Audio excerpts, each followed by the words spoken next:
I'm going to need it from the chat today. I'm going to need it from the chat today. I ain't got my co-host today. Bad Dog's internet's down with the Fritz. Maybe his internet got COVID. I don't know. Going to miss Bad Dog today, but I'm going to need the energy today, New York Giants fans, because you know what? I don't care what their record is. I don't care the way the New York Giants have played the last 2 or 3 weeks. We're playing the Philadelphia Eagles, and I need New York Giants fans to start acting like it. This team is 7-4-1, and we're playing the Philadelphia Eagles. I don't care how good they are. Don't care. We're at home. The weather's crummy. The weather's muggy. Seal the edge. Get some interior pressure on Jalen Hurts and create some turnovers, and let's find a way to win a football game. Stand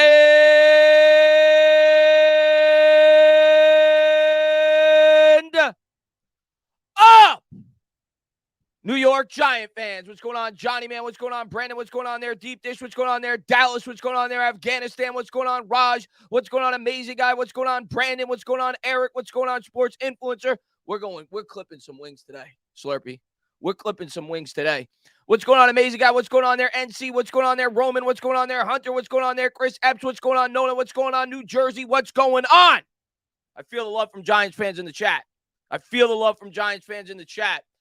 My man, Word in the chat. What's up, man? Hope you're doing well, buddy. He says, stand up. He's ready to go. Word needs this win. He's acting like a Giants fan. What's going on, Ethan, man? Thanks for popping in the stream, buddy. He says, I have a bad feeling about Barkley playing. We'll see about Barkley. What's going on, Kaloon, man? What's going on, Dal? We'll see about Barkley today. Word came out that Barkley's a go. Of course, there were some injury concerns going into the game regarding Saquon Barkley. He's a go. We don't know if he's going to be on a pitch count. We don't know if he's going to be used as a decoy, or we don't know if he's going to be given a full allotment of touches. So that remains to be seen regarding Saquon Barkley. I can tell you Leonard Williams is out, which certainly is going to hurt. One of the most important players on this football team.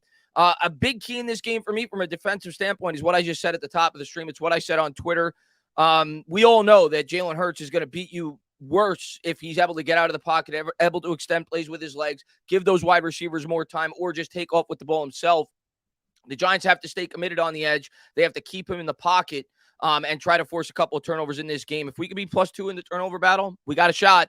Daniel Jones is going to have to play out of his mind, and Brian Daboll's going to have to come up with a great game plan. But listen, if you're realistic, we know we don't stack up with them on paper. They have a more talented linebacking core. They have a more talented cornerback group. They have a more talented safety group, probably. They have a more talented wide receiver group.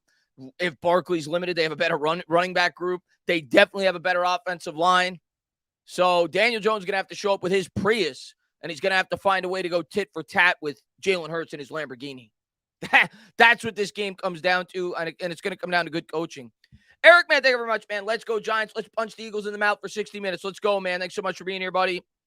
And MY Giants 26 in the chat says, I'll be in the chat. Can't super chat much. Sorry. I want to help super. No, man, don't be sorry, man.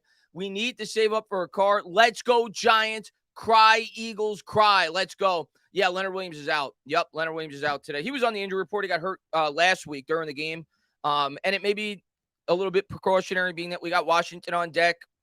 Maybe if it was next week, he would definitely play, being that that's absolutely going to be a playoff game. A couple of other games you're going to want to watch today in terms of the scoreboard. I didn't get an opportunity to see when they're playing. We'll go over it throughout the stream, but you want to keep your eye on the Seattle score. They're playing Carolina. We're probably not going to get much help there. You want to keep your eye on the 49ers score to see if they could kind of fall back to the pack with Jimmy Garoppolo out. They're playing Tampa Bay. And then you also want to keep an eye on the Detroit and Minnesota game, being that we want Detroit to lose, being that, they could potentially, if they continue to stay hot, could compete for a wild card spot. So you're rooting for all three of those outcomes to happen along with the New York Giants win. What's up there, D-Man, man? Thanks for popping in the stream, buddy. I would appreciate if my mods could say it, because I'm sure I'm going to get asked it a lot throughout the stream. This was supposed to be on Bad Dog's channel. Bad Dog can't do the stream today. His internet and television are both out, so he couldn't even stream the game if he wanted to. He's having internet problems with Verizon. And yeah, it's been out since yesterday, apparently. I didn't see the text until this morning, which is why the game is on my channel today. Bad Dog's unable to do the game today. So we'll be back up and running next week for Sunday Night Football. But that's why I'm solo today. If my mods could drop that in the chat throughout, because I'm sure people are going to ask that. What's going on there, Jet, man? Giants have a 0% chance of winning today. I disagree. I'm not saying they have a good chance, But you never have a 0% chance. You absolutely never have a 0% chance. It's why they play the games. Things can happen. I'm not picking us. I'd pick the Eagles. But people would have said Washington had a 0% chance against the Eagles. People would have said the Giants had a 0% chance against the Broncos in 98. People would have said the Giants had a 0% chance against the undefeated Patriots in the Super Bowl. It's why they play the games. Things can happen. Never 0%. What's up there, Mr. Lopez, man? Thanks for popping in. Honestly, the first week all year that my confidence level is not too high speaks volumes about the trajectory of this team and now regime. Go Big Blue. Yeah, man. Let's go, man.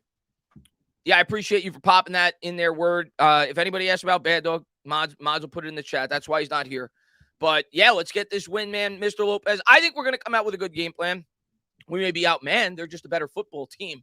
But I think the Giants will put up a fight today. I really do. What's up there? Timothy says, go Giants. Thank you so much for being here. And if you haven't done so, hit that thumbs up. Subscribe, ring the bell. Appreciate everybody for being here. Boston Scott. Don't even get me started on Boston Scott. Eric, why would you bring up that name? Boston Scott, I think, has like 14 career touchdowns, and he's got, I think, like 7 against the Giants. Like, Boston Scott turns into Saquon Barkley when he plays the Giants, and when he plays everybody else, he's like, Ron Dane. Like, I don't know what this guy turns into whenever he plays the Giants, but absolutely a name you want to keep your eye on today if you're a Giants fan. You worry about Scott coming out of the backfield. Of course, Miles Sanders has had a tremendous year for them. Goddard's a weapon. We know about their 2 premium wide receivers. And on top of that, you got Jalen Hurts. On the defensive side, their interior defensive line is good, although they have struggled against the run this year. They have a very good secondary. They don't have a lot of holes on this team. It's why they only got 1 loss this year. Happy Easter. What's going on, man? What's going on there? Michael, man, thanks for popping in the stream. Charles Barkley says Boston Scott dies today. What's up there, D Block? Just once today, I want Wink to drop everyone at the coverage instead of blitz. I don't think, Michael, and of course Wink's going to blitz. It's in his nature. But I don't think that should be the game plan today. And we have to blitz in certain circumstances. I'm not saying that. But I think what they need to do more so than anything else in this game is be able to seal the edge, keep Jalen Hurts contained in the pocket, and get interior pressure with Dexter Lawrence. I think that's your best bet against the Eagles. Because we know we're not going to be able to man up against their wide receivers with our cornerback core. And if Hurts is able to get outside, if you miss on the blitz, it's fireworks, right? An interesting stat I saw for the Giants this year, I couldn't believe it when I read it. I don't know if it was a touchdown pass. It must have been a touchdown pass. The Giants have not are the only team, I think, in the NFL this year who has not surrendered a touchdown pass of over 35 yards. In the league this year. So the Giants have done a good job not allowing the big plays. That's something you really got to worry about in this game. Obviously, going up against this team with their wide receiving core and everything else. What's up there, Marmar, man? Thanks for popping in the stream. Yeah, Leo is out. Yep. What's up, Chris? Go Giants. And how's everything going? Going good, man. Hope everything's going good for you. Brightwell and Breida going to eat. Well, Barkley's playing. I don't know how much he's going to play. I don't know if he's going to get his normal 430 touches or whatever he normally gets, but Barkley's playing. Those guys are not starting. Barkley's, at least as of now, is going to start, and we'll see what the game plan is. What's up there, Dashy, man? Thanks for popping in the stream, man. I missed you too, Hakeem, man. Thanks for being here, buddy. MY Giant 26 says, figure Leo is out when our rushers get healthy. Yeah, I mean, hopefully it's just a weak injury, and hopefully he's back for Washington because we're certainly going to need him. I hear a lot of, Giants fans make fun of Leonard Williams. I don't get it. I don't get it. People make, he doesn't get a lot of sacks. Watch Leonard Williams play. Leonard Williams is a phenomenal player for the Giants, one of the most important players on this football team. And when he's out, it certainly hurts the defense. So Dexter Lawrence is going to have to play out of his mind today, but hopefully we get Leo back next week. We need him. We definitely need him. Nick, man, what's going on? Stand up, man. Thanks for popping in the stream, man. What's up there, Jacob? I'm not sure if Feliciano. Maybe somebody in the chat could let me know. I just quickly grazed over the injury report and saw that Leonard Williams wasn't playing. I don't think he's playing, but if somebody in the chat could let me know, just let me know for sure if he's out. I don't think he's playing. Last home game of the year. No, we play the Colts still, Donovan. We play the Colts. Oh, he is a go. Okay, he is a go. So Feliciano is a go. Okay. Yeah, I saw D-Block say it don't matter. He's not lying. He's god awful. But I guess he is a go. Let's see what we got. Same exact line as last week. Okay. Okay. Hey, Chris, good to see you, buddy, man. What's going on there? Danny, man, what's going on there? Beast, what's going on there? Slim Reaper. Only one is Leo. Yeah. Aziz and Tibbs going to eat today. We need it. I mean, Aziz looked great last week. Tibbs looked great last week, and them combined as a duo hopefully should do some damage. They're going to need it, man. What's up there, Brad? Man, thanks for popping in. Nick says he caused up last week. So did Slayton. Yeah. Well, hopefully Slayton can have another big game. We need Slayton, but obviously the drop last week hurt tremendously. We need him to hold on to the football. The Giants continue to struggle in that statistical category. Buck Josh, man, what's going on, man? We need a miracle. Philly owe us for that. Let's go, Giants. Hey, man, listen, the Eagles have had so many miracles against us. Why can't we have one against them? We beat them the last time they were in our building. I actually think we've beaten Eagles 2 out of the last 3 times we've played, which is for the New York Giants. Typically, we struggle mightily against this football team. No bad dog today. No bad dog today. His internet's out. He's having trouble. I'm going to switch cameras, by the way. I think this camera's giving me issues. It looks like it's just lagging quite a little bit, which is why I don't use it that often. I wanted to use the better camera today, but we'll switch over to the crummy one for now. Most important thing is you guys hear the audio, which I think you should be able to go. Bad Dog's completely fine. He's completely fine. He's just having internet issues. His cable's out. His internet's out. That's why he's not on today. Nothing to do with anything else. That's why. Yeah, we switched over to the crummy camera, so there you go. Hopefully it doesn't lag as much. If it does lag, I'll just shrink my face a little bit, and we'll pull up the scoreboard on ESPN. Let's see what we got. Yeah, you got it, Sank, man. Thanks for popping in, man. What's going on there? Ordinary Pete. He says, stand up. What's going on, man? You got it, Dane. Tana, these are the types of games Danny needs to become Danny Dimes. Listen, Daniel Jones,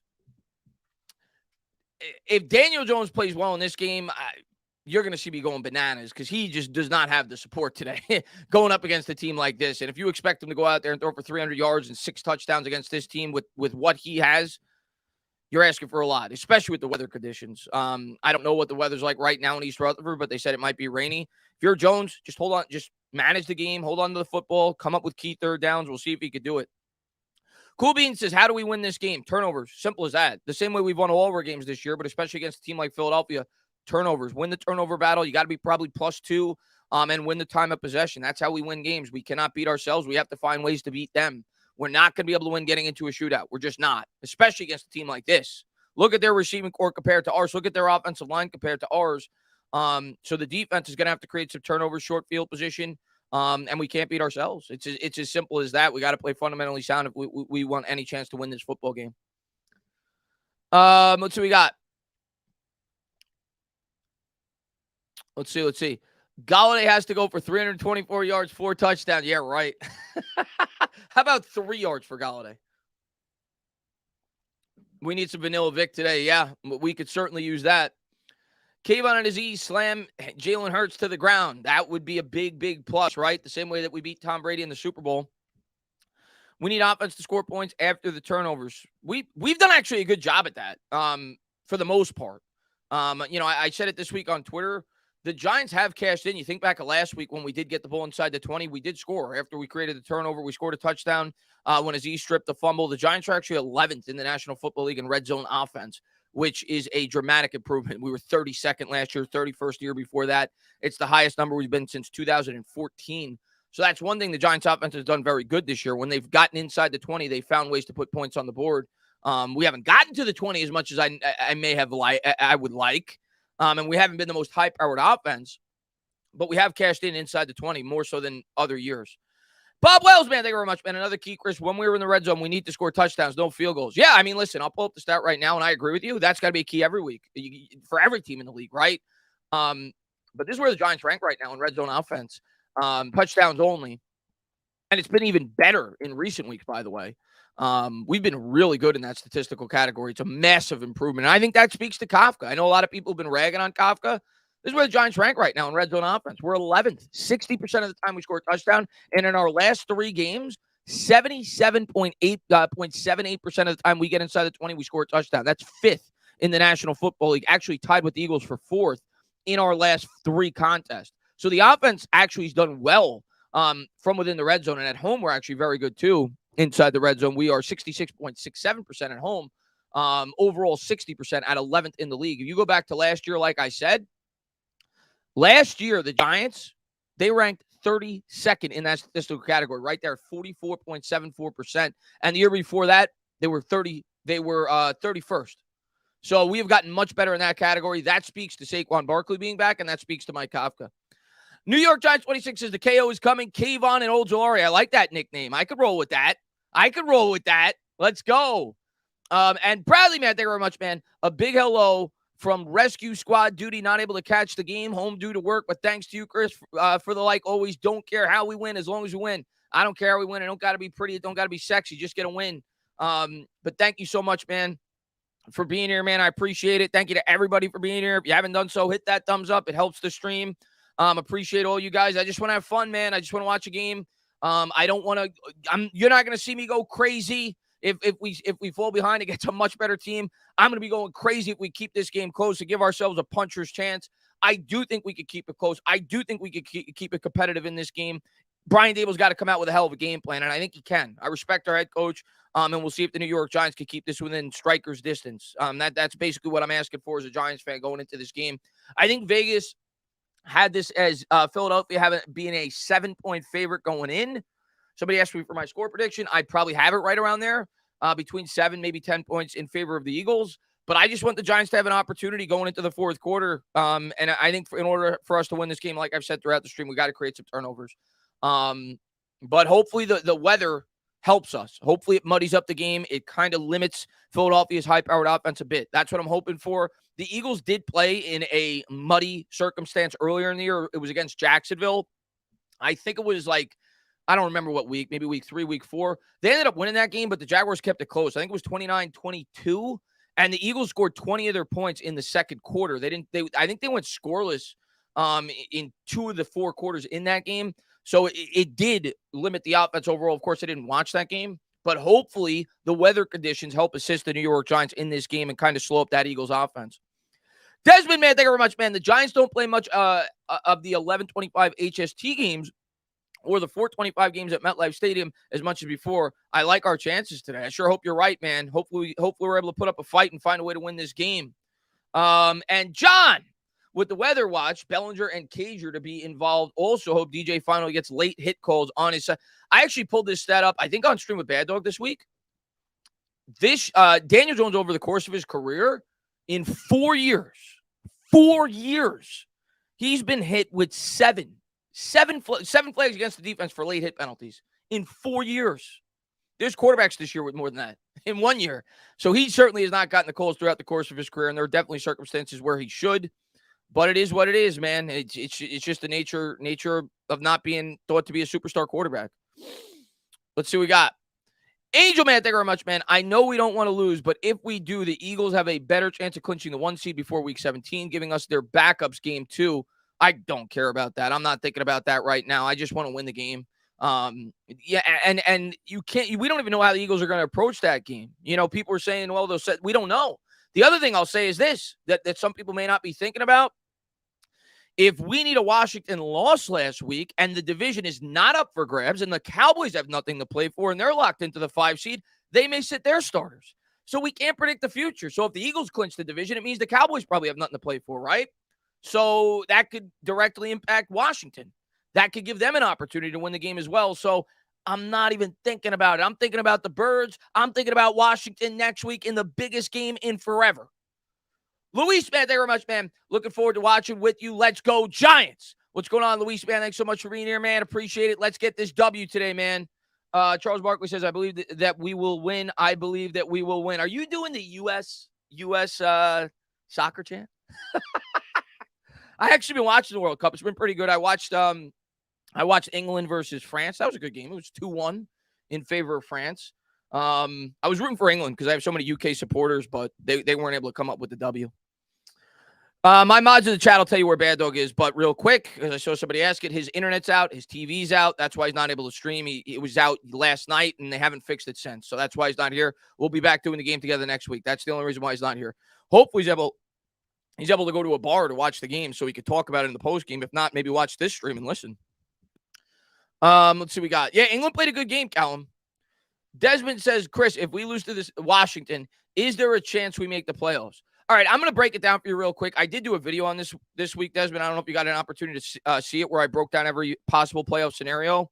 But here's what I'll say: the importance of that Washington game.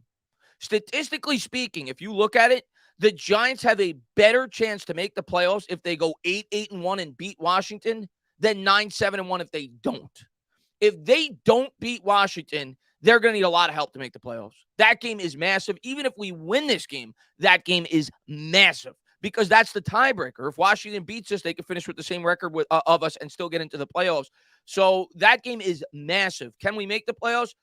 If we win today, yes, we still can. If we lose today, it's going to be a near impossibility if we lose that Washington game. But even if we win today and lose to Washington, it's still going to be an uphill battle to make the playoffs. It's still going to be challenging. That game is massive. We absolutely need to win that game. If you gave me a choice of today or next week, I absolutely want to win that Washington game even more so. The G-Men can come back. Let's go, Quincy, man. Thanks so much for popping in, man. We need to deep feather the birds. We got to clip some wings, Charles, man. Thanks so much for being here, man. Hard schedule equals negative results. It's 1 week at a time. Stanley, what's going on, man? Right now in East Rutherford, temperature is 42 degrees, and it's raining. That's good news. In my opinion, that's good news. They got Peter Schrager on the field right now. He's going over the ins and outs. Trevor Lawrence is in for all you fantasy footballers out there. Obviously, one of the better young quarterbacks in the NFL. I actually start. I'm forced to. I wouldn't normally want to start him because of the Eagles' defense. I'm in a 2-quarterback league. It's a big week for me. I got Daniel Jones in my starting lineup today. I had Trey Lance initially in my lineup. He went down for the year, and Dan Jones has been good. I think he's ranked 12th in fantasy football this year, but I got him this week going up against the Eagles, and I had to start Bellinger because I got Cole Kmet on bye. So I got Bellinger and Daniel Jones in my fantasy lineup today. We'll see if they can put up some points for me, but more importantly, much more importantly, for the New York Giants. What's going on there, Moose, man? Thanks for popping in the stream, man. Hope they rotate running backs. I think they're going to have to, Chris. I think they're going to have to in this game. I don't think you're going to see a typical Saquon Barkley 25 to 30 touch game, but we'll see. I mean, we'll see how he feels and how he's playing throughout the game. But I do think you're going to see it be a bit more balanced in terms of the running backs in terms of the usage today. I do think that they're going over the sell time to play. I guess this is like their locks of the day. Terry's got the Cowboys by 14. Let's see what Jimmy Johnson got the Eagles Giants game. Sean Payton's got the 49ers by 4. Jimmy Johnson's got the Eagles by 8. All right, that's some respect. He's keeping it fairly close. Howie's got the Bengals by 4. Strahan's picking the Vikings-Lions game. I actually think the Lions can win this game. They've been playing really well. We're all rooting for the Vikings, of course. He's got the Vikings by 5. Tudo, he says, massive salute day to the entertain all the diehard Giants fans around the world. Please slap all the stinky boys loses out the door. Let's go. Tudo, man, good to see you, man. Hope you're doing well, man. You're the man, dude. MY Giants 26 says, I wish we all had Dalvin. Our line would be sick. We don't need that. I mean, Dalvin's great. We don't need Dalvin with the 2 guys we got out there. Obviously, it would help today with Leonard Williams out. But I think where this defense needs help is the linebacking core more so than anything else. We need some dogs at that linebacker position, and hopefully we're able to do that in the offseason. I think that may be our biggest need on the defense, along with, of course, a cornerback. Next year, if you ask me, I think they probably shift Aaron Robinson or potentially Cordell Flott into the slot. I'm hoping it's Flott because it rhymes. And then maybe you add an exterior corner, whether it be free agency or the draft relatively early. And we definitely need to add another linebacker. I think those are the 2 premier needs right now on this defense. No Ma'am says, couldn't join you guys last week. Not a chance. I was missing this week. Let's go, Big Blue. Thanks so much for being here, man. I appreciate it, man. Thank you for all the support, dude. And let's go and get this win, man. Let's go, man. Appreciate all you guys for being here. I'm going to need your support today because we don't got Bad Dog. Bad Dog is out. His internet got COVID. So I'm going to need your guys' support today. Hopefully keep this game close. Hopefully have a fighting chance. And hopefully the New York Giants can come out with a win. Yeah, it rhymes. Aston would be so much cooler to be able to call it Flott in the slot. Obviously, I'm kidding. What's up, Mike, man? Thanks for popping in the stream, man. What's up, McCann? Thanks for popping in, man. Yeah, hit the thumbs up, subscribe. Appreciate that, big move. Tapping in McCann in the chat. Let's pull the upset today. Rudy T, all the way from across the country in Arizona. OG, been with the channel forever. Hopefully you're doing well, Rudy. Fabian, what's going on, man? How do you feel about the football Jets? Jets are playing well. Jets got a good team. I don't know if Mike White's the future for them or not, but they got a good team. They built that team well. They drafted very well this year. They've got some good pieces. I'm hoping the New York Giants have a draft like the Jets did next year, this past year for the Giants next year. They got themselves a really good wide receiver with Garrett Wilson. They got themselves a nice future running back there in Hall. And, of course, they got a lockdown corner. Some of the things that we just said that we need, right? We need a wide receiver. We need a corner. I would love to have Sauce Gardner in this football team, but the Jets had a really good offseason. What's going on, Akeem, man? Thanks for popping in. What's going on, Marjorie? Mike says nobody thought Danny was the future. Either look at him now. We'll see. I mean, listen, there's people still debating over it. We'll see at the end of the season what they decide to do with Jones. I'm supporting the guy. He's my quarterback. I think he's played about as well as I could have hoped for going into the year. Probably even better when you factor in all the circumstances, what he has around him. He's given me what I need from him for this team this year to give the New York Giants opportunity to win football games. And hopefully he gives us another good performance today. I think he will. The stats may not show it because of what he has in comparison to the other quarterback. But I support Daniel Jones. I think he's done a good job for the Giants this year. Weather will be a factor. Let's go. Yeah, we definitely need to get into Hurts' face today for sure. I don't know, QB. Maybe he's going to go to a bar. I don't know if he's going to listen to it on the radio. I have no idea, QB. I have no idea.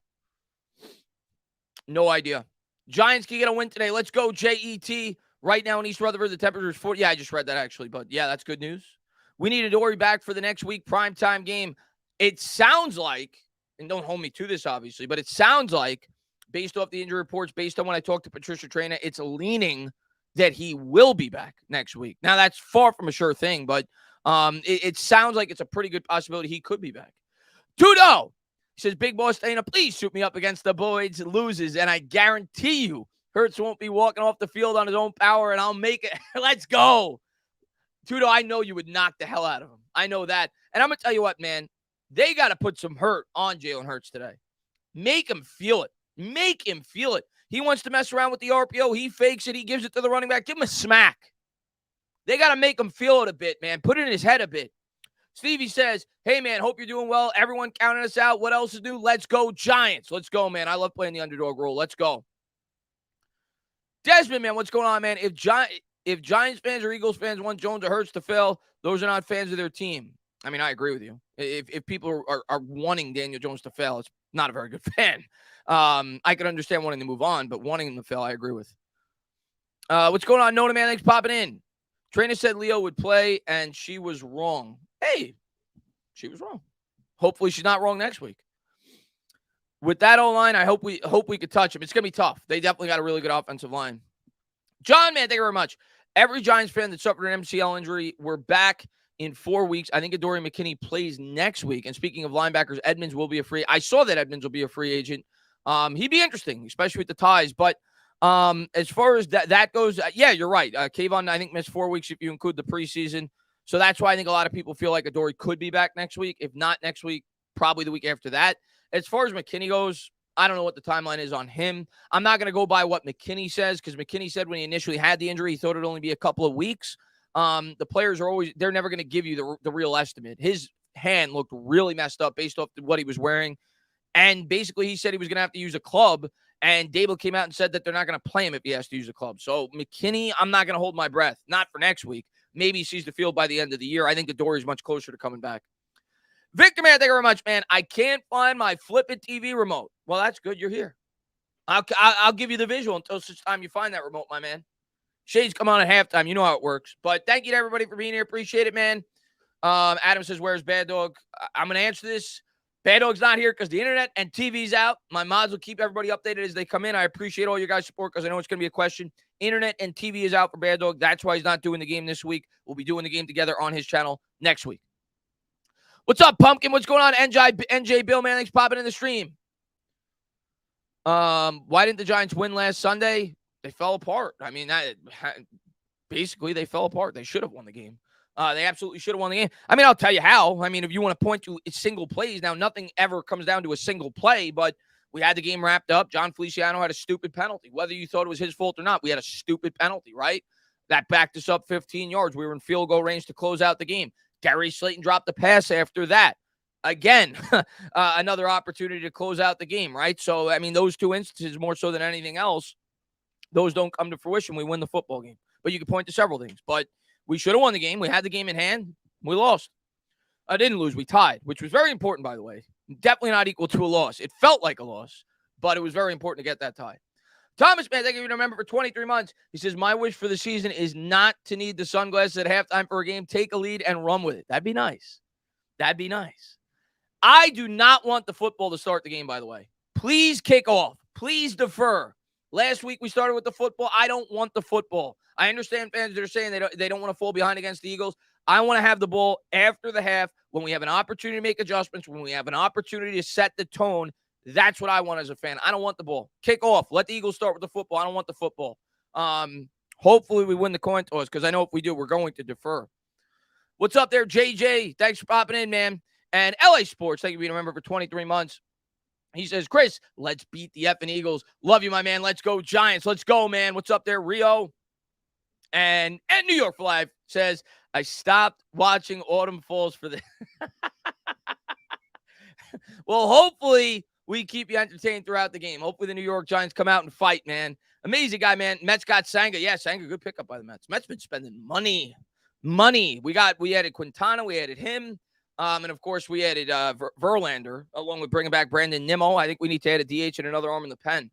What's up, Skater Man? Thanks for popping in. What's going on there, Joshua? Ryu in the chat. What's going on, man? Let's go, Ryan K. Stand up, Joey Lutz, man. Thanks for popping in. Yeah, no stupid penalties, man. No stupid penalties in this game. Giants can't afford that. We can't beat ourselves. Realistically, if you don't have a high-powered offense, you should defer most of the time. Of course. Especially when you're going up against a high-powered offense. Why would you try to play into their strength? Stan F up. What's going on? Real. What's going on there? Ryan K. Let's fight right now. Let's go. Allison, Bad Dog's not unable to make it. Internet's down. TV's down. Hopefully my mods keep everybody updated. But that's why Bad Dog's not here today. I'm going solo. Hopefully I could give you guys a good play-by-play, keep you guys entertained. Obviously, we're a man down. You guys are my co-hosts today. I'm going to feed off of your energy. Tudo, man, what's going on, man? He says, Tana, Bad Dog could turn into the hotspot option on his phone and connect to the seat of Giants World. Call him up and pull him up. Forget about it. I tried. Trust me, I tried. I wanted Bad Dog here. Ain't going to happen today. Irish Rover. Thank you for being a member for 13 months. Chris, need your play-by-play today. This is Upset Weekend. Go Giants. Go Big Blue. MY Giants 26 says, I can't wait till we add a wide receiver. Yeah, I know we do, and me too. I can't wait either. MY Giants 26. Yeah, I know we defer every week, but we don't always win the coin toss. So I'm assuming the last couple of weeks we haven't won the coin toss because we started with the ball, and we're going to start with the ball again. I don't like this. Now, if we score, I love it, but I don't like starting with the ball. I'd much rather the Eagles start with the ball. I'm assuming the Eagles won the coin toss. They deferred, so the Giants will start with it. Hopefully the weather plays a factor.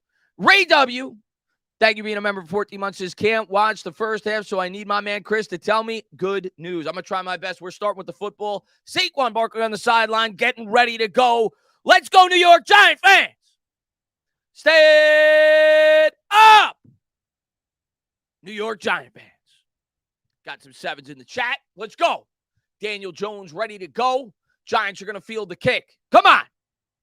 Eagles coming out in the white unis. Giants in the blue. Kicks away by Elliott. And this is going to go to about the 4-yard line. Giants will take it there. It's Brightwell to the 15, to the 20. And he's going to be tackled down at about the 24. So that's where Daniel Jones will set up shop for his first drive, 5 seconds in. Jones on the year, 66% completion, 2,365 yards, 11 touchdowns, 4 picks, a 91.2 QB rating with 522 rushing yards, 4 touchdowns on the ground. Jones needs 278 more rushing yards to go with about 650 more passing yards to only be, I think it's the 6th quarterback in NFL history to have 3,000 passing, 800 rushing in a season. Giants will break the huddle. Jones comes to the line of scrimmage. He's going to motion his man, Richie James, right to left. He's got Barkley in the backfield. He'll take the snap. They're going to give it to Saquon first play. We'll see how Saquon looks. And Saquon's going to push forward for about 4. So a good start to the drive for the Giants. It'll be 2nd and 6, 14:45 to go. Good push up front there on the left side. Bodo, man, thank you for being a member for 8 months. Says burp. Burp. What's going on, man? So Giants huddled up. It'll be a 2nd and 6. Good start to the drive. Giants will come out in the shotgun formation. Barkley stays in the game to Jones's right. They're gonna motion James left to right. 3 wide set. Bellinger in the slot. Takes the snap. Drops back. Single look to the right. He's got a man. Caught all the way up to the 42. A bullet thrown by Daniel Jones as he hits Hodgins, the man off the street. Johnny on the spot. Giants go up to the 42 after a huge gainer of about 15 yards. Hit him right in stride. Good throw there, Daniel. Let's go. Come on, Daniel. Giants will have it here at the 42, 1st and 10. Jones under center, Barkley in the backfield. 2 wide receivers out wide left. They fake the end around. Jones gets killed on the blind side. Andrew Thomas got destroyed off the blind side. You don't normally see that. That was Sweat. So that's going to bring up second and about 17. So not a good spot to be in here.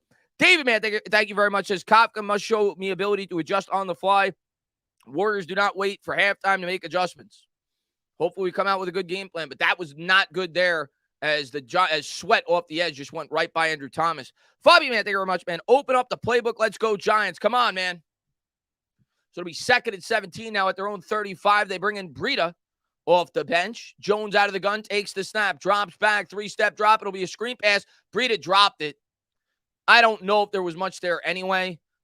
Hard to tell if the blocks were set up the field, but another drop. We're used to that as Giants fans. It'll be third and 17 as an incomplete pass there. May have had something working there. It's hard to tell based off the angle. But doesn't matter. He dropped it. Third and 17. Giants will break the huddle. 13:04 to go here in the first. Jones coming out in the gun, and here, just don't do anything stupid. Very low percentage play here. He's going to motion Breida to his left. 13:04 to go in the first. Jones will take the snap. Three-step drop. Steps up, and he's going to go down. So already 2 sacks for the Eagles to start the game. 12:56 to go here in the first. A loss of about 2, and the Giants will have to punt. So a promising start to the drive, but then, of course, the huge sack off the left side kind of stalled things out, and the Giants are forced to punt. And the Eagles will be getting the ball. Hopefully, Jamie Gillen can pin him deep. He did a pretty good job last week in terms of the punting.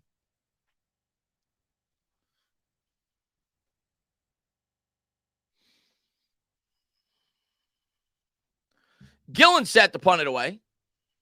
Clean snap. Big boot off the left leg.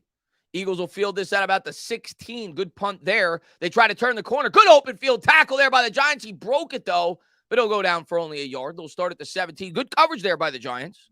Special teams have been better last couple of weeks for the New York Giants. As the Eagles will take the field here at the 17. We'll see if the defense could hold up to the tall task going up against this high-powered Philadelphia Eagles offense. What's up, Maria?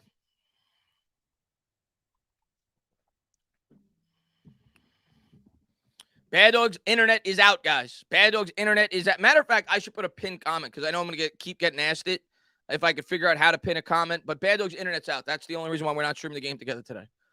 Blue Monkey, man, thank you very much, man. Going to get beat by at least 35 today. So I hope not. I don't think so, but I hope not. I wish I knew how to do that. It doesn't let me do it on the phone. I think you got to do it in the normal chat on the computer, but you know what? Hold on. There we go.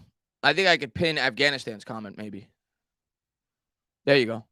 Thank you, Afghanistan. There you go. Just look to the top of the chat.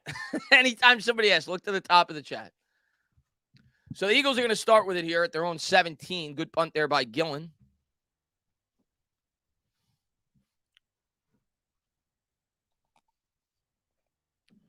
Bad Dog and EDP went out to lunch. I hope not. If they did go out to lunch, I hope Bad Dog didn't bring any cupcakes. That wouldn't be good. Amazing Guy says, why the hell do the Giants keep starting games with the ball? Well, they because they lose the coin toss. That's why they don't willingly start with the ball. Dustin, man, thank you for being a member. Stand up, new member. Welcome to the squad, man. And what's up there, Rogue? What's going on there, V Christian, man? Thanks for popping in the stream, man. Hi, Entertainer. We need a miracle. You're damn right we need a miracle. Yeah, Bad Dog was called up. Look to the top of the chat on the pin message for anybody asking about Bad Dog. Look to the top of the chat. What's up there, Julian Love, man? Thanks for popping in the stream, man. Thoughts on Messi? I like Messi. I'm rooting for Messi. Hey, you, man, what's going on, man? Throw Phantom out the window. We're getting smashed. Stop. We might, but stop. Stop it, Ayub. And Bodo, my man, he says, does Dog have Verizon? Yes, he does, because Grossi was complaining about Verizon for Wi-Fi, also for streaming. Go Steelers. It has nothing to do with streaming, though. It's just completely out. Like, his cable's out. His internet's out. And he's not going to be able to get a service call till tomorrow. It went out yesterday. They said they're not going to be there till tomorrow. So that's the reason. 12:19 to go. Eagles will start with it at the 16. Hurts coming out in the gun. He's going to motion Miles Sanders to his right. Hurts takes the snap, steps up, clean pocket. He's got all day to throw. Hits his man up to the 28. So a quick first down there for the Birds. Good start to the drive for them. And we know it's going to be tough. They got one of the best, maybe the best offensive line in the National Football League. So it's going to be tough getting after Jalen Hurts today. Eagles huddled up. 11:52 to go here in the first. Hurts comes out in the gun. He's got Sanders to his left. Giants with a 5-man front. Takes the snap. Gives to Sanders. Sanders with a hole off the right side. In between the right guard and right tackle. Got about 4.5, maybe 5. As, of course, we're kind of banged up in the middle as well without Leonard Williams. So expect them to try to have some success running the ball as well. A lot of injuries for the Giants. They're talking it over there in the defensive huddle on how to try to guard this offense. It'll be 2nd and 5. 2nd and 6. They gave him 4 on the play. 11:15 to go.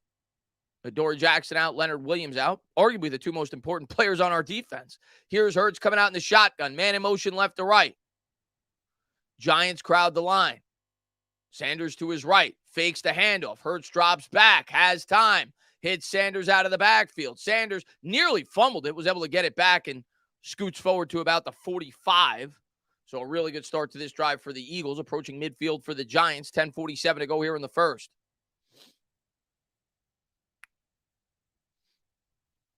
Yeah, pressure's not coming.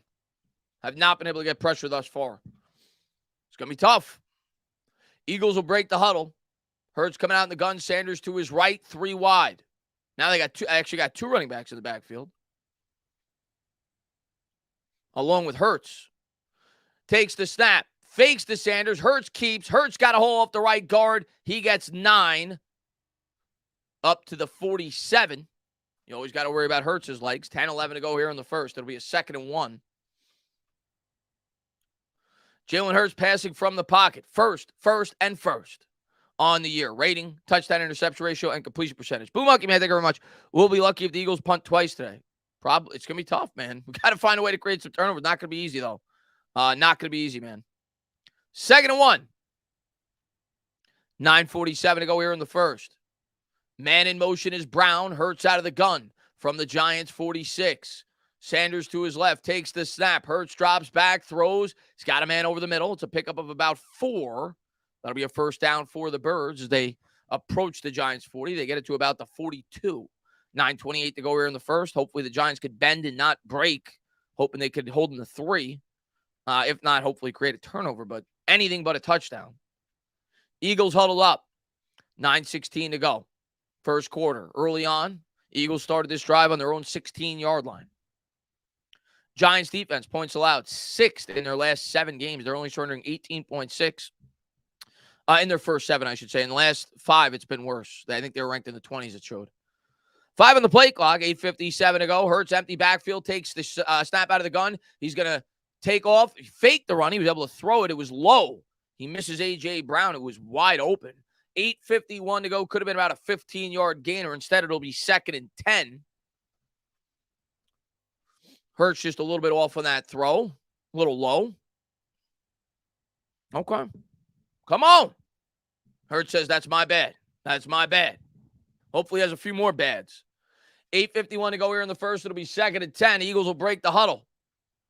Hurts comes to the line out of the gun. Again, an empty backfield. They're going to go 5 wide. Trips to the right. Come on. 5 on the play clock. Hurts takes the snap. It's a design screen pass, and he's got Boston, the little squirt Scott. He got about 4. Julian Love with a good tackle in the open field. It'll bring up 3rd and 6. And this is where the Giants got to find a way to get off the field. 8:37 to go. Boston Scott. Keep your eye on that son of a bitch. 8:33 to go here in the first. Come on.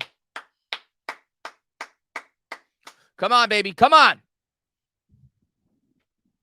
Scott, 6 career games versus the Giants. He has 8 touchdowns. Here's Hurts coming out in the gun. Empty backfield. 5 wide. Giants show blitz. Hurts takes the snap. Aziz gets pressure off the edge. Hurts was able to fit it into Smith. He was able to throw it before the break, and he fit it into a tight window. Good catch there by Devontae Smith. Good coverage. Just a really good catch by Smith. First down for the Eagles. Got about 8.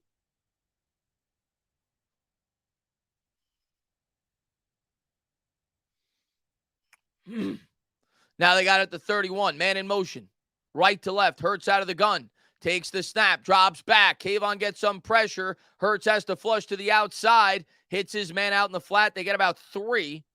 That was Quez Watkins, the number 3 option in the passing game. It'll be 2nd and 7. 7:30 to go here in the first.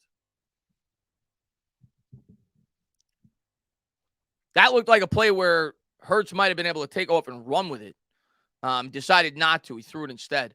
7:18 to go here in the first. Hurts will change the play at the line of scrimmage. From the Giants 28. 7:12 to go here in the first. It's been a long drive here for the Birds. 3 wide, 2 to the right. Hurts takes the snap, drops back, looks, throws over the middle, and a nice open field tackle there by Jalen Smith. Smith on Smith. He brings Devontae Smith down for no gain. It'll be 3rd and 7. Come on, get off the field. 6:50 to go here in the first. Huge tackle there by Jalen Smith. Come on, let's go.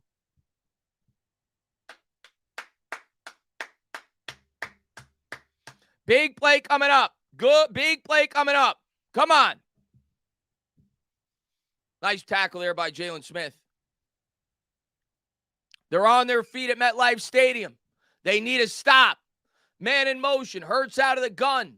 3rd and 6.5. 4 wide. Hurts takes the snap. Giants come with 4. Hurts throws. It's caught. It's short of the sticks. There's a flag on the field. I'm not sure if this is going to be defensive pass interference. It's in the secondary. Very well could be. Could be on the Eagles too for a push-off. Not sure. Cordell Flott was in coverage. I'm assuming it's on the Giants. They would have been 2 yards short if not for the flag.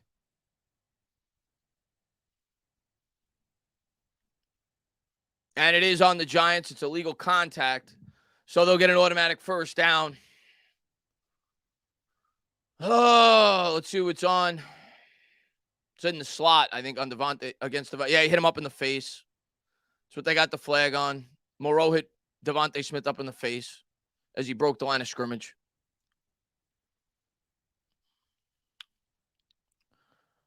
So now the Birds got a first down at about the 22-23 after that. Hurts coming out in the shotgun formation. 5:56 to go here in the first. Hurts out of the gun, 4 wide. Takes the snap. They're going to fake the handoff. Hurts throws over the middle on the slant pattern. He hits his man. It's the tight end down to the 13. 5:42 to go. Crucial penalty there for the Giants. Eagles probably would have went for it, but we don't know what would have happened. It was a 4th and short. Hurts out of the gun from the 13. 3 wide right. Running back to his right from the 13-yard line. Hurts takes the snap. He's going to give off the left side. Tries to spin off a tackle. Giants are there. Nowhere to go. 2nd and 10. 5:16 to go here in the first. Come on. Let's go.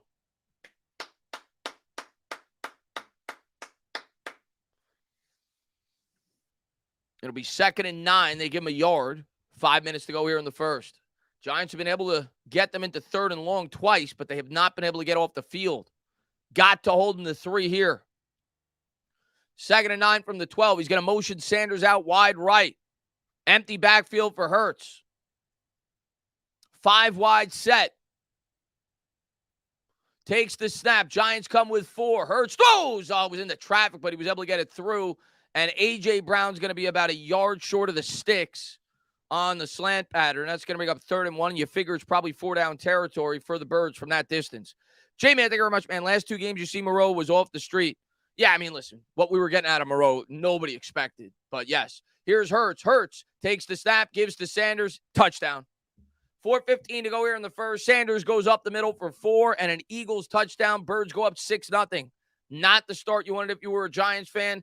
Eagles go about 84 yards against the defense. They started at their own 16. Yeah, not the start that you wanted. A couple of bad penalties. 1 bad penalty for the Giants, rather. And the drive before it stalled out because Andrew Thomas got destroyed off the left side. Giants got to be near flawless if we're going to have any chance to win this game. Got to have a much better second offensive drive. But 6-0 Eagles. Keep your eye on the scoreboards around the league. Look at the Seahawks. Look at the, I don't even know if they're playing right now, but that's what you want to look at as well as we're watching this game. Lions, Vikings. Snap, hold, kick. Good. 7-0 Birds, 4:14 to go here in the first quarter. Eagles lead by a touchdown.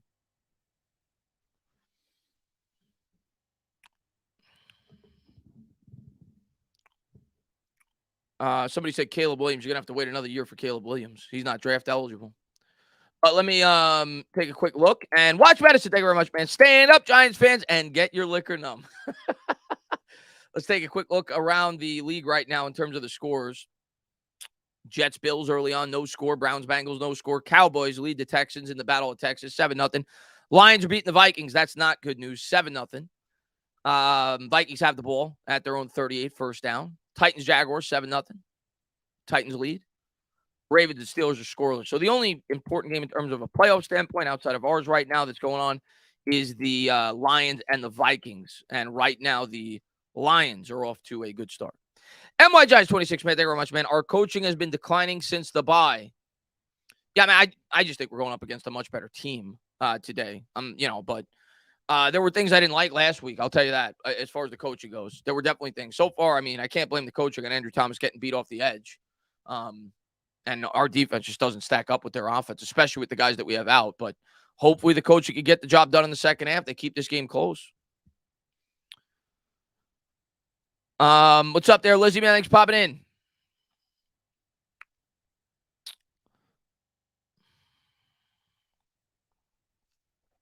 And Dominic, he says, no one gets flagged more on third down than us. Keep drives alive. And I was weak when you called Boston Scott a son of a bitch. He is a son of a bitch. Cressley, man, thank you very much, man. Every single time we get off the field on third down, there was always a holding or hands to the face flag. Every single third down, still a lot of time. Yeah, man. Can't have penalties. But that obviously that was not a good start. Hopefully the defense could make some adjustments, but you got to get pressure on Hurts and you got to keep him contained in the pocket. And there was a couple of plays where I thought Hurts could have taken off and gashed us with his legs even more than he did on that drive. So it's going to be tough sledding today, man. It really is. Got to have a long drive here by the offense. MY Giants 26, man. Thank you very much, man. Our D went from 6th to 22nd, declining. We're also going up against much better football teams, right? So that's going to hurt the defense too. But yeah, and we've had a ton of injuries. I mean, Xavier McKinney goes down. Adore Jackson goes down. Leonard Williams missed a time. Like, there's only so much this team can overcome. 4:14 to go here in the first. Eagles set to kick it away here. An 8-minute drive to start the game there for the Eagles. 14 plays, 84 yards. Sanders with a 4-yard touchdown run. Eagles set to kick it away. And the kick's away. Giants are going to field this from the 3. Brightwell will take it out there on the left side to the 20. And it'll be knocked out of bounds at the 21. So that's where the Giants will set to start. 4:09 to go here in the first. If you play on an ATV, that's usually what happens. And Kobe, man, thank you very much. Says, hi, Chris. What's up, Kobe, man? Thanks for popping in.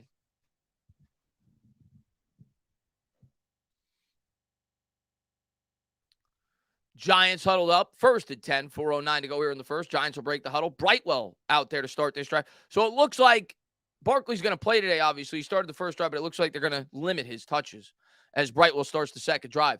Jones under center from the 21. Man in motion is Bellinger.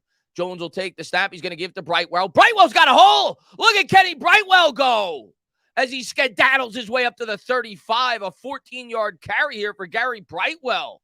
3:58 to go here in the first. Saw a little bit of a hole. He was able to slither through it and pick up 14. Good pull there by the tight end to set up that hole. Okay. Man in motion is Bellinger. Jones under center. 3:40 to go here in the first. From the 34, they'll take the snap. They'll give back to Brightwell. Brightwell still going. Chugs hard. He got about 4. So good start to this drive for Brightwell. It'll be 2nd and 6. 3:28 to go here in the first. Giants approaching the 40-yard line as Barkley gets a breather. Come on. Nothing stupid. No penalties, no sacks. Keep this drive going. Can't have drops either. We had a drop on the first drive, too, on the screen pass to Breida. Jones under center. Man in motion, Richie James from the 38. Brightwell in the backfield. Fakes it. Bootleg rollout. Jones will check it down to James. James nowhere to go. He gets devoured. It'll be 3rd and 6. So I'll bring up a 3rd and long here. 2:53 to go. Eagles read that play out. They kept Jones contained. He couldn't take off and run with it.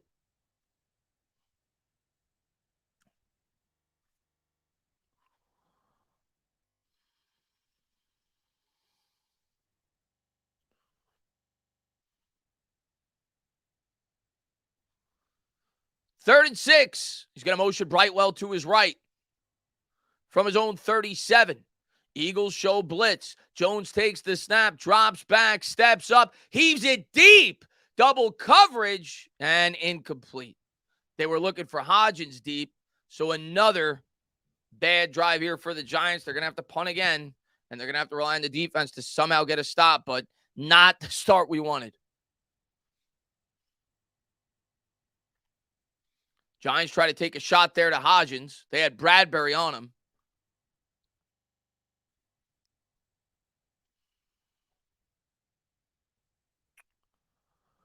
Gillen set to punt it away.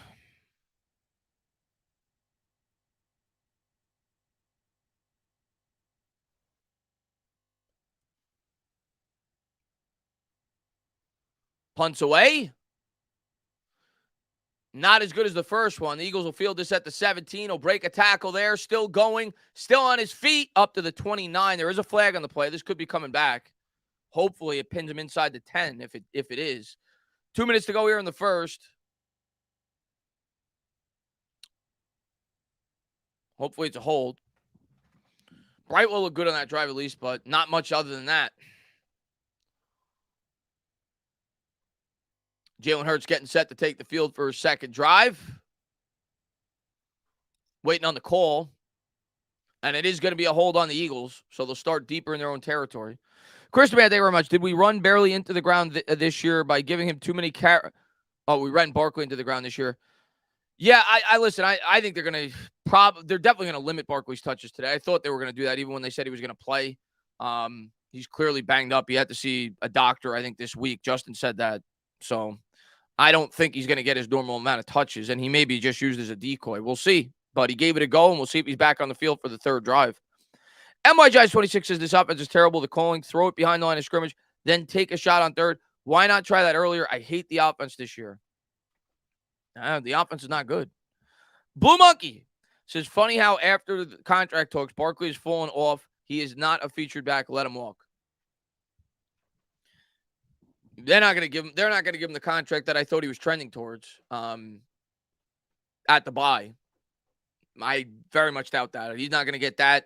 I think it's going to get messy. I think they're going to tag him and try to work out some kind of deal. But my guess is Barkley's not going to be happy with it, and we'll see what ultimately comes out of it. Barkley's playing, J.O., but yeah, he was on the injury report all week. And he suited up today. He played for the first drive. I think he had one carry. He looked okay on the carry. I think he had like 4 or 5 yards. But I don't think they're going to use him as much as they normally do.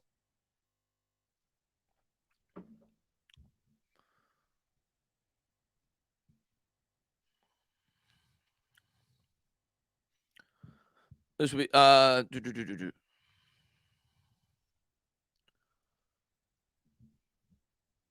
Somebody said the crowd at MetLife is miserable. Yeah, you always get a lot of Eagles fans when they play at MetLife because obviously it's so close, especially when the Eagles are playing well, because a lot of Giants fans probably sell the tickets because they're like, I don't want to go there and watch my team get beat.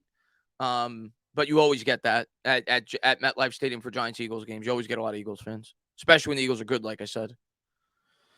Rudy, man, what's going on, man? Rudy Fernandez. Can't wait for the year when we finally have an effective offense. Yeah, we got to get a lot more pieces. We got to get some wide receivers. And hopefully get this line better, man. We got to get a better interior, too.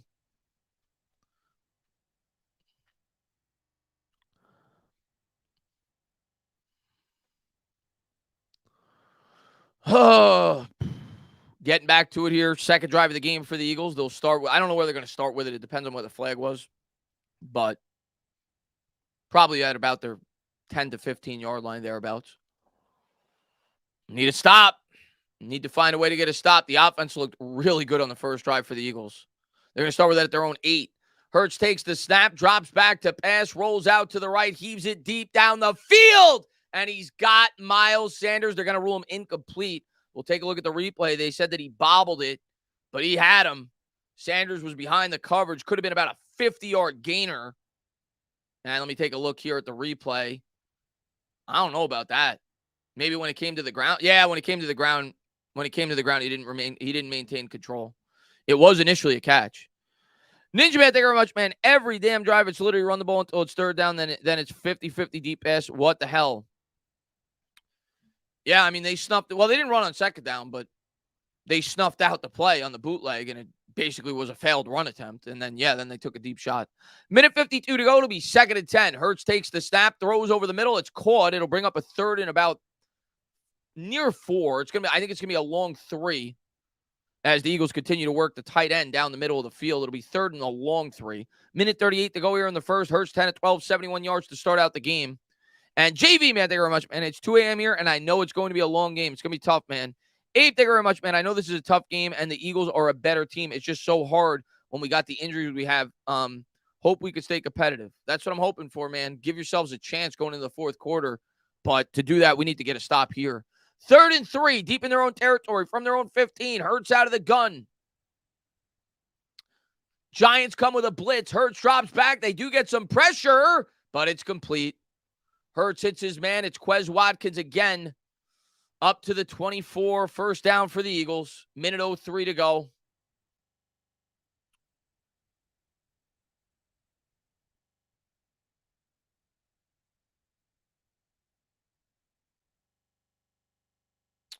Eagles got it from the 24. Man in motion is Watkins, left to right. He's got a man to his right, fakes the handoff. Hurts drops back. Giants get some pressure, but Hurts rolls out. He's going to throw across his body. And he dropped it. There's a flag. It's probably going to be a hold on the Eagles.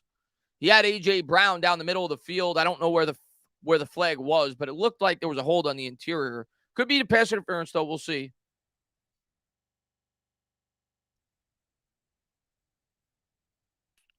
It's a hold on the Giants. It's on Moreau again, his 2nd penalty of the game. He's on Brown. Yeah, he's got his jersey.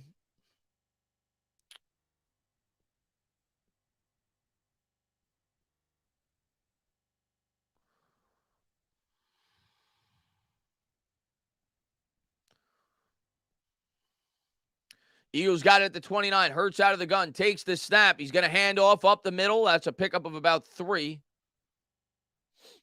That was Miles Sanders on the carry. And that should take us to the end of the first quarter. It's going to be 2nd and 6 or 7. I doubt they snap it. They probably go into the end of the quarter, flip side. 2nd and 6. They gave him 4 on the play.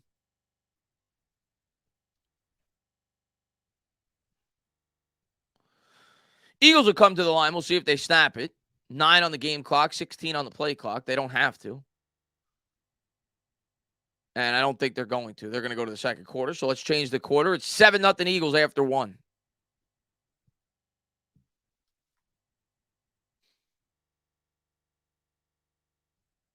Take a quick look at the scores. Vikings tied the Lions, 7 apiece.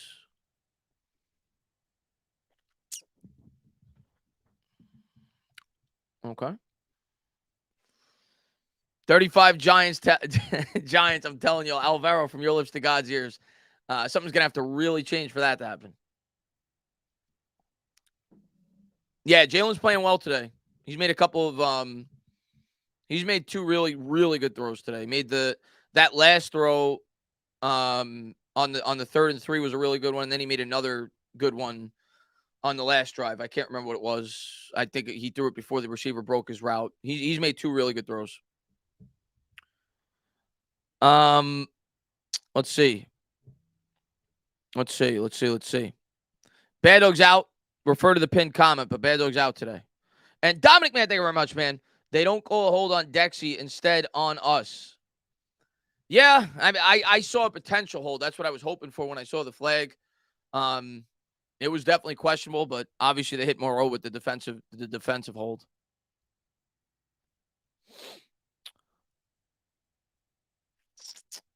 We lose it by 14 to 17 points today. We have to win next week versus Washington.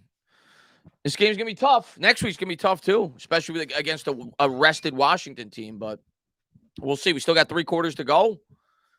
We'll see. We'll see if the Giants keep this competitive and give themselves a chance late into the game. How come you were hoping the Vikings win? Playoff purposes. The Lions are a potential competitor for the wild card spot with the Giants. That's the only reason. Let's see what we got. Yeah, Moreau's not good. He's getting exposed. But, I mean, you had to figure it was going to happen eventually. The guy's been a guy we picked up off the street. How long do you expect him to be able to play, especially now that you're asking him to be a number 1 corner? Bad Dog's out for the game. He should be back next week. He will be back next week, but he's out for the game.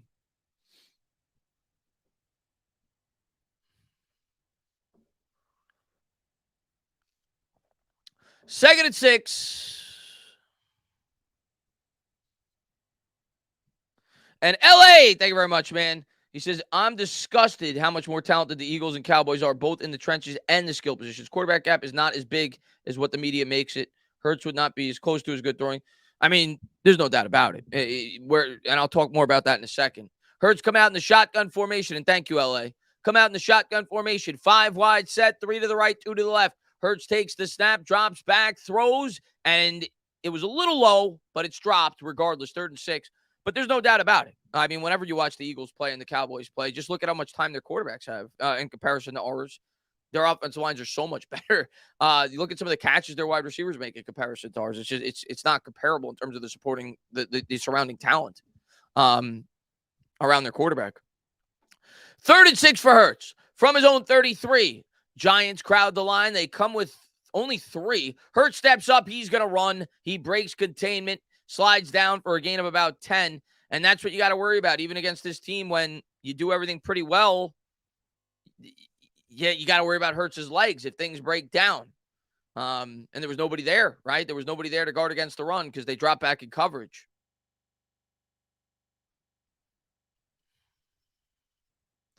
Hurts coming out of the gun here from his own 41. 14:27 to go here in the second. He's got Sanders to his right. Hurts takes the snap, drops back. Thibodeau gets some pressure off the edge. Hurts able to step up, though, buy himself some time. And batted away there by Darnay Holmes. Made a good play in coverage. It'll be 2nd and 10. Eagles have certainly tried to take some shots down the field today, which actually surprised me a bit. I thought that they would, I mean, it's early, but I thought that Hurts would try to use his legs a bit more early on. They have not been super successful on the deep attempts, but they've been close. Miles Sanders nearly caught one. There was another play that was pretty close as well. But Giants have actually held up with coverage pretty well on the deep attempts so far as he was looking for Devontae Smith. 2nd and 10 from his own 41. He's going to motion Sanders out wide. Empty backfield here for Hurts from his own 41. 4 on the play clock. Giants crowd the line. They come with 5. Hurts drops back. Plenty of time. Throws. Hits his man. Devontae Smith still going. Ankle tackle by Moreau, but they got 15 in the process. 1st down.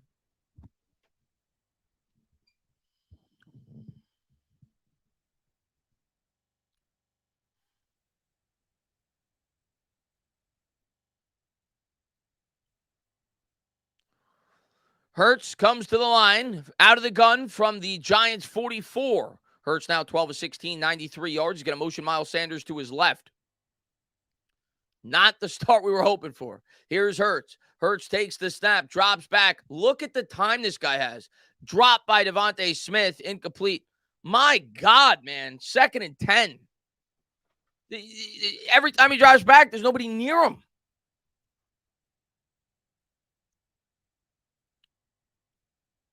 Second and 10.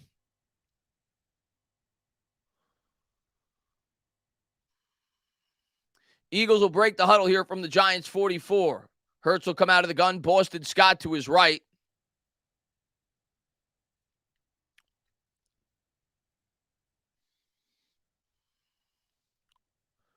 Here's the snap. Looks to the right, throws to the right. It's a design screen. Devontae Smith, nowhere to go. He was able to get out of the tackle. Could have been even more of a loss. Darnay Holmes was first there. Julian Love cleans it up. It'll be 3rd and 11, and the Giants have to get off the field here. And obviously now you got to worry about what we saw in the last play in a 3rd down situation. You got to worry about his legs. 3rd and 11, right? So we'll see what the New York Giants try to do to get off the field here. It'll be 3rd and 10, actually. 10 and a half. Hurts out of the gun. Giants come with 5. Hurts rolls out. He's under pressure. He's got to get rid of it. It's caught, but it's going to be short of the sticks. And I think the Eagles will probably punt. They're aggressive, but it's 4th and 6. And you're going up against the struggling Giants offense. You can't think they're going to go for this. They're keeping the offense on the field for now, maybe trying to draw them off sides. This would be a ballsy play call if they do it. I mean, if they don't get it, they give the Giants great field position. And it's a 4th and 7. 12:28 to go. They do break the huddle. They may be trying to draw them off sides to get a better field goal opportunity or potentially go for it on 4th and 2. I'd be surprised if they snap this. 4 on the play clock. Down to 2. Down to 1. They do snap it. Hurts drops back to pass. Heaves it up. Down the right side. Oh, my God. Are you kidding me? Devontae Smith goes in for a touchdown. 45 yards out. What a joke. Are you kidding me?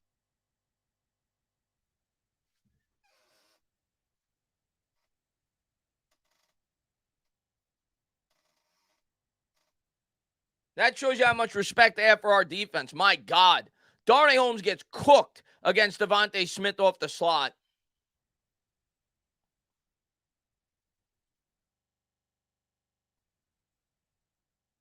$13-0, extra point pending.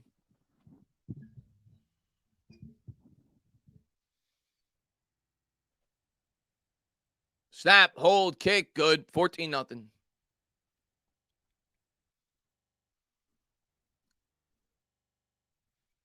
You got to be kidding me. You got to be kidding me.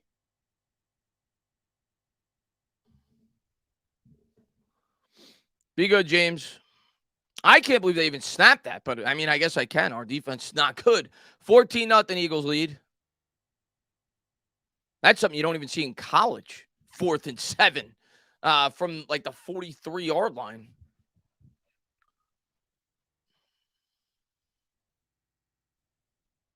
And David, man, thank you very much, man.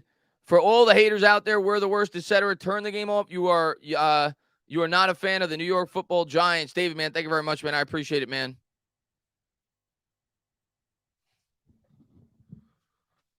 And Michael, man, thank you very much. He says there's no reason for them not to go for every 4th down attempt. They're getting anything they want on offense today and making it look really easy. Yeah, listen. They got it. They got it, man. And yeah, you're right. They have confidence in their offense, and they don't think our defense could stop them, and they're right. 4th and 7, they go for it on the 43. That's just disrespect to the defense, and the defense didn't hold up to the task.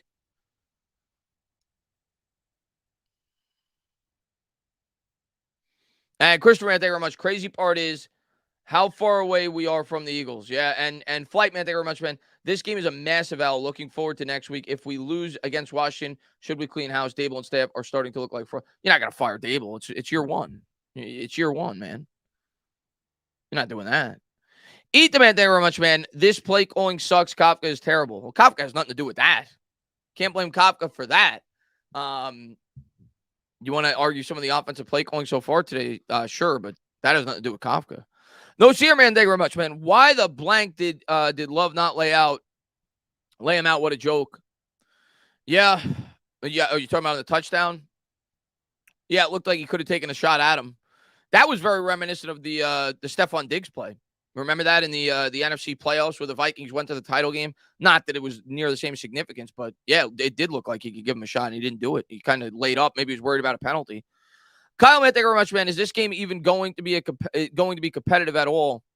We'll find out. Giants need to have a drive here. Joe, man, thank you very much, man. If Love hits him, he coughs the ball up. I'd have to see another replay, but yes, it looked like Love could have given him a shot, and he kind of laid up. Bodo, man, thank you very much, man. Y'all can't be the worst. Showing the Steelers are the worst. Oh, never mind. There's always Houston. By the way, Mr. Trubisky is in the game. They put Mr. Trubisky in the game? Did Kenny Pickett get hurt, or they just willingly put Mr. Trubisky in the game? Blue Monkey, man, thank you very much, man. I don't know why anyone is shocked at I'm not shocked at the outcome. I'm just a little bit surprised that they went for it on 4th and 7 from the Giants 43. Although I'm not too surprised because our defense is not good. Not good. They're showing the replay right now. Yeah, he goes right by Holmes. Yeah, I think Love was trying to make a play on the ball, but you are whoever said that, you're absolutely, and I don't know, he might have still caught it. Would have been a touchdown for sure. But at that point, you gotta try to put a hit on him and try to break that play up. Zach, man, thank you very much, man. I don't want to hear about how much more talent they have. That fourth down conversion touchdown was disgraceful, practice squad or not. It was. I agree with that. Jones rolls out to the right, buys time with his legs. Daniel's going to take off, and he got tripped up. Hopefully he's all right. He got about 3. It'll be 2nd and 7. Danny Dudd says, let's continue to fire all coaches and keep the... No, they're not going to fire... They're not firing Brian Dable. Come on, man. It's his first year. L.A. Lou, man, thank you very much, man. And he's done a good job, very good job overall. L.A. Lou says, Love should have blasted him. Instead, he whiffed. Put your helmet into the ball, and there is no way he holds on. I agree. He should have hit him there. 2nd and 8. Jones was able to get 2 on the first down. Takes the snap, drops back, throws. He hits Barkley, who's back in the game. He gets about 4 on the play. It'll be 3rd and 4. Giants have been unable to pick up 3rd downs on their first 2 drives. They're going to have another opportunity here, 3rd and 4, deep in their own territory, down 14. Tyler, man, thank you very much, man. People are overreacting, saying, it's ridiculous. They're not firing Dable. Come on. 3rd and 4. Jones now 3 of 5, 17 yards. Not the start that we needed here. 11:05 to go here in the second. Giants down 14. Jones out of the gun. He's got Barkley to his right. Takes the snap, drops back, looks right, throws over the middle. He's got a man. Good throw there as he hit Bellinger for a first down. So Giants now approaching midfield. I think they got it about the 40, I want to say. So a good throw there by Jones on 3rd down. That was a crucial conversion. Obviously, they need points on this drive. Eric, man, thank you very much, man. We played above our talent this year. Blue in 2023. Hey, man, we still got a game here, man. I know it's not looking good, obviously, and it's definitely a mismatch. From their own 40, Breida into the game. Jones takes the snap, gives to Breida. Breida up the middle, trucks forward for 6, up to the 46. So the Giants starting to get into a little bit of a groove here on their 3rd drive. We'll see if they can keep it up. MI Giants 26 says these players will send Wink into retirement. It was not good. And Michael, man, thank you very much for the $1 donation. Mark says, I can't believe fans are talking about fight. Yeah, it's ridiculous. Come on. I don't think that's like one guy. Most fans aren't saying that. JC, man, thank you very much, man. Love didn't go get the ball. He was waiting for it. Yeah, he's got to hit him there, JC. He's got to try to break that play up. 2nd and 5. Jones under center. Bellinger in motion left to right. Jones will take the snap. They're going to give it to Breida. Eagles are there. Lost 2. 3rd and 7. Nowhere to go there on that carry. Thomas, he says, if we lose, all Eagles fans are going to be talking too much trash, like they won the Super Bowl. Like, yeah, congrats, you beat up on a bad team. It is what it is. I mean, it is what it is. I don't blame them. It's a rivalry game. I'd be talking trash to them if we won. But yeah, they should win. So it'll be 3rd and 6. Saquon on the sideline, 6.5. Breida still in the game here for the Giants from the 44. Jones out of the gun, 3 wide. Breida to his left. Jones takes the snap, drops back. Eagles get immediate pressure. Jones gets it off to Bellinger. Bellinger gets rocked. They lose a yard. Giants will have to punt. LA says even next year, the Giants won't be competitive with the Cowboys or Eagles. Shane, like Edelman before him, wants to build a team, his own image, rather continue to build on what's already there. We'll see. I don't know what he's going to like to do. I do think he's going to keep some of the players that are on this current roster. I don't think he's going to completely knock it down, but we'll see at the end of the year. But even if they keep the players on this roster, there's no guarantees we're going to have a great record next year. We'll see. I mean, we play a more challenging schedule and so on and so forth. We have a lot of holes on this team. We know that. Bodo, man, thank you very much, man. Yeah, Pickett got hurt. Okay, I figured they didn't pull him. But yeah, that sucks if you're a Steeler fan. 4th and 7, Gillen, and oh my God, are you kidding? This is starting to become a clown show today. Oh my God. Gillen, all I can do is laugh. And I understand it's rain. Gillen dropped the ball on the way to punting it. It hit the ground, and he punted the ball off the turf, and the Eagles are going to start with it at the 42. Jamie Gillen is trash. Holy crap, man. Oh, my God. What a horrible start to this game. Oh, my God, man. Michael says, hey, Chris, did you get a chance to read the Coughlin's book? I did not. I do want to read it, though, but no, I've not read it. I know it just came out. I've not gotten a chance to read it, but I am going to read it. I've read several Giants books. That's next on my list, probably. And David's baggy, man, thank you very much. Says, I need a therapist. We all do. And Mark says, I was expecting to be flat. I was expecting to be flat with Washington coming. I thought we'd lose this game. I wasn't expecting plays like that. And I wasn't expecting to give up 4th and 7s for 45-yard touchdowns. But my God, man. Holy crap, Jamie Gillen. All you can do is laugh, man. All you can do is laugh. 8:24 to go here in the second. Eagles lead 14-0.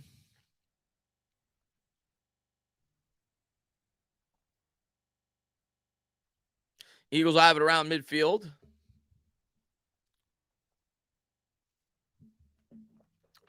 All right, we're gonna try it early. I'm taking. I know we normally do it at halftime. We need a prayer. I'm gonna try to get a stop here with these sunglasses. Maybe something will change. My God, this is like my Hail Mary attempt. 8:24 to go here in the second. Eagles have it at about the 44. And NY Giants 26. Thank you very much, man. I'm getting strong Joe Judge vibes this season now. I mean, we're just not as good as these teams. And we got a ton of injuries. But yeah, I mean, stuff like this shouldn't happen regardless. Oh.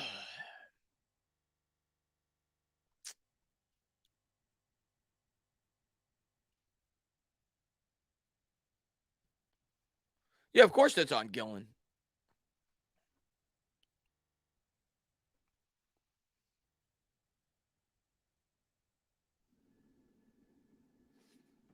And they call a penalty on the Giants on top of it.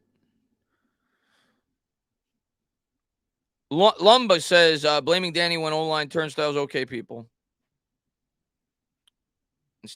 Yeah. And Chris Epman, why are our fans blaming this on Jones? Because he's the easy target. That's why. L.A. Louvre, thank you very much, man. Irony, Riley Dixon is doing well for the Rams. He is, but I did see a stat. He's actually really bad in terms of pinning people inside the 20, but I have heard he was doing overall well for you guys this year. He actually ranks 31st in terms of pinning people inside the 20 this year, in terms of percentage at least. And our punter's not much better. I think he's 25th. Ian, man, thank you very much, man. LOL, even Dable could do nothing but laugh. I mean, come on. Gillen was laughing. Like, that was bad. That was pathetic.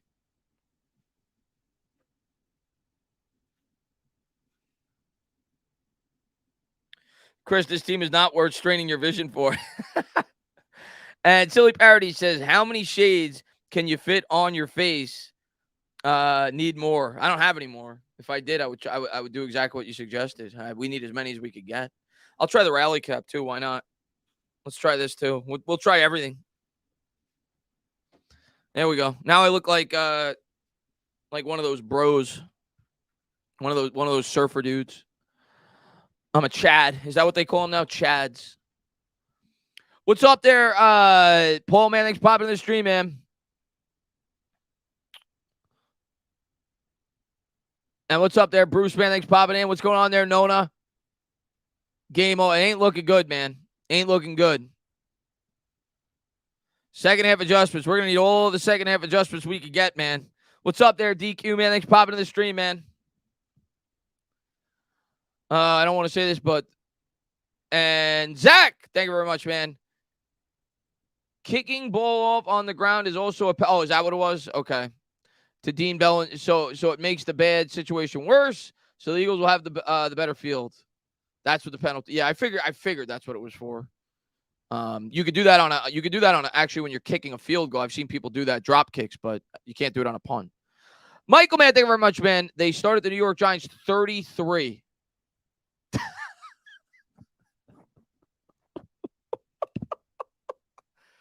Oh, I'm laughing. I'm crying. We're going through a series of emotions today as Giants fans. So they got -7 yards or whatever it was on that in terms of the net on that. Cush, man, thank you very much, man. We don't deserve to go to the playoffs. Not looking good today. And Keith, man, thank you very much. As the Eagles are going to start with it at the Giants 33. Hurts coming out in the shotgun formation. Takes the snap. He's going to fake the handoff. He's got about 3 years to throw. And he's got a man. Look at it. Wow. I wonder why Hurts throws for so many yards, and he's been so effective. He's got about 30 seconds to throw. A.J. Brown got about 9 yards of separation, and he goes right into the end zone on the first play. 20-0 extra point pending. 8:16 to go here in the second.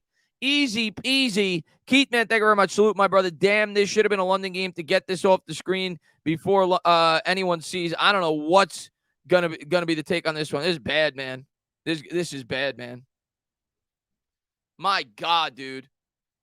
A.J. Brown had a first down's worth of separation on that throw. 20-0. Extra point pending.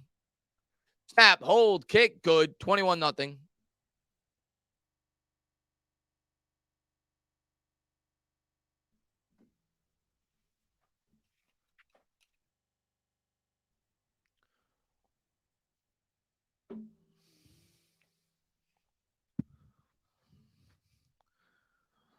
Oh, my God, man.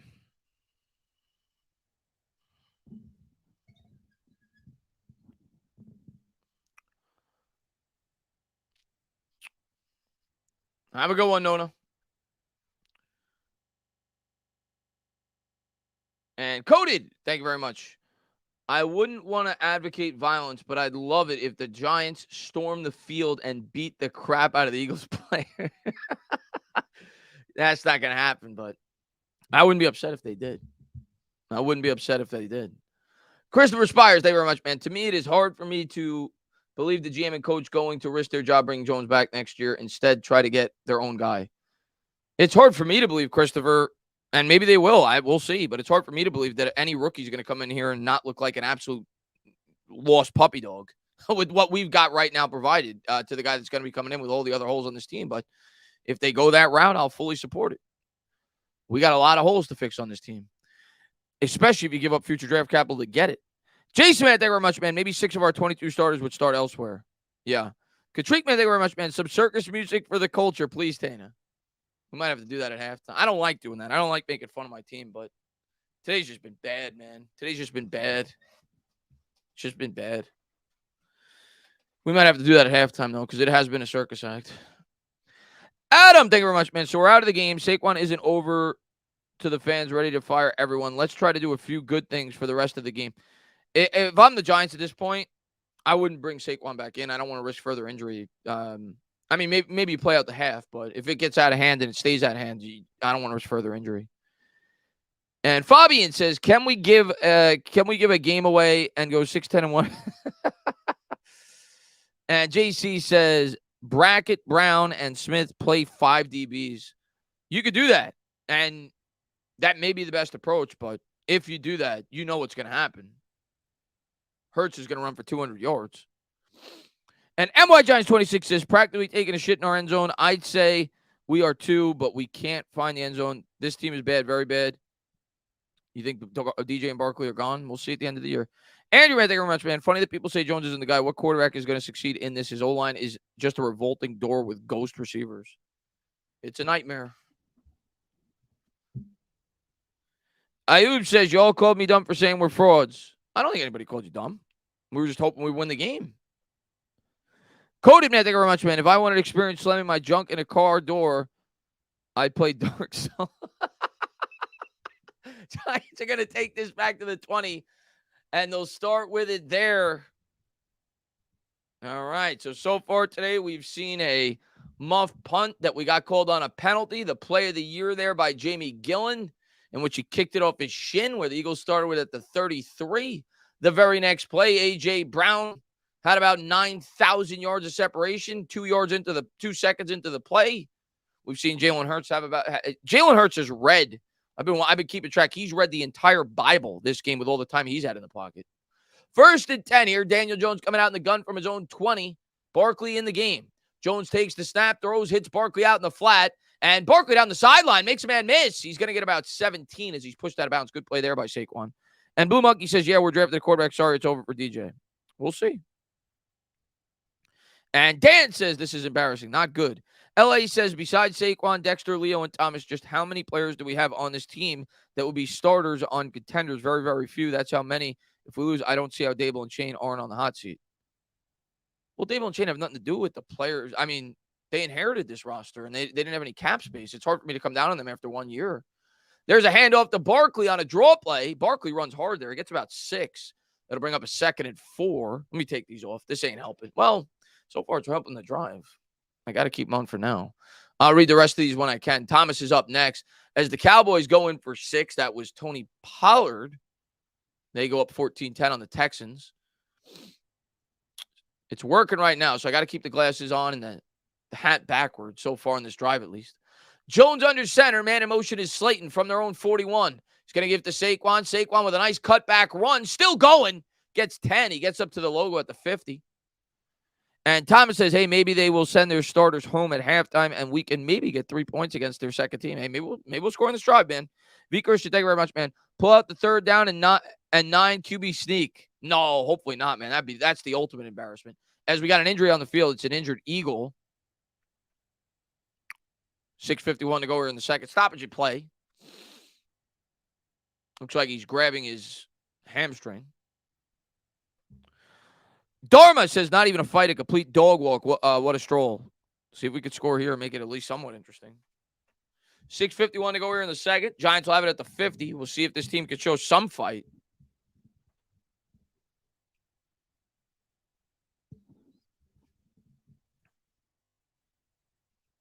Keep the sunglasses on. We can watch the clown strike. See if we can score on this drive, man. Michael says, fans that are talking about hot seats are clueless to what this staff has been able to do with basically the same talent from last year. Stop it. Nobody's on the hot seat. Nobody's on the hot seat. In terms of the coach and the GM. Ian, thank you very much, man. So we draft the quarterback instead of an O-line. I give up. They're only going to draft the quarterback if they love one. That's the only way they're drafting a quarterback. And maybe they will. And Watch Madison says the Eagles have a better O-line, quarterback, wide receiver, D-line, linebackers, and secondary, and special teams. The G-men need to revamp everything in a few years. Shane will fix it, but needs time. Definitely needs time. Emil says it's ridiculous how people attack DJ when the most obvious issues lie within the O-line, back end of the roster. Well, in the wide receiving core is bad, too. Very bad. Very bad. We got issues all over this team. Thomas says, how are people getting so mad we are losing this badly? Half our players weren't even on the team on the 53-man cut roster down day. I mean, you never like losing, and I get it. I mean, I don't care who's on the field. 4th and 7, shouldn't give up a 45-yard touchdown. And that punt, I mean, come on. So, but I mean, in terms of losing, yeah, I mean, I expect it to lose. Oh.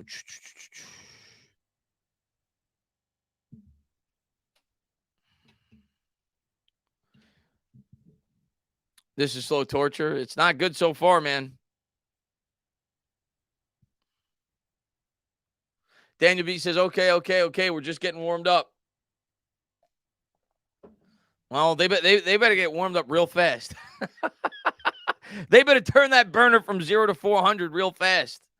Otherwise, just get ugly real quick. We got some 7s in the chat.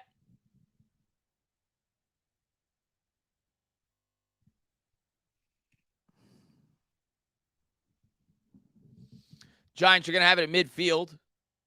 Jones under center. Looks like Barkley's still in the game. 6:35 to go here in the second. Man in motion is Hodgins. Jones will take the snap. He's going to give it to Saquon. Saquon's been looking good on this drive. He gets 4. He's been running hard. That'll bring up a 2nd and 6. 6:25 to go here in the second quarter.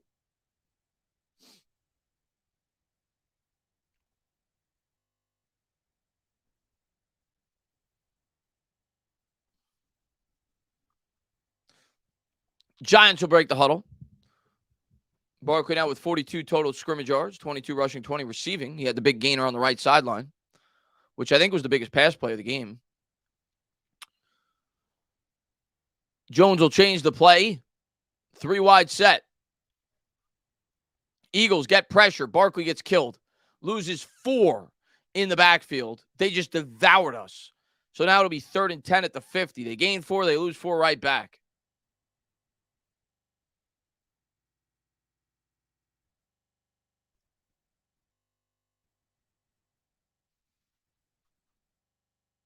Jesus.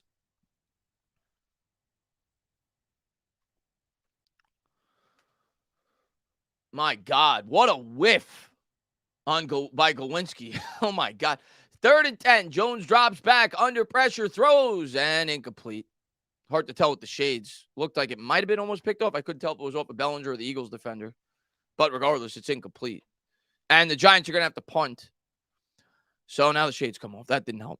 Michael, man, thank you very much, man. Can Giants fans stop with the clean house of Dable and Shane? Any Giants fan with a brain knows the offseason will have a lot more roster turnover, especially with the cap space. This is a multi-year process. Giants set the punt away. Let's see if Gillen could actually kick it this time. Look at this. Gillen gets a punt away. And it actually was a good one. I think it went out of bounds at the 7. Lucky, because it bounced into the end zone. It just nipped the sideline. So the Eagles will start with it at their own 7. Hurts will set up shop there.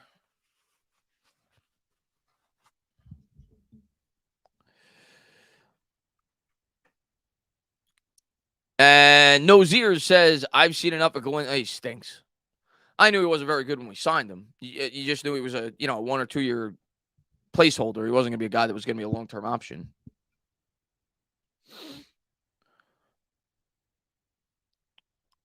Oh, yeah, Coffins. We're getting destroyed right now. Let me take a look. Vikings and Lions still 7 apiece. That's the score that you want to be concerned with from a playoff standpoint. But obviously, we're going to have to play a lot better next week if we want to make the playoffs. But it would be good if the Vikings were to win that game.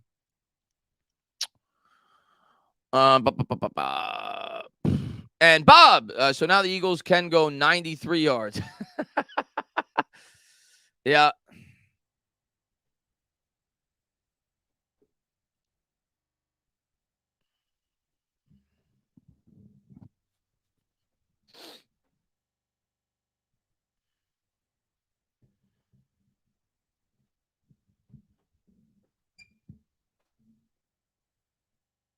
Mark, man, thank you very much, man. I just pray Neal takes the second-year jump Thomas did. Yeah, that's going to be huge next year in terms of the development. That's going to be gigantic.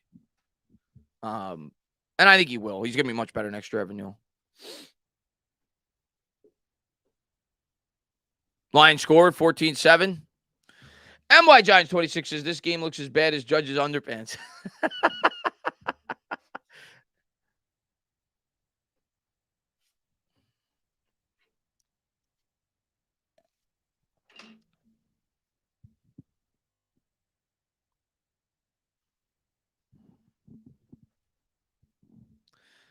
Yeah, we're happy that our punter actually punted the ball.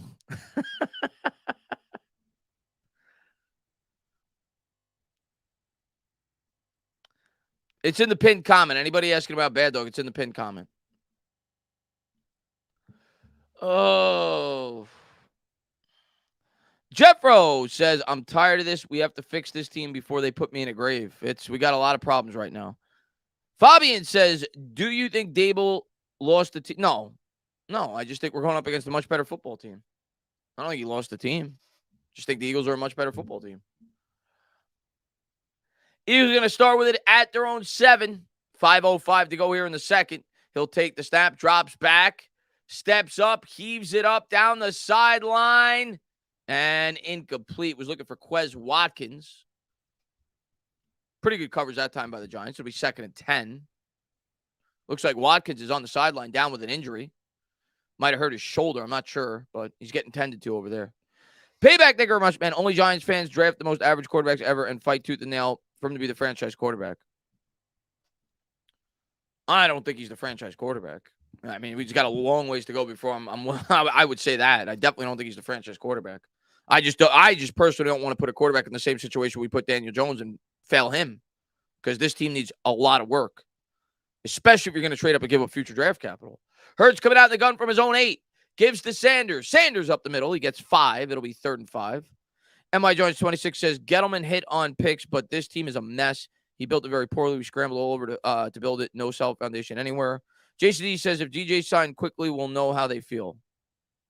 We'll see as soon as the season's over. No see, man. Thank you very much, man.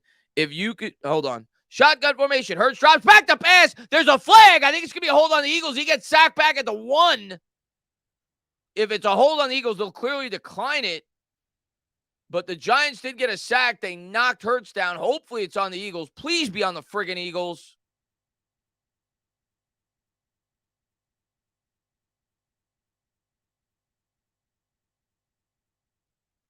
A hole. That's a hold on Mulata. They finally called one. As Thibodeau and Aziz got home, they sacked him back at the half-yard line, so that's good to see. So they're going to have it at about the 1. Maybe the Giants blocked the punt. 4th down. Nozier, man, if you could, would you cut Blake and Shep to pay Bradbury? Wouldn't have mattered. It wouldn't have mattered. They weren't going to be able to pay Bradbury. They did cut Blake. Kicks. Oh, they blocked it. Giants blocked the punt. The ball's in the end zone. The Eagles picked it up off the block.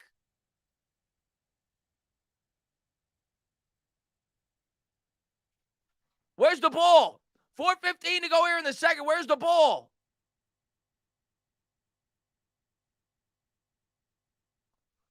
The punter picked it up. And now their punter's hurt. He's limping. He got hit after fielding that ball and trying to run it out. He's down on the ground. Eagles punter is hurt. And Kinkle says, stop excluding Daniel Jones from criticism. Admit it finally because he is not him. I've never said he's him. What's him? Is him franchise quarterback? He's not a franchise quarterback. Not even close right now. Never said that. I said I want him to come back next year. I still do. But I don't think he's a franchise quarterback. And that was Ellerson Smith who came up with the block.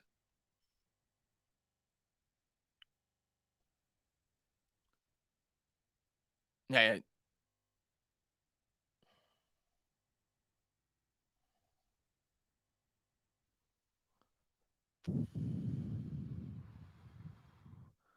So the Giants will have the ball after Ellerson Smith comes up with the block. 4:15 to go. They have it deep in Eagles territory. And obviously now they need to find a way to score.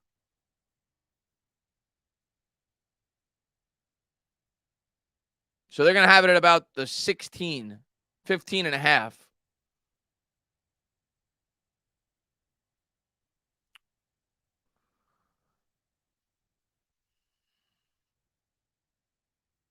Got to capitalize. That's something that could affect the Eagles. Not that they're going to be punting much the way our defense has played, but they look like they won't have their punters. I'm assuming the place kicker will probably be the punter the rest of the game. 4:15 to go. He's getting looked over in the blue tent, but obviously doesn't look good for him. Giants are going to have it at the 15. Jones coming out under center. Man in motion is Darius Slayton, left to right. Barkley in the backfield. Giants trying to capitalize, put some points on the board. Jones takes the snap, play action, throws. He's got Bellinger. Bellinger down the sideline. Tackled down to the 3. Giants threatening here. 1st and goal at the 3, maybe the 4, depending on the spot, as Bellinger's starting to get involved in the passing game. All right. Okay. Come on. Get 6.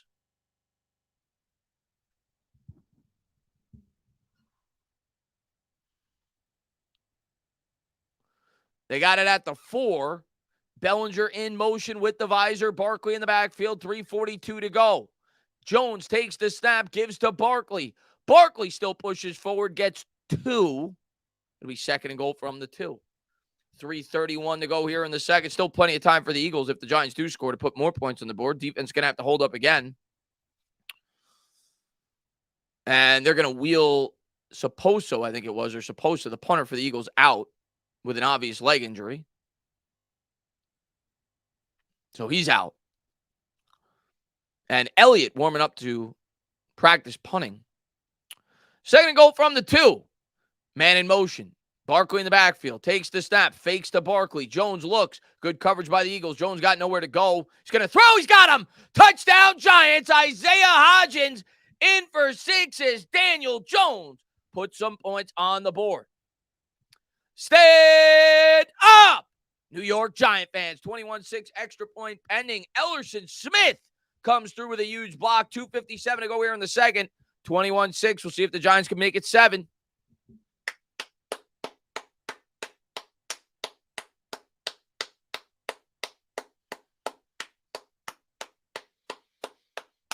All right. Come on.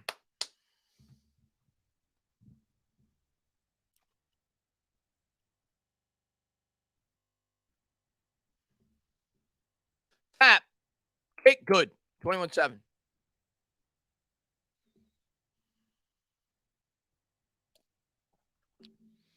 $2.57 to go. Ellerson Smith. Love it.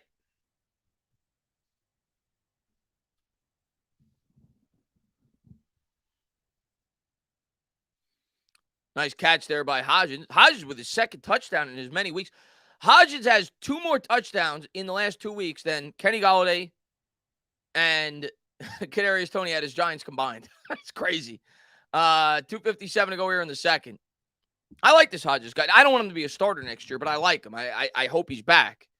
And obviously, Shane and Dable think pretty highly of him. They brought him over from Buffalo, but he's had 2 touchdowns, both, inside the red zone where it's hard to kind of create separation. But last week, he ran a really good route on that corner route. And JC, man, thank you very much, man. We really have some delusional fans here. It's obvious we have key injuries on the secondary. No, we have many players as a foundation. Stop with the high expectations of Bleed Blue. Relax. I'm with you, JC. Relax. We definitely have foundational pieces. I mean, we have what we hope is going to be bookend tackles. I think we have 2 really good young edge rushers. We definitely have some foundational pieces. There's no doubt about it. But it's going to take some time. Peter, man, thank you very much, man. Say goodbye to Kenny Gonaway. He's trash. Kicks away here by Gano. And it's going to be a yard deep. Boston Scott, the little squirt's going to take it out. I hate him.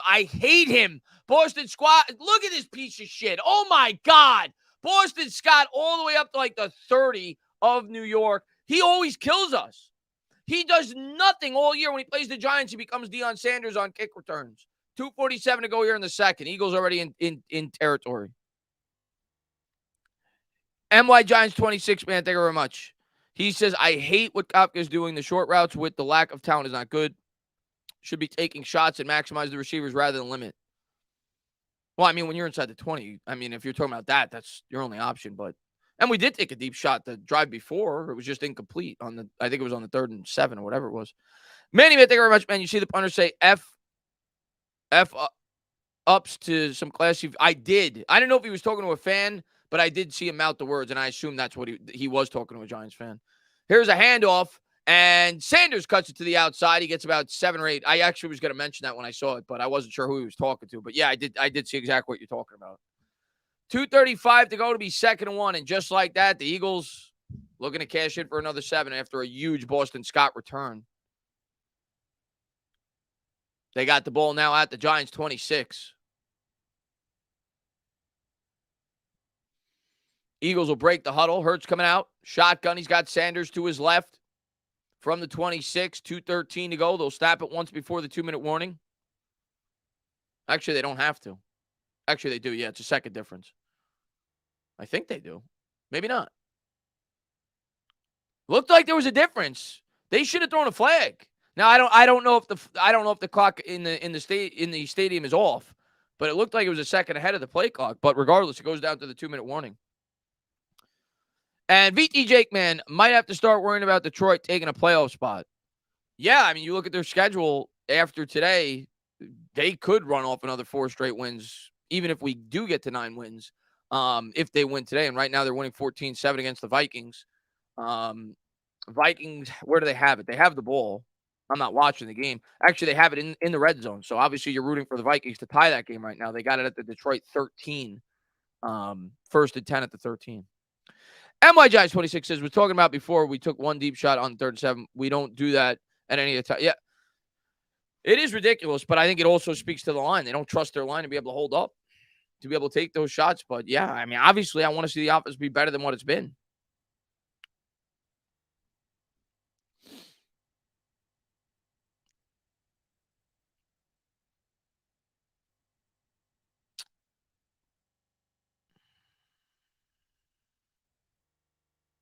Yeah, another special teams lapse. Yep. Yeah, our special teams today has been horrible.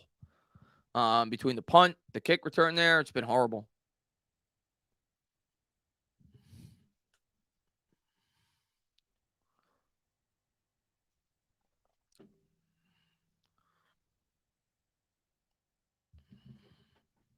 But hopefully the Lions lose. That game will be close. Buffalo and the Jets are scoreless. Jets defense playing well, huh? They holding Josh Allen to no points there with 2 minutes to go in the half. Dominic, man, thank you very much. He says, I've never wanted a guy to retire more than Scott. He's the worst. He is our He's our kryptonite. I mean, everybody's been our kryptonite as of late, but he's just one of those annoying players that just against us, he just plays out of his mind and doesn't do anything else when he plays anybody else. Musab, man, thank you very much, man. In my opinion, it's very possible they draft a quarterback like Anthony Richardson mid-first or second and sit him a year. They build up the roster while they will develop some. It all depends. I mean, it's way too early to speculate. Like, it all depends. Like, everybody says how this guy, and I've watched him, everybody talks about how he's got incredible physical attributes. Well, teams are going to see that. And if he has a great combine and a great pre-draft process, who's to say one of the teams picking in the top 5 or 6 isn't enamored with the guy and take the guy? So we don't know, and they're not going to know going into the draft. So we'll see. I mean, it's way too early to speculate, but that'll be one of the talking points going into the draft, especially if we don't keep Daniel Jones. But we'll know. We'll know going into the draft whether or not we're more than likely going to be drafting a quarterback because they got to decide on Jones before the draft. Eagles are going to have it here at the Giants 26, 2nd and 1. Man in motion is Smith. Hurts out of the gun. He's going to hand off to Sanders. Sanders off the left side. Huge hole down to the 11. My God. So the Giants get some positive momentum. It just sucked right back out. Minute 48 to go.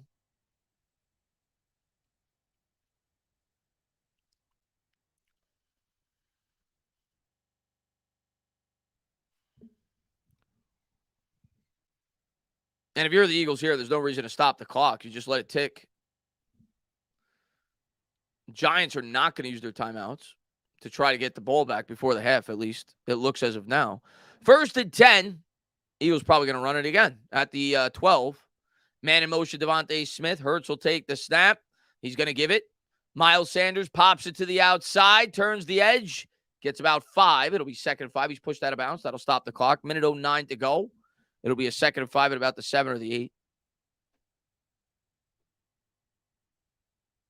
2nd and 6.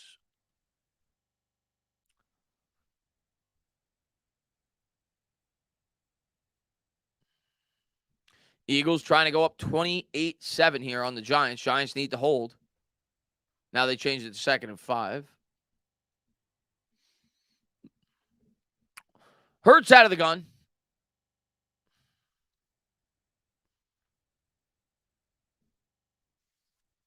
Three on the play clock. Hurts takes the snap, drops back, 3-step, drops, steps up. He's going to try and run with it. Giants get home. They rock him in the backfield. It's a loss of about 3. And the Giants will use their first of 3 timeouts as they try to preserve some clock to maybe get a field goal before the half. Minute 02 to go here in the second.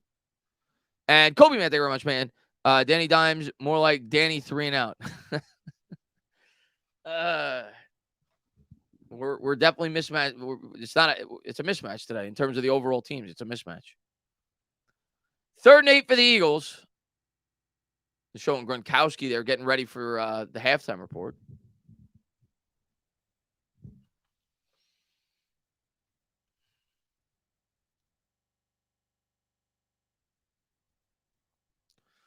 Need a stop from the 11. 3rd and 8. Devontae Smith in motion.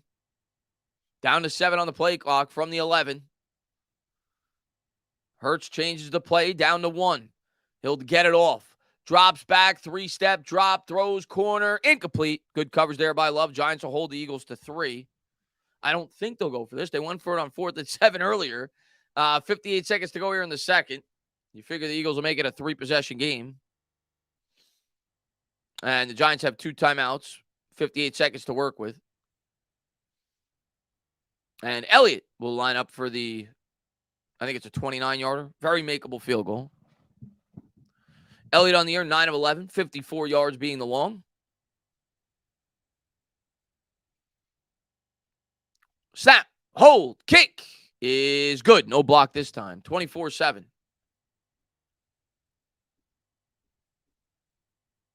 So see if the Giants could at least get 3 before the half. Not much time to do it. Yeah, Kayvon got some pressure for sure. I saw somebody in the chat say that. Yes, he did.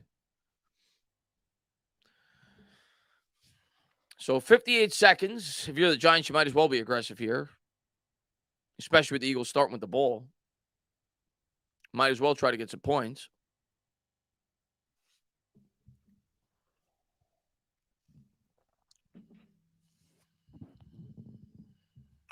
Come on. I see people saying 7. It's going to be hard to get 7, but I mean, I'd love 7. I want to get it. I'm hoping they could at least get a field goal attempt for Gano before the half. 54 seconds to go.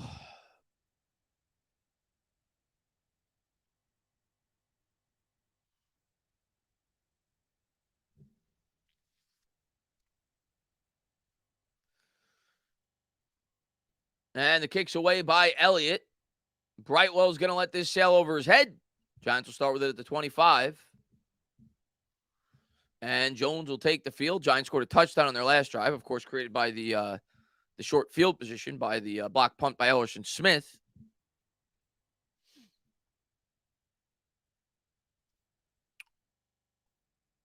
Which was inevitably created by the sack, really, by Thibodeau and Aziz, because they were pinned up inside their own 1. So that's really what created that touchdown. Jones, 8 of 11, 54 yards with a touchdown and 113 passer rating. Takes the snap, drops back, looks right, throws right, sailed to throw a bit. Hit both of Slayton's hands. I know it's wet, but incomplete. 2nd and 10.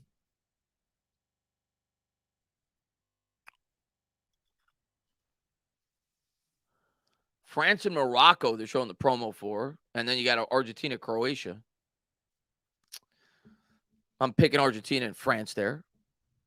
I'd like to see Messi get his first championship. 1st and 10. Jones drops back to pass, steps up, checks it down. That's Breida, and Breida does a good job breaking the tackle and pushing forward for about 2 more. If you're the Giants here, you're down by so much, just whatever. If they score 3 more points before the half, whatever. Jones rushes to the line of scrimmage here from the 32. 33 seconds to go. Jones takes the snap, drops back, steps up, and he will get sacked. You got to figure the Eagles will call a timeout. And they do. They still have 2 more. But down 17 points, whatever. You got to try to put some points on the board before the half. And now the Giants will have to punt.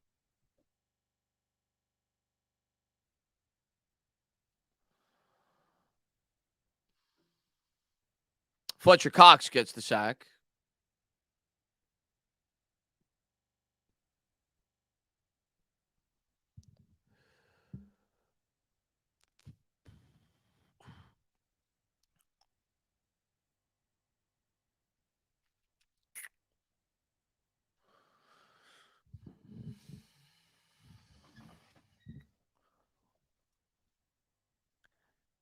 Hopefully the Giants get a good punt off.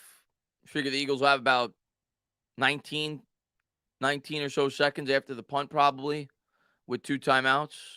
Punts away by Gillen. And they'll field it at the 20 to the 25. Bust it to the outside. And he's brought down at the 32. That actually wasted a lot of time. It's down to 14 seconds. But the Eagles still do have 2 timeouts. They have 2 plays to get in field goal range for Elliott before the half. 14 seconds to go. We'll have it at their own 32-33. And we've seen the way this offense is operated today. That's plenty of time.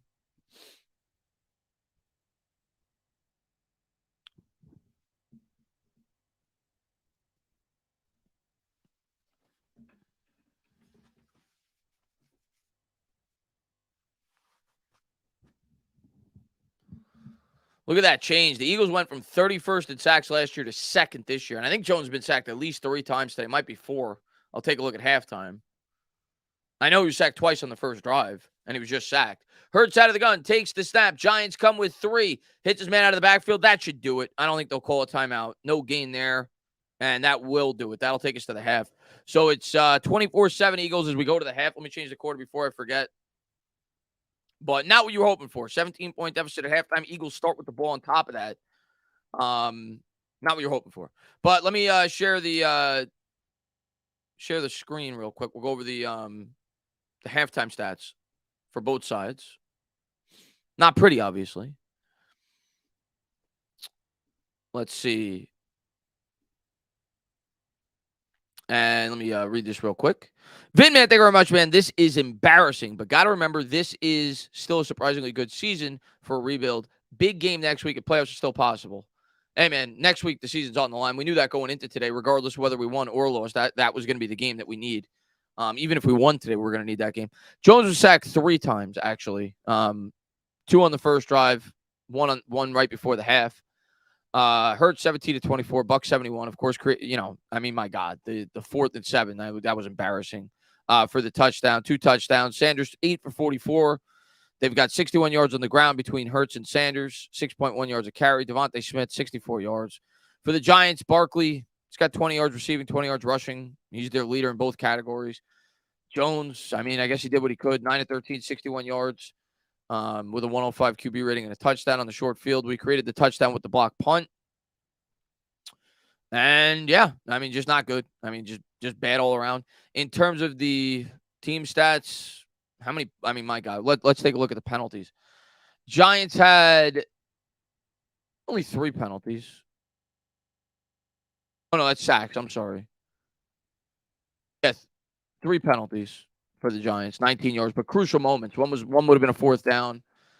Eagles only 1 penalty for 8 yards, 61-43 in rushing, 156-50 in passing. And, yeah, you're just seeing the mismatch. They were 4 of 7 on 3rd down. We were 1 of 6. Time of possession, actually closer than I thought it would be, but the Eagles start with the ball, 16-15 to 13-45 at the half. So we got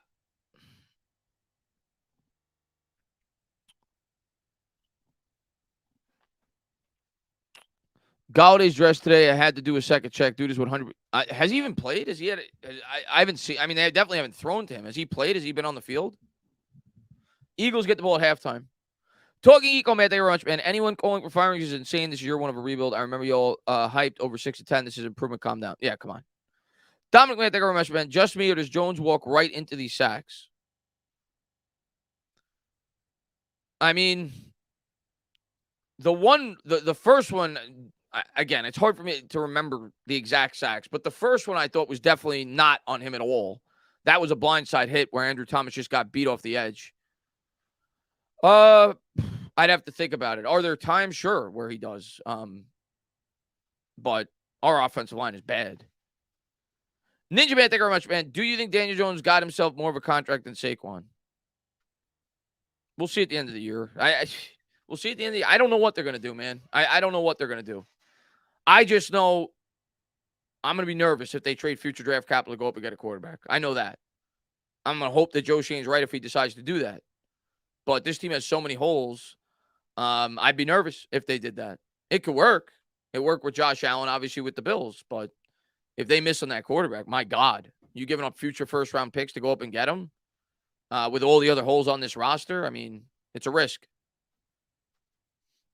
Showing the first half highlights. And Mike, look how open A.J. Brown is on that throw. My God.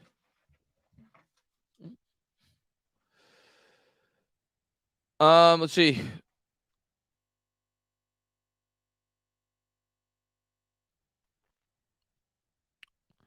It's not about the playbook. It's about touchdown. Trevor Lawrence. Jacksonville takes the lead 20-14. Officer Ricky, man, thank you very much, man. Name the last Super Bowl winner where the running back is better than the quarterback.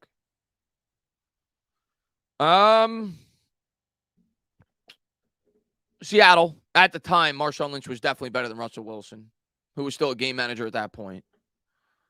I think Marshall Faulk was better than Kurt Warner, but that's going back a long ways. Obviously, Warner got the credit because he was the quarterback, but I thought Warner was the most important player in that offense. But, yeah, generally speaking, you're right. Generally speaking. Steve, man, thank you very much.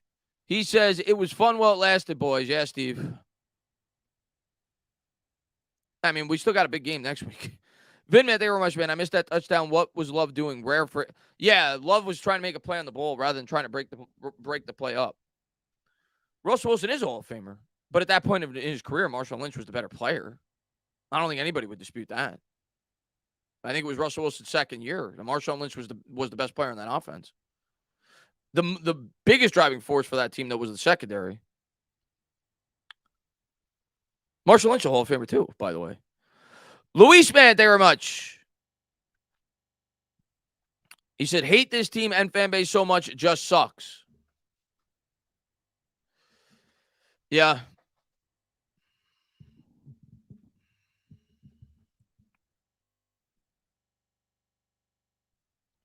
Jerome Bettis? Yeah, over Ben early on in his career. Again, yes. Was probably better than Ben, but you're going way back. But yes. Ben was not great early on in his career when he won that first Super Bowl. But yeah, quarterback is obviously the most important thing. Nobody's going to dispute that. Yeah, yep, good call. John Elway, Terrell Davis at the tail end of his career. Steve, man, thank you very much. He says Antro Roll had sent Smith into the shadow realm. Yeah, he would have, yes.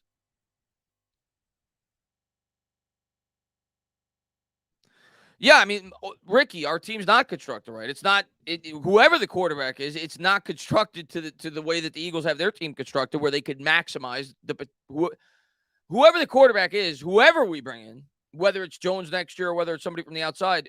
The team is currently constructed is not set up to maximize the abilities of the quarterback, like the Eagles have right now. We don't have that. We're not even close to having that. We need to continue to build the line and get more help in terms of the wide receiving core. Coffins, I don't think it's that. I think it's just down. I don't think it's that his internet's not operating properly. It's like literally down. Like there's an outage, and it's taken them like 2 days to get it situated. I don't think it's like his internet's like dropping in and out. Look at where the Giants were this time last year. Yeah, we got a ways to go. Hakuna says Seahawks could have won that second Super Bowl if they gave it to Marshawn Lynch. Beast mode would have plowed through easily. Jason, man, thank you very much. He says we could definitely use Adoree right now, but we had to have him returning kicks. I do realize this season. Kayvon, though, pass rush is picking up steam. Yeah, pass rush are good there, especially to close out the half. Kayvon's been good this game. JC, man, thank you very much. Who would you see if a choice, 26 or DJ, pick one? If I got to keep one? I mean, I think we're going to franchise tag Saquon. I've thought that now for about 3 or 4 weeks. I don't think he's going to get a 4-year deal. I just don't know if Saquon's going to play on the tag. And if he doesn't play on the tag, if you're Shane or you're not willing to give him a commitment at that point, he might be traded to a team that would be willing to give him the commitment. He's going to be tagged, and then it may get messy during the offseason. Jones, to me, it comes down to simple. What Shane's going to have to decide, does he feel one of these quarterbacks, and most likely either Anthony Richardson or Will Levis, because as of now, I could only go based off what people are saying now in terms of the mocks. The top Stroud and Young are not going to be in range for us to trade up unless you're giving away everything. Like you'd have to give away 3 first-round picks plus to even have a chance at those guys. So he's going to have to ask himself, does he feel Levis or Richardson is worth giving up what it will probably take to move up and get them, which may be a future first? And does he feel that quarterback has the potential to be on the level of a guy like a Josh Allen or Pat Mahomes? If he doesn't feel that way, you don't do it. You don't trade up to get a guy that you don't feel could be one of the top 3 or 4 quarterbacks in the league with all the other holes on this team. Otherwise, you stand pat and keep building the football team. That's what it's going to come down to. Otherwise, I think they do stick with Jones on a short-term contract. T, thank you very much. DJ's into Giants' prime source of failure, but no matter, he's run out of time. Sign him cheap and then trade him and then use Tyrod Taylor. Else, let him go. Dirty deal. No, I mean, listen, it's up to the GM. He wasn't his guy, and we'll see at the end of the year what they decide to do. I hope Daniel Jones has success elsewhere if that's the route that they go, but I can't fault them. They didn't draft him. I don't think Tyrod Taylor is an option either. I think it's going to be Jones or a draft pick. I don't think Tyrod Taylor is going to be an option. 24-7 at the half. Eagles are going to start with it when we come back. Caleb Williams isn't next year, though. That's 2024. MY Giants 26, man. Thank you very much, man. Caleb Williams, I'd be comfortable going all in for. Yeah, that's 2024, though.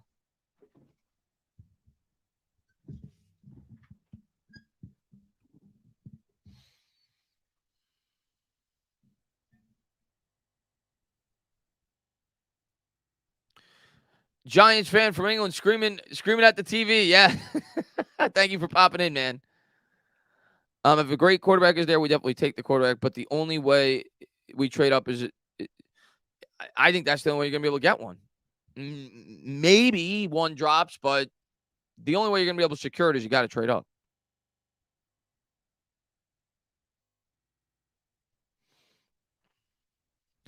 JC, man, thank you very much. I'd keep DJ, trade 26 to draft O-line, running back, wide receiver, cornerback. They might do that. I mean, if Saquon's not willing to work out a deal that they're comfortable with, that might be the route that they take. I don't know. I honestly don't know. But I don't think they're going to give him a 4-year contract, Saquon. Vin, man, thank you very much, man. Jones will be our quarterback till the GOAT, Arch Manning. We'll see, man. We'll see at the end of the year. I mean, they're going to have options, and that's why it's such a big topic of conversation right now, because we have a lot of unknowns in terms of what they're going to do. Jamil, man, thank you very much, man. How is it DJ's fault the whole team's hurt? It's not. I don't think it's DJ's fault. I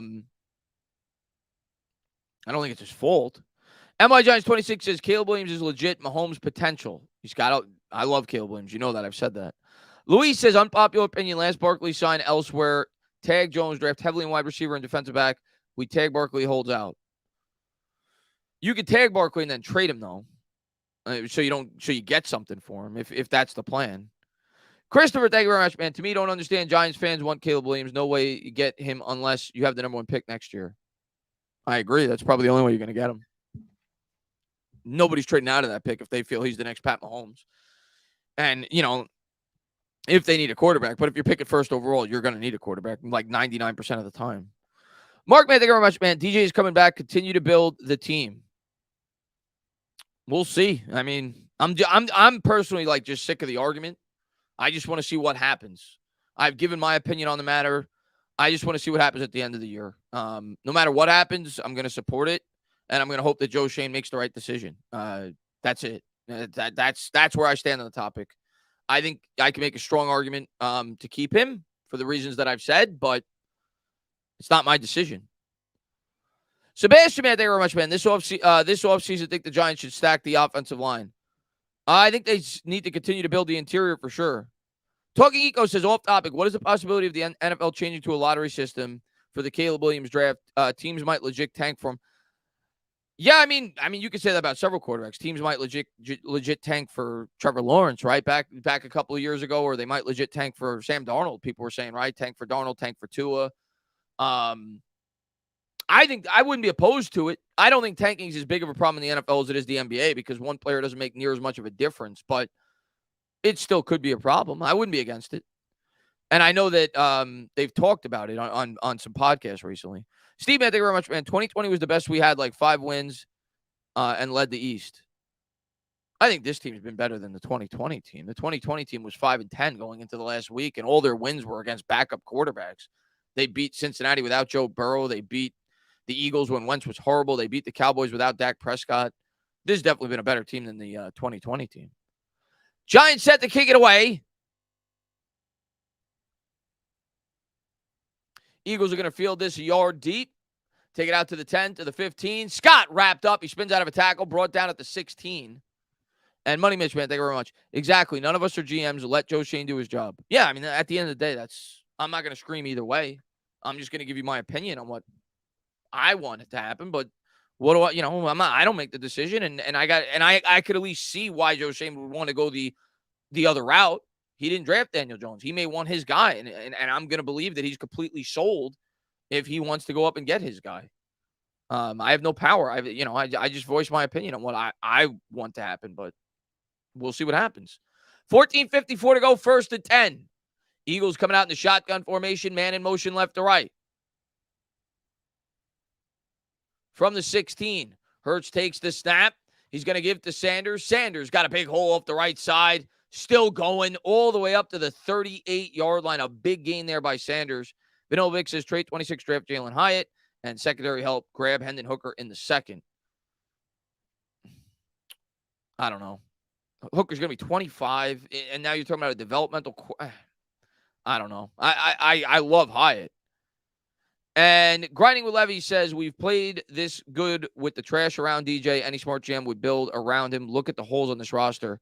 I think DJ's played well overall this year. I agree with that. 1st and 10. Here's Hurts. Hurts coming out in the gun. It's a high snap. It's a design quarterback run. And there he goes. Hurts gets up to the Giants 49. 14:08 to go here in the third.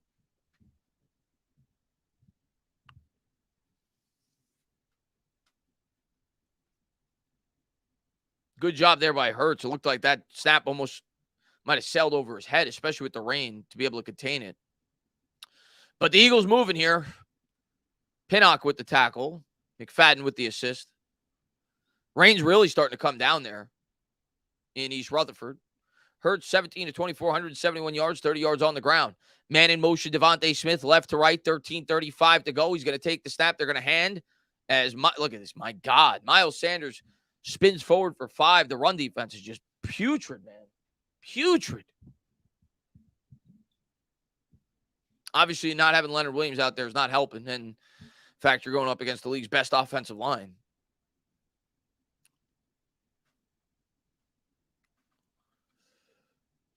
$13:10 to go, 2nd and 5. Shades, I'll try it, but I tried the shades in the first half. Didn't work. 13:01 to go. Here's Hurts. Hurts pistol formation, man in motion, Devontae Smith. He'll take the snap. He'll give it. It's Boston. Oh, he faked it to Scott. Hurts, shades work. There goes. I might as well snap the shades after that. A big run there by Hurts off the right side. He gets about 30. So first down deep in the Giants' territory. And Bodo says Davis, Smith, Anderson, Allen, Riggins, Harris, Zonk. I guess is that in reference to the quarterback question earlier? A lot of those guys are older running backs, but I'm assuming that's what that was in response to. Oh, Anderson, you're talking about Anderson with the Broncos because Peyton Manning was on his deathbed at that point. 1st and 10, they have it at the 20. Pistol formation. And you're probably right about that because Peyton was horrible at that point in his career. 1 on the play clock. Hurts takes the snap. He turns. He gives to Scott. Nice open field tackle there by McFadden. Nowhere to go. Loss of a yard. 12:05 to go here in the third. Good to see the rookie get involved. 12 minutes to go.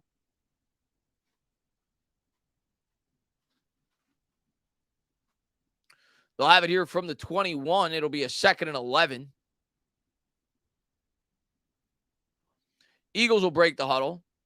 Hurts coming out in the gun. He's got Scott to his left. And Bodo says, how many running backs have won the Super Bowl MVP? I don't know. I'd have to think about it. I don't know. Takes the snap, drops back, looks right, throws right, incomplete.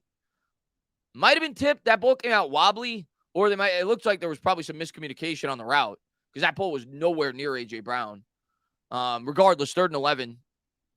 But usually, obviously, the quarterback wins the MVP of the Super Bowl. Not always, but usually. Not many, I would assume. Not many running backs have won the MVP. Jerome Bettis did.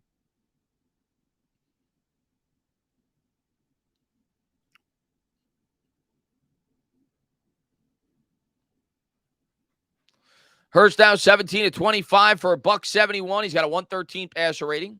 Takes the snap out of the gun. Giants come with 5. Hurts throws. Got a man. I don't know if he got both feet in. They're going to say it's incomplete.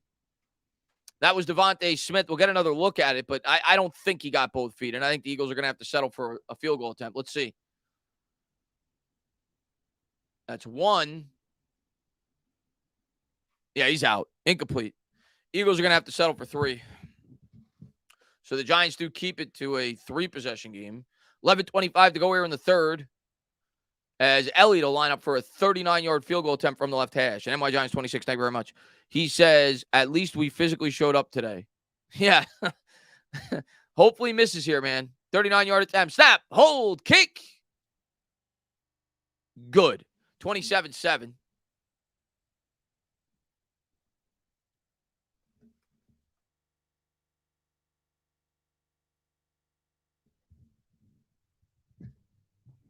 Seven running backs won the MVP. Okay.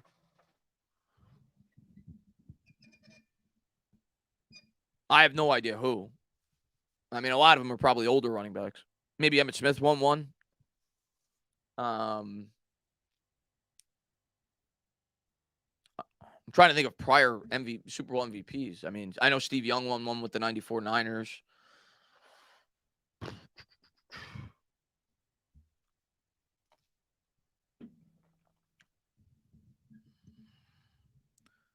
Oh, yeah, Otis Anderson, of course, with the Giants. Yep.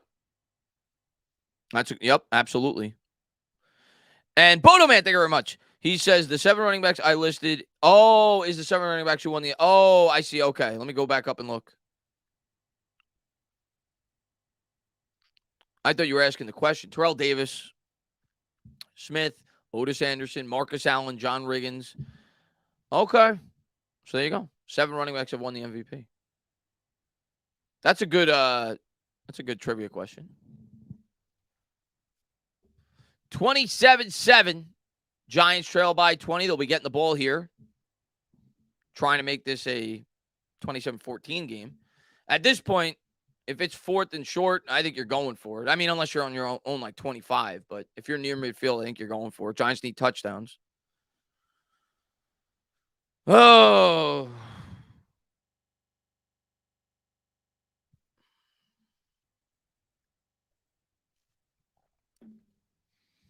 See if the offense could get something going. Obviously, we've struggled in terms of blocking. Eagles have been able to get great pressure both against the run and the pass. Chizola, thank you very much, man. Now we just need 21 unanswered points. Get the dub. How about 22? Go for 2. Oh, no, 21 would win it. Never mind. We're down 20. What's up there, Tim, man? Thanks for popping in.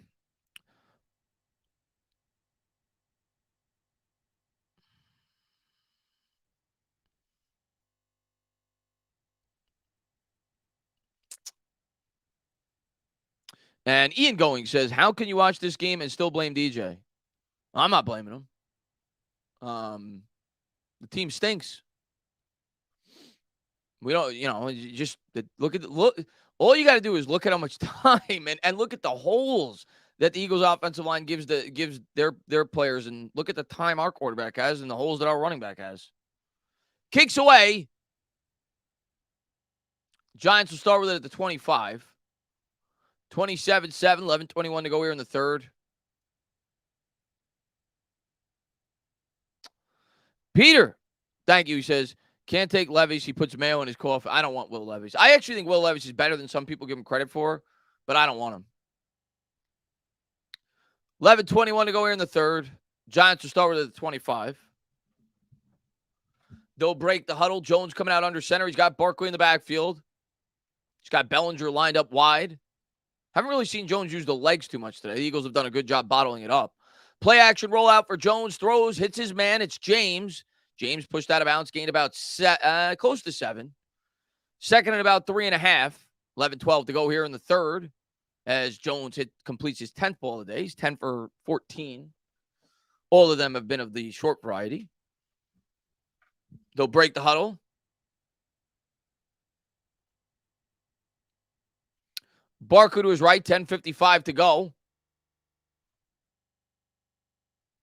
Jones takes the snap, fakes it to Barkley. Good fake there. Jones turns the corner. Nice run here by Daniel Jones all the way up to the 48. So good job there by Jones. 10:44 to go here in the third. Great fake. He's always been good at selling that fake. Lou, man, thank you very much, man. He says, a lot of fans want to dump Barkley. Please do. I'd love my Rams to have a chance to get him. It would be a dream to have. Oh, Saquon's awesome. It's just a matter of, does the money make sense for this team? Blake, man, thank you very much, man. We might not win this game until Philly benches their starters week 18. Yeah, hopefully you're wrong. 1st and 10. Next week's a huge game, though. Jones coming out under center. Slayton in motion. He's going to give to Barkley. Big hole there for Barkley. He's able to lower the shoulder and get about 5 as he carried Fletcher Cox there for about an extra 2 yards. But there was a good-sized hole there that the offensive line created, but Fletcher Cox swallowed it up quick. 2nd and 5, 10 minutes to go here in the third.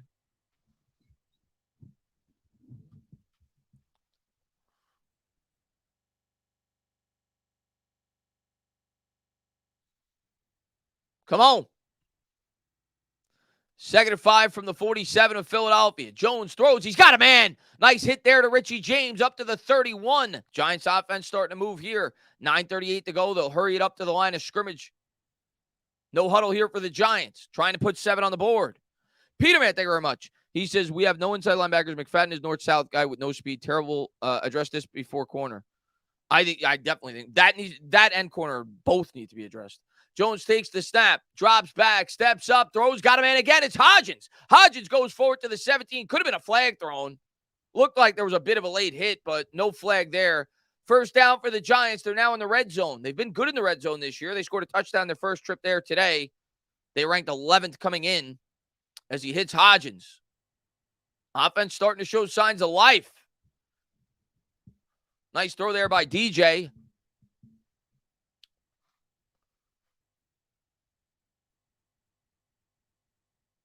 From the 17, Brightwell into the game. Jones takes the snap, drops back, 3-step drop, has to double pump. Hit as he throws. He hits Hodgins up to the 10. It'll be 2nd and 3 from the 10-yard line. 8:33 to go here in the third. Giants trying to cut this to a 13-point game. Jones now 13 of 17 as he's driving down the field.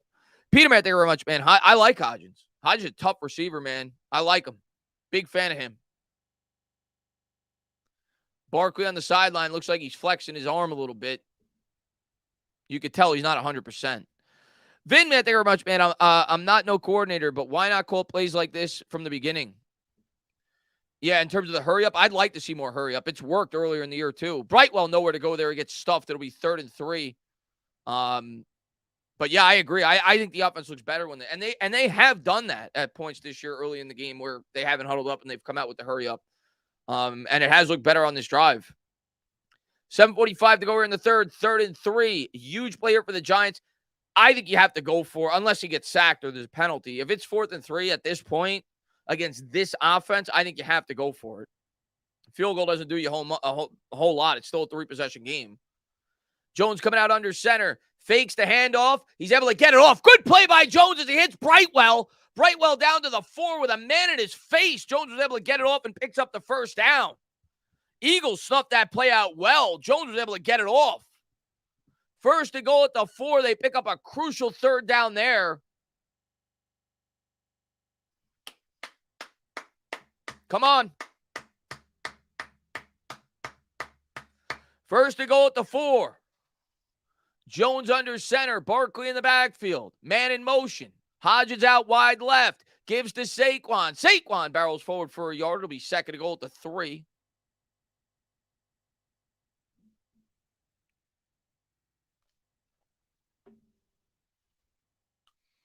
$6:40 to go. Giants come to the line, desperately needing 7.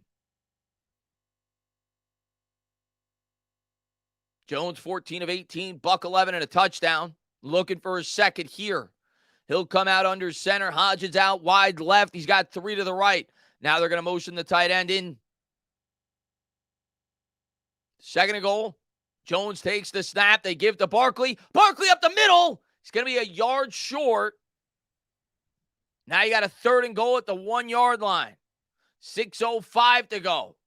3rd quarter. Almost was able to get in there. Eagles overcommitted off the edge. And Barkley was able to barrel forward close to the end zone. So they'll have it out now here at the 1. 3rd and goal. Big play here. Jones under center. Hodgins to the left. Takes the snap. QB sneak. Jones. I think he's in. It depends on the spot, and they're going to mark him in. Stand up! New York Giant fans. Daniel Jones makes it a 2-possession game as he goes in for his 5th rushing touchdown of the year. And a good drive there by the Giants. 27-13, extra point pending. Good answer there by Jones and the Giants.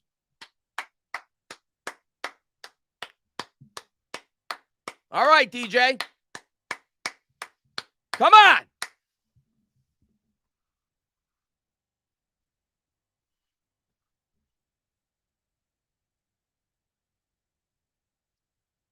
Snap, hold, kick, good. 27-14.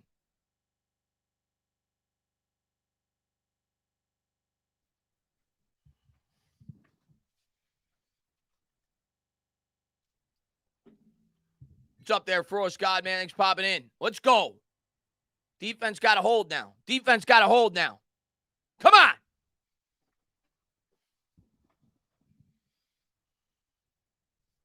Let's take a quick look around the scores.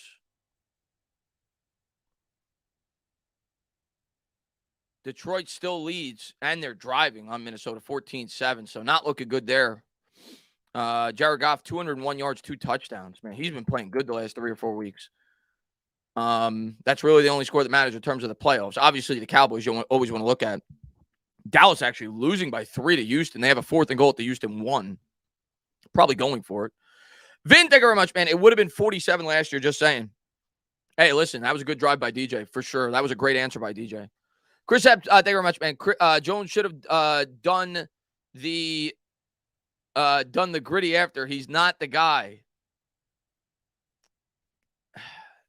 Can we just enjoy the game or try to enjoy the game? I know it's not good. Can we try to enjoy the rest of the season? We'll see at the end of the year what they do with the quarterback. And Fabian says, stop playing pansy ball. Open the playbook. They're going to have to. They're down by 13 points. We're down by 13 points. And JC says, would you draft a running back like Jacobs 27, Henry Blunt? I would prefer that, JC, if we're going to draft a running back. Even if we keep Barkley, I think we need a thumper like that. I think he'd complement Barkley very well if we're going to keep Barkley on the franchise tag or a short contract.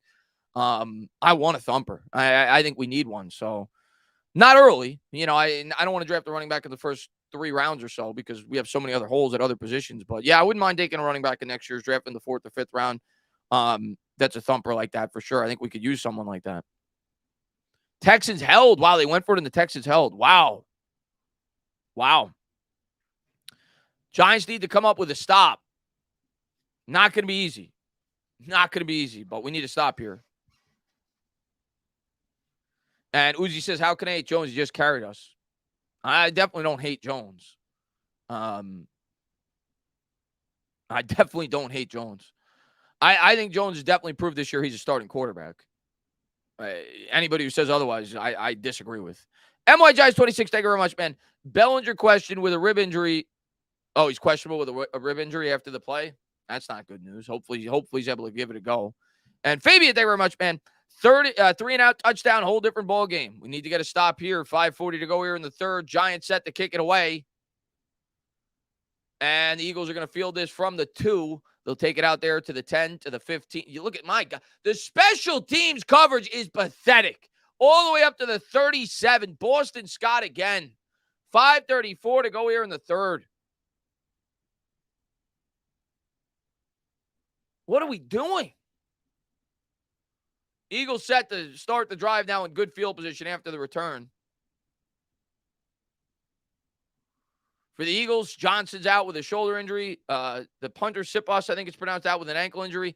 And Blankenship, the safety, out with a knee. Can't kick it out of bounds. They start with it at the 40 if you kick it out of bounds. Hurts coming out in the shotgun. Kick it out of the end zone.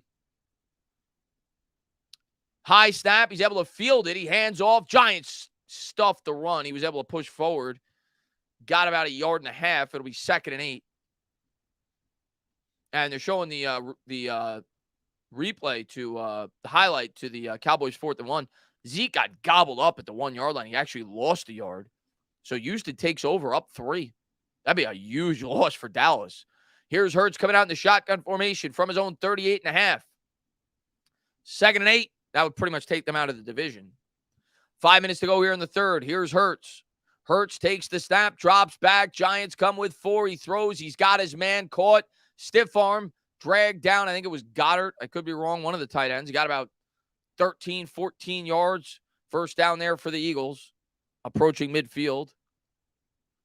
And Steve, thank you very much, man. Boston Scott has always been an issue. How? He kills us, man. Kills us. As the Eagles actually into Giants territory after that play. They got it at the 47.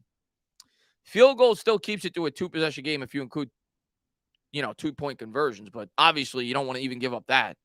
Here's Hurts. Hurts takes the snap, drops back, looks right, throws right. Horrible throw there. Giants did get some pressure. Was looking for Sanders. 2nd and 10. 4:20 to go here in the third. Got to look out for Hurts' legs.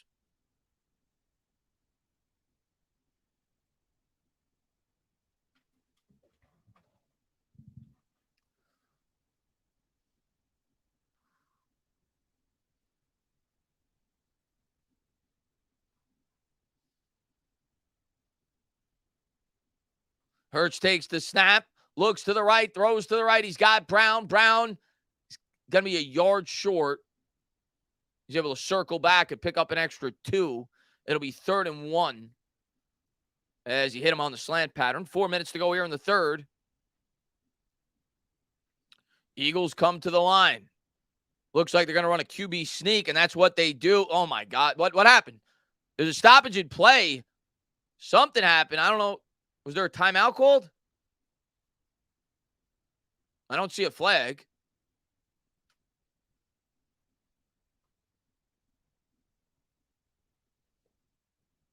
There was an injury.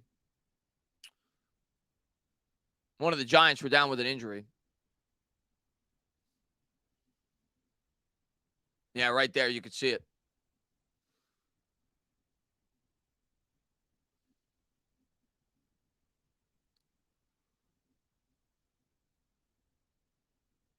I think it's McFadden, the rookie. As if we weren't thin enough at the linebacker position.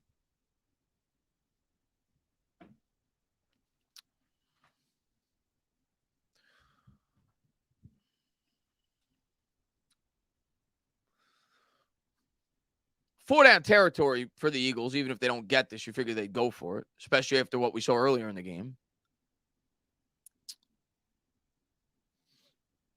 They'll talk it over, stoppage and play. Eagles are 22 of 25 this year on third downs of 1 or shorter. They just showed that stat up on the screen. That's a pretty good conversion rate.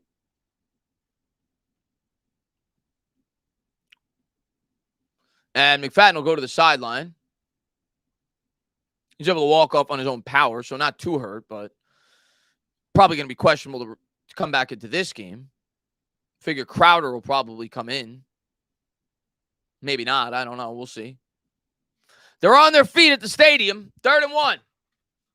Giants need to stop now. 3:46 to go. Takes the snap. Oh, my God. Oh, my God. Pitches it to the outside. They needed 1. They got like 15. 3:37 to go. How is it that easy? Miles Sanders, they crowd the line, and Hurts just pitches it to the outside. They had 3 blockers off the edge. Plus, they pulled the tight end, and we had no chance.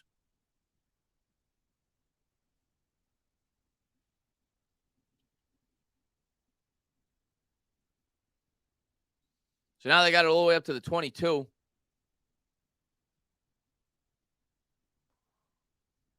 From the 23, Hurts takes the snap. He's going to give. Sanders breaks off a tackle. He gets 2 up to the 21. It'll be 2nd and 8. 3 minutes to go here in the 3rd.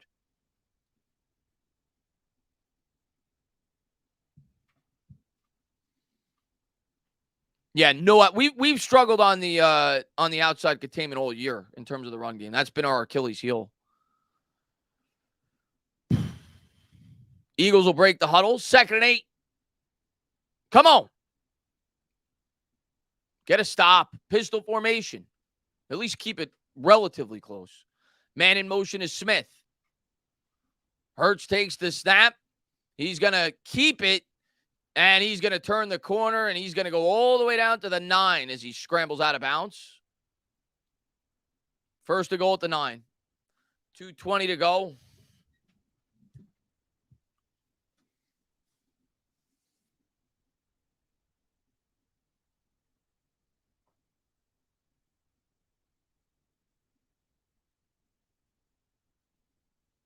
Jihad Ward's got to do a better job than that. I mean, my God. You got to do a better job at sealing the edge than that. 1:55 to go here in the 3rd. Here's Hurts. Hurts coming out in the shotgun. He's got Sanders to his right. 1st to goal at the 10. 3 wide. Motion Sanders out wide. Takes the snap. It's a design quarterback run. Hurts is going to go in.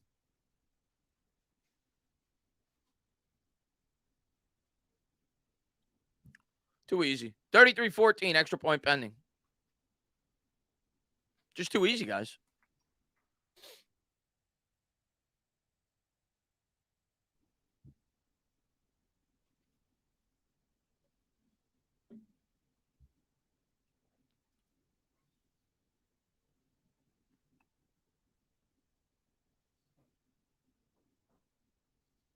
That's how you block. My God. Kelsey just annihilated Crowder. Snap, hold, kick, good. 34-14. And Crowder sucks. Crowder is trash. He's complaining about not playing. Okay, you just saw why. Minute 41 to go here in the third.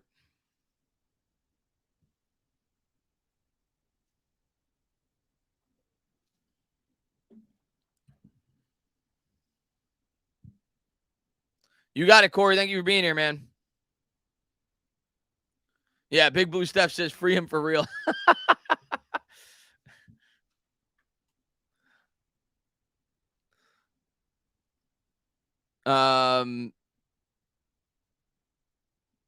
Yeah, well, I mean, listen. Our defense, with all the injuries we got, it's going to be hard to stack up with an offense like this. Hopefully next week they can do a better job if we get Leonard Williams back in the lineup.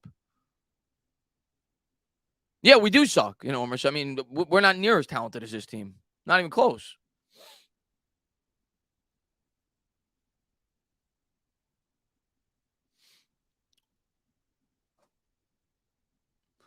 When's X coming back? McKinney? I have no idea. It all depends on the severity of that injury, right? I mean, may not be back at all this year. I don't know. He says one thing. That doesn't mean anything. He said a couple of weeks when it initially came out.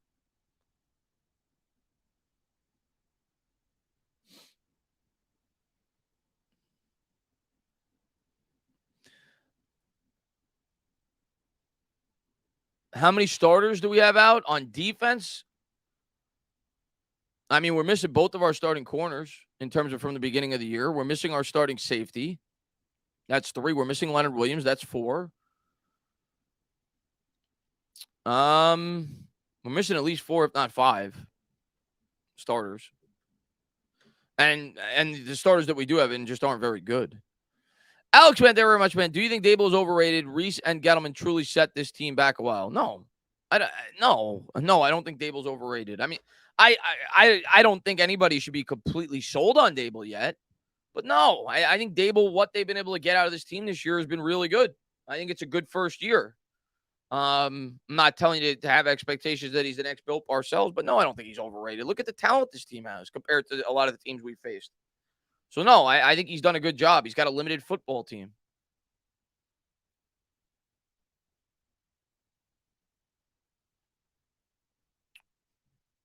We knew coming in we were a limited football team. Hurts 8 plays, 63 yards, 359. Hurts with a 10-yard touchdown run. Kicks away by the Eagles. And the Giants will let this go over their heads. They'll start at the 25. We'll see if Daniel Jones can put another drive together to keep this within a prayer distance. Yeah, the special teams were awful today, Rob. Awful.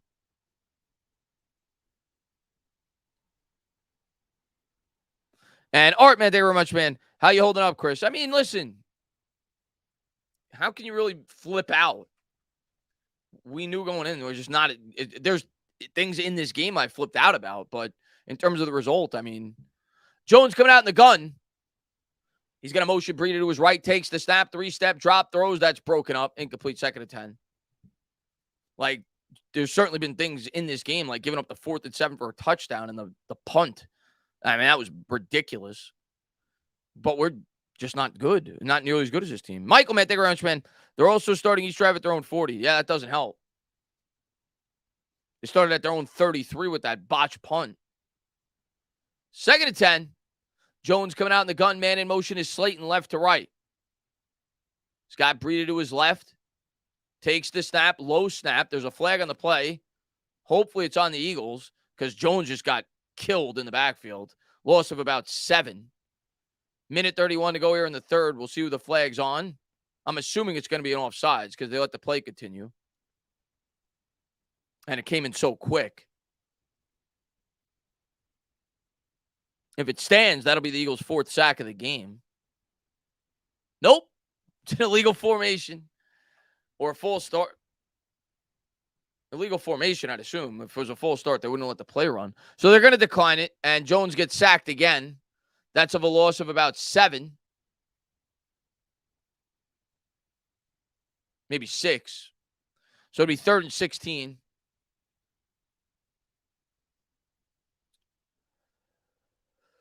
Oh. Minute 18 to go here in the third. Jones coming out of the gun. Empty backfield, 3 wide. Jones takes the snap, 5-step drop, throws over the middle. It's caught. It's well short. They're going to be 4 yards short. If you're the Giants here, they probably won't. It's 4th and 4. Why not? Like, why not? You're down 20 points. I know if you don't get it, they're going to run up the score, but why not? If you punt here, you clearly lost. Jones got wrecked on that throw, by the way. Good catch by Richie James. And they are going to go for it. 4th and 4. I agree with this. 4th and 4 from their own 31. Jones out of the gun. Breida to his right. Trips to the left. Jones takes the snap. Drops back. Hit as he throws. It's caught. First down. Darius Slayton. I think that's his first catch. Up to about the 38-yard line. A crucial convert. There's a flag. You got to be kidding me. You got to be kidding me. I can't even be happy for one play.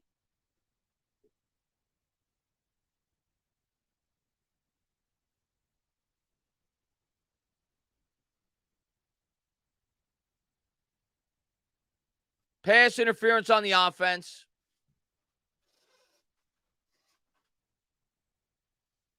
Now they got a punt. They hit him for a pick play. Come on. That's weak. That's a weak one. Giants are going to have to punt.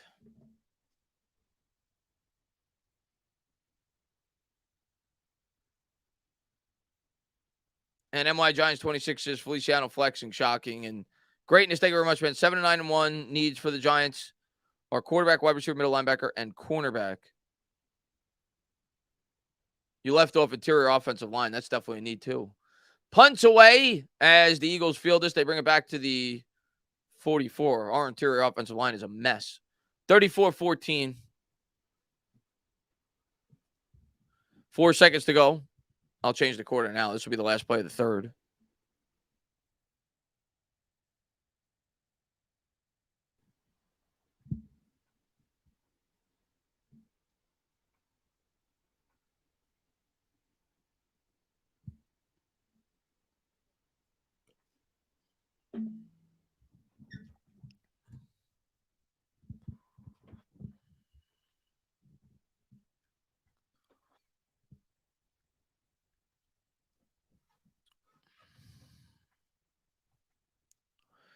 And here comes Hurts coming out in the shotgun formation. Going to be the pistol from his own 44. He'll take the snap. He'll turn. He'll hand off. They'll pop it to the outside. Sanders nowhere to go. Pinnock with a nice tackle. Ankle tackle out in the open field. It'll be 2nd and 10. But my God, man.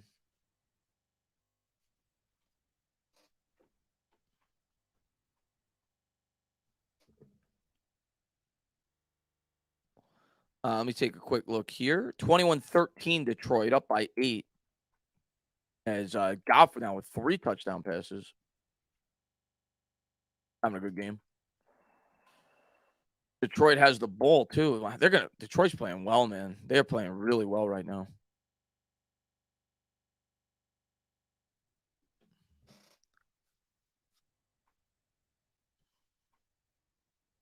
Let me take a quick look at Dallas. Dallas losing by 6. 3rd and 7 at the Houston 35. Pittsburgh down 6 to Baltimore.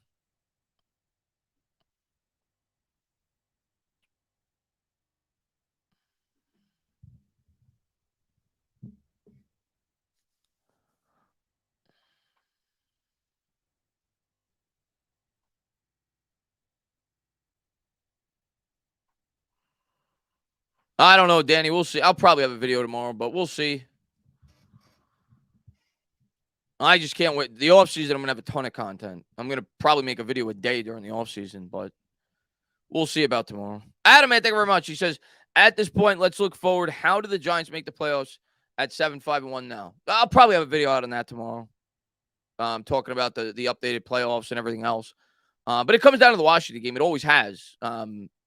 This game, win or lose in this game, it wasn't going to make much of a difference in terms of the playoff probabilities. It was going to come down to next week. That's what it's going to come down to. They beat Washington and the Colts. They're almost certainly going to the playoffs. I mean, it's still possible they miss it, but they're probably going. Dominic, man, thank you for being a member for 15 months, man. Never fails. It takes so much time for us to get a call. It has to be blatant. Yet they call so many weak calls against us. Nevertheless, go Giants. Yeah, that call seemed. I mean, I guess by the letter of the law, he picked him, but I don't know. That seemed a little weak. J-Man, thank you very much, man. Gates at center, stud right guard, Hope Azudu, Neal develop. Yeah, or you could move Gates to the guard and draft the center. But yeah, interior offensive line needs to be. I'm not saying it has to be in the first round, but that needs to be that is a need for sure this offseason.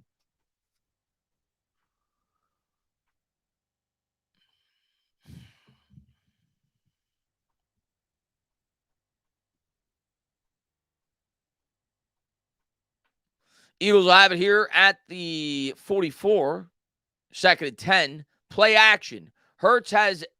Oh, he got wrecked. Hit him again. Can't stand him. Zizo Jalari just rocked him and threw him to the ground. Third and 18. 14:45 to go here in the fourth. Nice to see Aziz get a sack.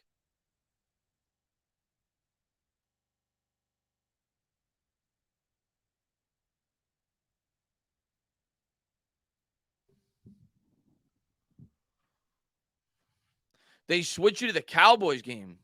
Wow. That sucks. Third and 18. I still got the game, guys. So 14:15 to go here in the fourth. Third and 18. Hurts takes the snap. Looks right. Hits his man in stride. Breaks a few tackles. Nowhere to go, though, for Quez Watkins. He'll gain about 4, and the Eagles will have to punt. 14 minutes to go here in the fourth. I still got the game. I don't know where you guys are watching it, but I got the game. 34-14, 13:50 to go. And Elliott's going to have to punt. So this should be interesting. The kicker for the Eagles, obviously their punter got hurt earlier. So we'll see how good of a job he does. From their own 40, 2 career punts. His long is 42 yards. And he gets the punt away. And not bad. The Giants will start at the 24. That's a lot better than Gillen normally does. So not bad for the kicker. I forgot where they were punting. That was probably about 37, 38 yards. Giants will start with it at the 24, 13:24 to go.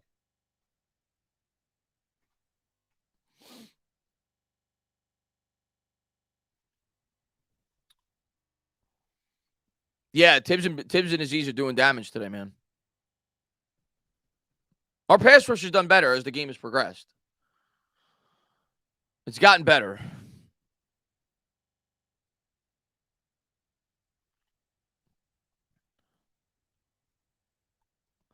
I mean, Eric, that game still has significant importance, Eric. We expected to lose this game, and they expected us to lose this game. They still flexed it because they knew regardless of the outcome of this game, that Giant Washington game was going to be huge in terms of the playoff implications. Game switch in North Carolina. I mean, I don't blame them. They're down 20. The Cowboys game could be a massive upset, right? So I don't blame them. But if you're in the New York area, I would imagine they'd keep it like they did for me. But obviously not everybody's in the New York area.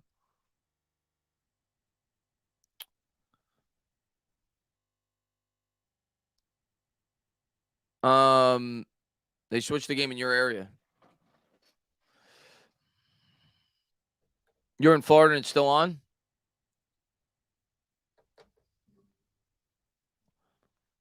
Let me see. Lions, see if they score. They got it at the Minnesota 27, 3rd and 8. And they just got a first down.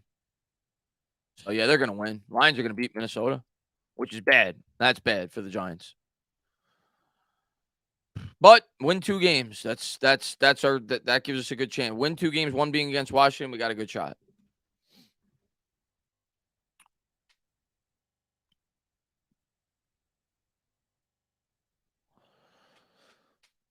Everything's on the line next week. Everything's on the line.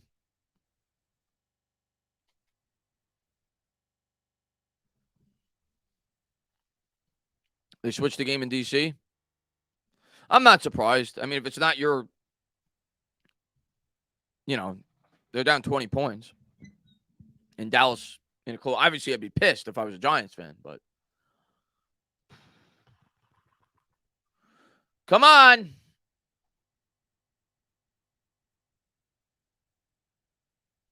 And here's Jones' first play out of the break. He's going to hit his man for about 4. That's Richie James on a crossing pattern up to the 29. Obviously, the Giants got to take some shots now. You're down 20 points with 13-11 to go. Giants will rush to the line of scrimmage. Second at 6. Jones down 15 to 20, 123 yards and a touchdown. We're down to 13 minutes. Jones gets to the line. Brightwell to his left, takes the snap, drops back, hit as he throws, and that's batted away. It'll be 3rd and 5. Slay with the pass breakup. 12:54 to go here in the 4th. I'll take a look to see if Galladay's out on the field. He definitely hasn't had a target if he's been playing. I haven't called his name.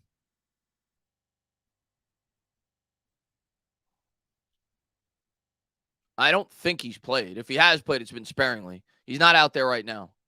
Jones coming out in the shotgun. Trips to the right. Eagles come with 5. Jones throws to Brightwell incomplete. They'll probably, they went for it before when it was 4th and 3 or 4th and 4. They may go for this. You got nothing to lose. But we'll see if they do. It's 4th and 5, 12:51 to go. Giants down 20. I think they're going to leave the offense on the field. 34-14. Eagles could close it out right now pretty much. Giants from the 30. 12:51 to go here in the 4th. 4th and 5. He's going to motion out Breida. Now he's going to bring him back. 3 wide set. Takes the snap. Drops back. Rolls out to the right. Buys time. Jones going to take off. Scramble with it. He's going to get it. He picks up the first down with his legs. Takes a hit on the way down. He gets about 7. So the Giants will get a first down. 12:38 to go. And NY Giants 26 says, horrible game from Andrew Thomas. Yeah, it's hard to – he definitely gave up that 1 sack. I don't think – again, I'm not looking at him exclusively, so it's hard while I'm watching the game. But outside of that, he's given up a few pressures for sure. There's the handoff to Breida. Breida off the right side gets about 2 or 3. It'll be 2nd and 7. The Eagles have gotten good pressure on Jones, though, throughout the game. I think that was Breida's first positive gain. Maybe he had one other, but they gave him 2 on that. It'll be 2nd and 8. Brightwell back into the game. Jones now coming out in the gun. Trips to the left. 2nd and 8 from his own 38. Takes the snap. Drops back. Oh, my God. He almost got crushed. Was able to step up. What a play by Jones as he hit Slayton all the way down the field, down to the 24-yard line. That is some of the progression we've seen out of Daniel Jones this year, to sense that pressure. Granted, it was coming from the right side, but he stepped up, avoided the hit, and was able to hit Slayton down the field for a huge gainer. And the Giants got it now deep into Philadelphia territory. Good play there by Jones. Slayton with a nice catch and run. Took a pop there at the 25. Jones coming out in the gun. Steps back, throws, hits his man up to the 20. It's Slayton again. It'll be 2nd and 5. 11-11 to go here in the 4th.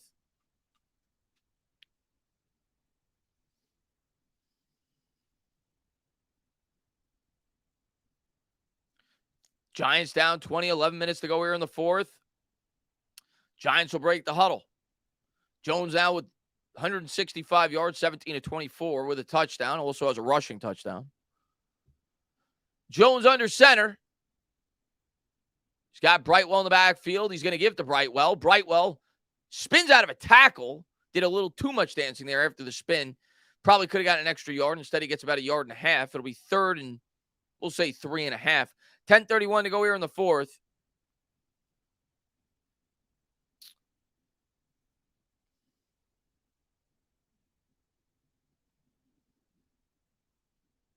Giants will come to the line. Brightwell to his left from the 18. 3rd and 3. It's a 4 wide set. Takes the snap. It's a designed QB run, and they're going to – how many of the – I think it's a motion penalty. How many of these motion penalties are the Giants going to get hit with this year? Maybe it was a full start. Yeah, it's a full start on Neal. So Evan Neal with a crucial penalty there. You're in 4-down territory. Field goal does nothing for you at this stage in the game. So you got 2 plays to get 8 yards. That's the 5th penalty on the Giants.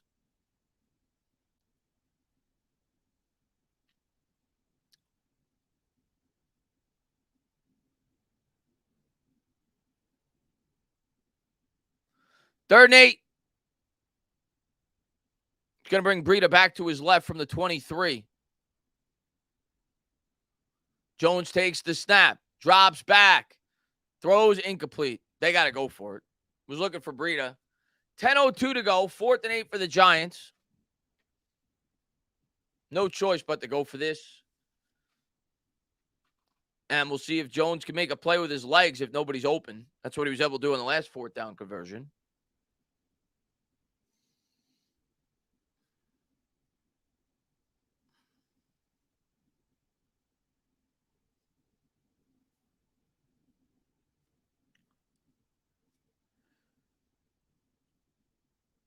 Trips to the right. 4th and 8 from the 23.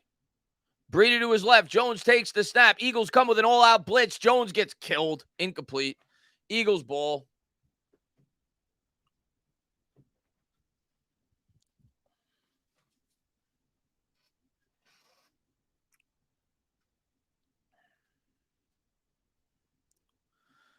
Eagles ball, 34-14. That's the game. Not that it wasn't decided already, but that's official. 28-13 now. Vikings driving against the Lions in the red zone, trying to make it a 1-possession game. Jets trail 27 against the Bills. Cowboys down 3, 4th and 4 at the Dallas 18 with 12:22, so they're going to be punting.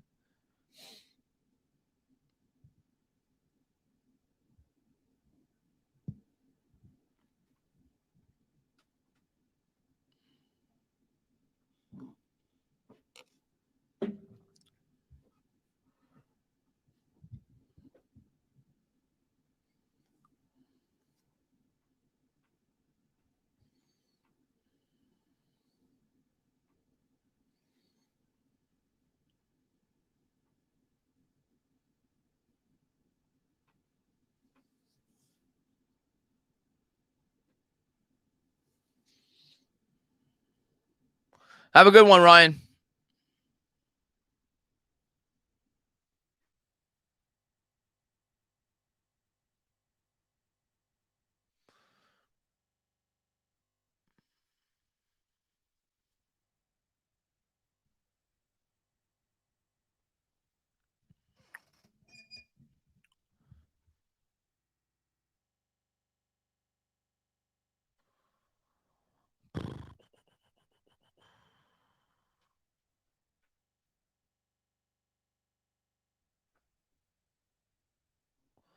And Cressley says this doesn't change how hyped I am for next week. Yeah, I mean, listen, this would be a gut punch for like a day or two. But yeah, next week's game's still gigantic. That's the whole enchilada next week. But we just played a much better team today. Zach, thank you very much. He says, I'm absolutely pissed. We beat ourselves again. I mean, in certain instances we did, but they were going to beat us no matter what. Vin, man, thank you very much, man. All this just so the Eagles get booted first game watch. Hopefully. I mean, I don't think so, though. I hope you're right, but I think the favorite to come out of the NFC now, based off Garoppolo going down with Purdy at quarterback, is the Eagles or the Cowboys. I mean, maybe Brady will get his magic going. 1st and 10 from the 24. Hurts coming out in the gun.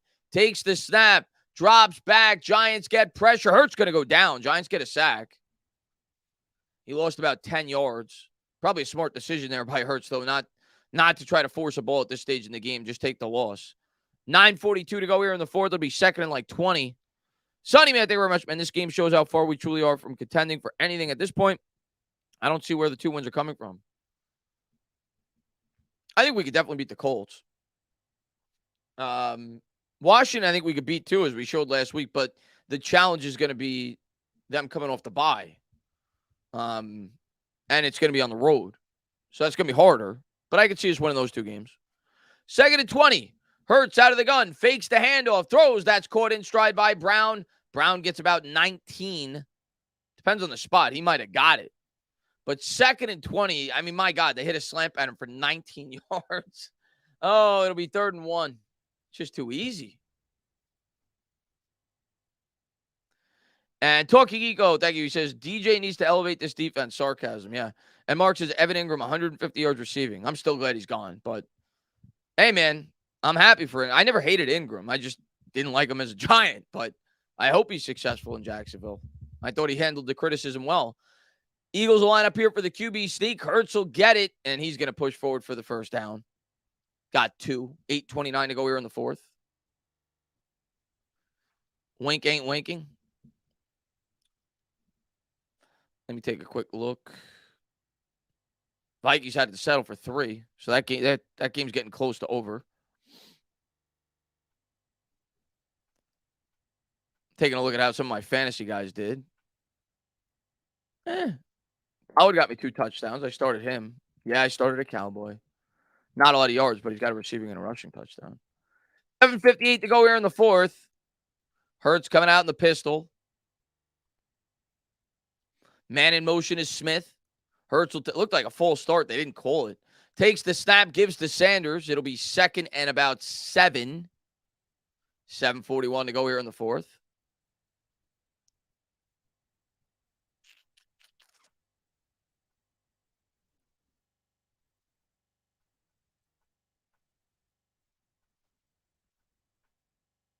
Showing the playoff standings right now. You got to figure the Lions are going to be 6 and 7. Seahawks play later today in a game they should win against Carolina. Niners play the Bucs. So if the Seahawks win and the Niners lose, the Niners would actually be probably on the out. I don't know. They'd be tied, and then they play each other next week. 2nd and 6. Here's Hurts. Hurts going to turn and pitch it.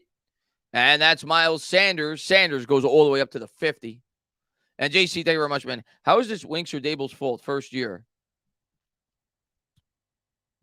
Listen, fans are going to always be upset, and as they should be. We're getting killed. But I don't know how you can blame us on the coaching. The Eagles are just a much better football team than we are. Are there things from within the game we could do better? Sure. But I never thought the Giants would start off the way they did and beat some of the teams they have this year. I'm definitely not sour on the coaching staff overall for the year. Hurts coming out in the pistol, 1st and 10. Man in motion is Smith, takes the snap. He's going to give. That's Boston. And the infamous Boston Scott big run against the Giants. He gets 10. Blake says they should put Tyrod in, no benefit leaving in Jones. I agree at this point. I would take Jones out. I wouldn't bring him in for the next drive. I wouldn't want Jones to get hurt. And you're not even evaluating Jones at this point. The Eagles are going to be up at least 20, if not 27. It's going to be whether Tyrod gets yards or Jones gets yards. It's meaningless. They're in prevent defense at that point. Everything's going to be open underneath. So why risk hurting your quarterback? I agree. I would pull. I wouldn't bring Daniel Jones back in for the next drive. No point.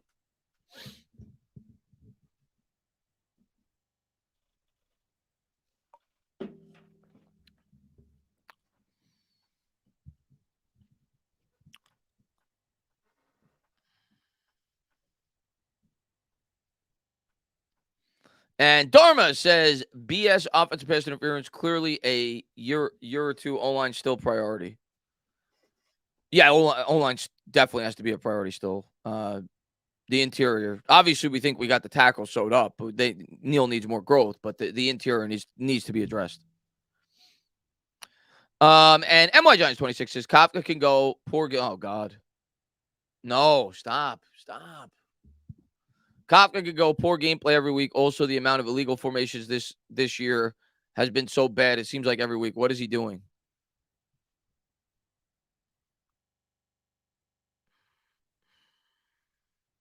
Kafka's got nothing to work with. We can't keep changing offensive play callers every year. He's got nothing to work with. We're improved in the red zone, like I said at the top of the stream. He's playing with wide receivers off the street. An offensive line that can't block in the interior.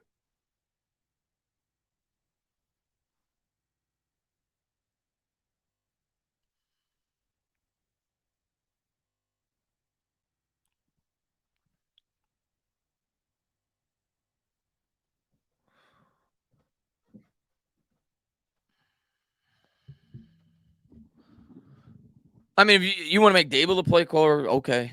I mean, if you don't think Brian Dable has his hands all over this offensive game plan to begin with, I don't know what to tell you. Dable definitely is heavily involved in the offensive game plan. He may not be calling the plays, but he absolutely has a ton to say of what they do week to week in terms of offensively.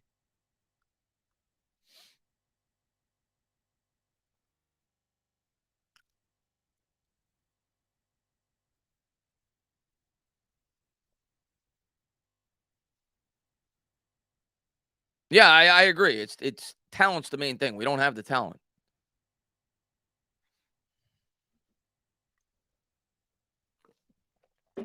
6:10 to go here in the fourth. 34-14 Eagles.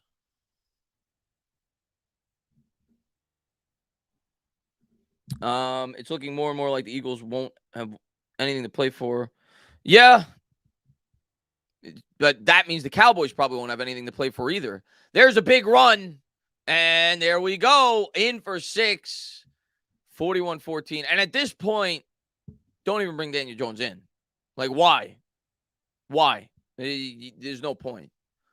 Maybe they will. Maybe they'll give him one more drive, but why risk injury at this point? 40-14, Eagles by 26, extra point pending.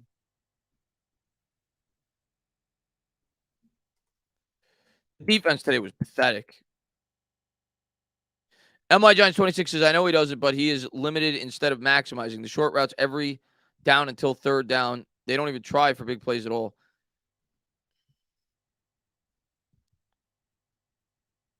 Snap, hold, kick is good. 41-14. I get what you're saying, but it's hard to try for big plays when your offensive line can't block. It's just common sense. If you can't hold up blocks, your wide receivers aren't going to have time to get open down the field.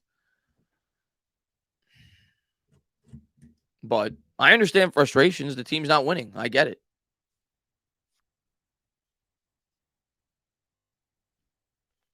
Yeah, Wink got destroyed today.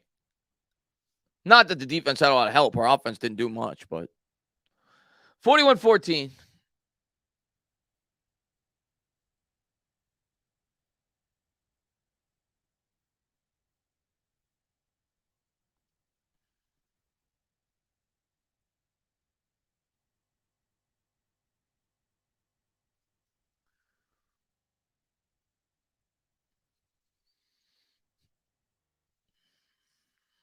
I hate the Eagles so much. Oh, I hate the Eagles so much.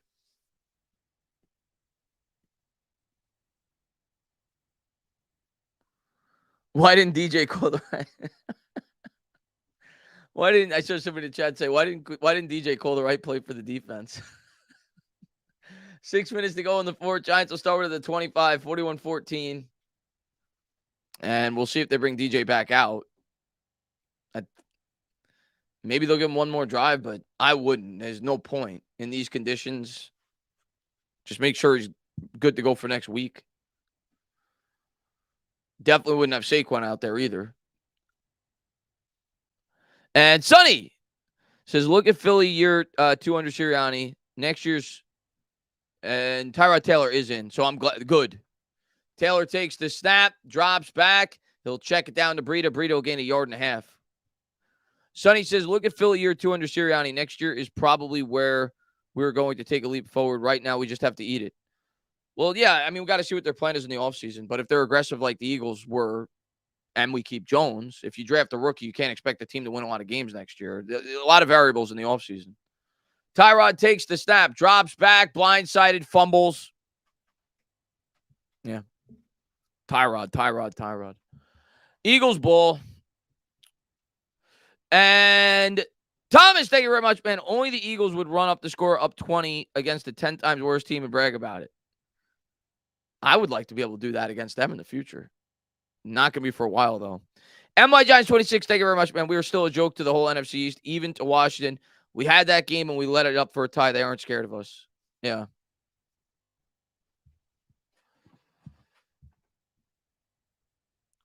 I don't even know. Was that? I don't think Andrew Thomas was in. I think Parrott was the.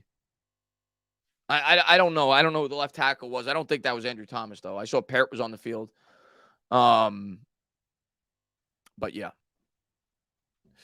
And JV, thank you very much, man. Judge's line was, I have to look at the tape, and Dable's line is, I get back to work tomorrow and prepare for Washington.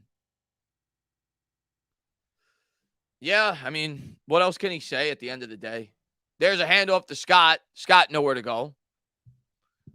Like, I understand fans get frustrated when head coaches give those cliche answers, and I get it because I get frustrated too when I watch the press conferences.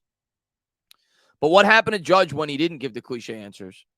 He probably got fired because of it. Because he gave it to the fans and gave them what they wanted, and he embarrassed himself. So if I was Dable, I'd probably do the same thing. 2nd and 10. John, man, thank you very much, man. Yeah, all the DJ haters, shut the blank up. There is your backup. You wanted so bad. This GM proves yet again Giants need to upgrade linebackers badly over quarterback. Yeah, I mean, we need a lot of help everywhere. There's a handoff to Boston Scott. And this game wouldn't be complete without a Boston Scott touchdown. We'll see if he gets it. He picks up 11 off the right side.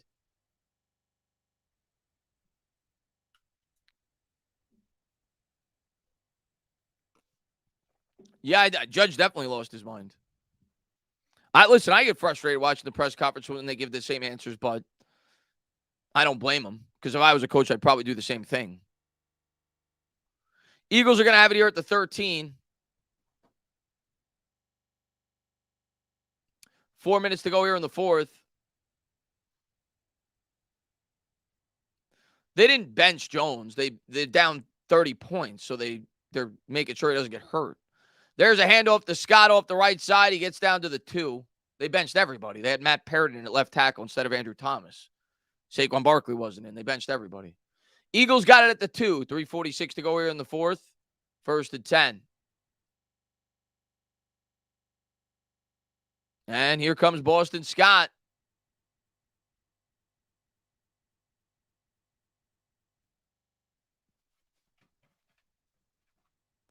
And Watch Medicine, thank you very much. He says G-Men have a shot in Week 17 versus Minshew and the backups. Week 18. I mean, if they play them, sure they have a shot. Hopefully that game means something for us. We got to win a couple of games before that. Got to beat Washington this week. And who called a timeout? Minshew's in the game, by the way, for the Eagles. The Giants called a timeout. Interesting. And Officer Ricky says, even if you think DJ is the guy, the fact that his own fan base is divided is not a good sign for your franchise quarterback. Time to move on. I'm not saying that they won't move on. I don't know what they're going to do, but I don't know if that's a bad sign. Fans are always divided. They were always divided with Eli. Fans were divided with Eli the year we won the Super Bowl, and they were divided with Eli the year before we won his 2nd Super Bowl.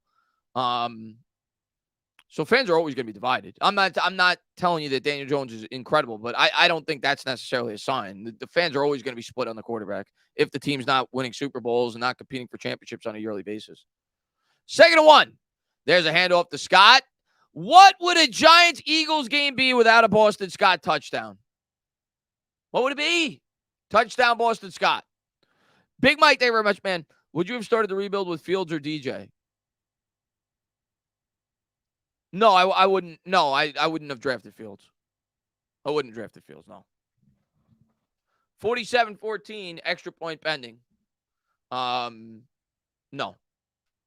The one hindsight guy you want to say maybe is Herbert, but Jones was only a year into his career, and he was coming up with 24 touchdown performance in his rookie year, and the same GM who drafted him was still there. So that wasn't, like, realistic. But, no, I wouldn't have drafted Justin Fields. I would have kept building the team.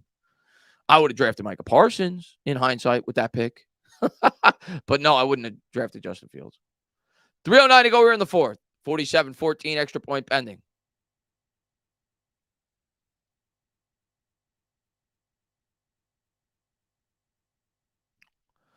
Snap, hold, kick is good.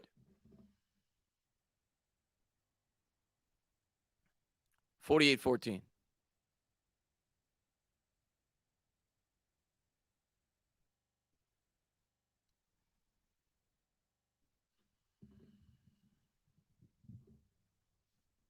But I wouldn't draft Dan Jones to begin with. But once he's here, I don't force another quarterback pick.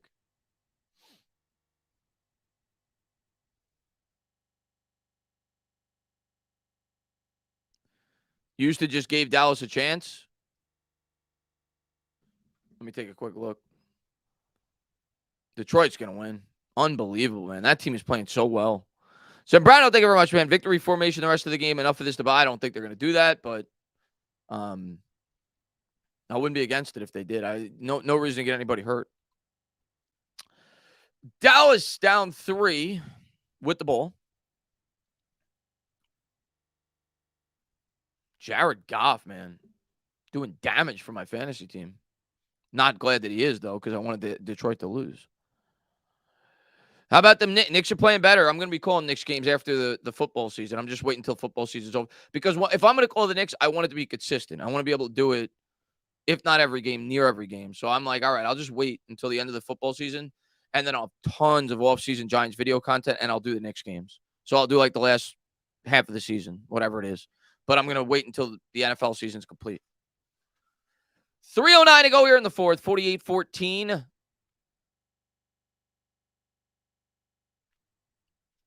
But, yeah, good to see the Knicks get back to 500. Kicks away. Giants will start with it at the 25.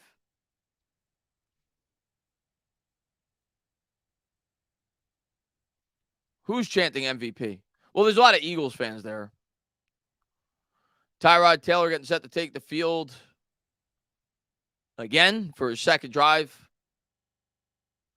As they're showing Purdy, who actually played well for the Niners last week. But I'll be interested to see how he does this week now that a team actually has tape on him, right? That was his first. I think that was his first experience in the NFL. So 3:09 to go here in the fourth. Here's Taylor coming out in the gun. Takes the snap, drops back, looks right, throws right. He's got James. James got 4 as Scott lowered the shoulder. 3 minutes to go here in the fourth.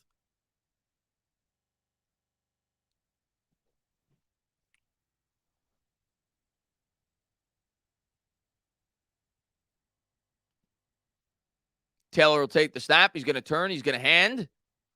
And that's Brightwell off the draw play. Gets about 4. It'll be 3rd and 1.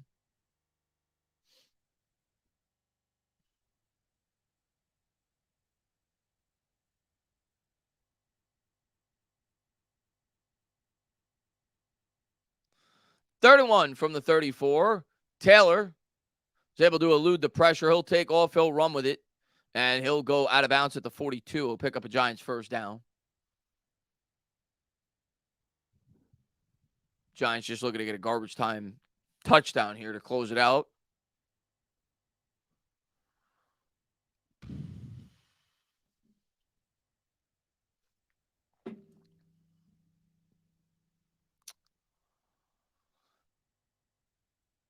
Three wide set. Taylor takes the snap, looks up. He'll check it down out of the backfield. That's Brightwell, and Brightwell picks up about 12 as he breaks a tackle.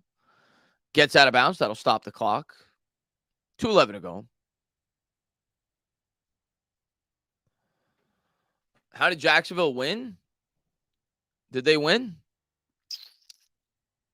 Holy crap, they destroyed Tennessee.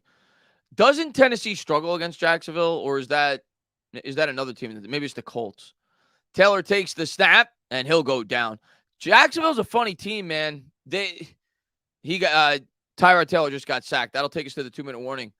I said it the week that we played them. Jacksonville has a lot of talent. It's just that they don't always put it together. Today, I'm assuming they did.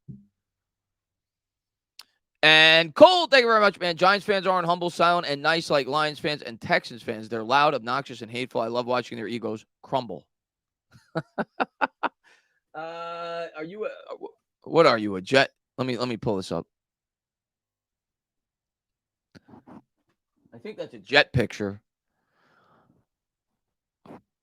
First off, to compare Giants fans to Lions fans and Texans fans is just silly because the Lions have never won anything. The Texans have never won anything. Giants fans are New Yorkers. Of course we're obnoxious. So we're Jets fans. It comes with the territory. But sure. I mean, I never say anything bad about the Jets, and I'm not going to say anything bad about the Jets now, but I could if I wanted to. I don't hate the Jets. I root for the Jets when they're not playing the Giants. But, yeah, I mean, the Giants are obnoxious because they have a history. If Lions fans had 4 Super Bowls and they played in New York, their fans would be obnoxious too. They're so used to getting destroyed every year that they're more patient than we are. So, yeah.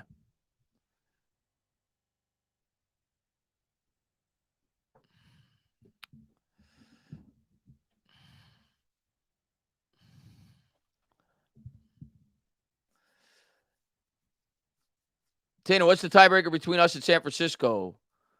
We don't have to worry about tiebreakers outside of Washington because we have a tie. So we don't have to worry about tiebreakers. That was the good thing that came out of that tie. So unless one of these teams has a tie, there's no tiebreakers that we have to worry about outside of the Washington. And laid back, man, thank you very much, man. He says, I hate Jets fans. Listen, I don't blame you. And I'm sure Jets fans hate Giants fans. There's always going to be fans you hate in every fan base. But whatever. It's just that's apples and oranges to compare Giants fans to Lions fans and Texans fans. Like those teams have been the doormat of the league since they've entered it. It's just different. John, man, thank you very much. He says, is this a microcosm of how Giants may falter down the stretch, or can y'all bounce back and still make the postseason?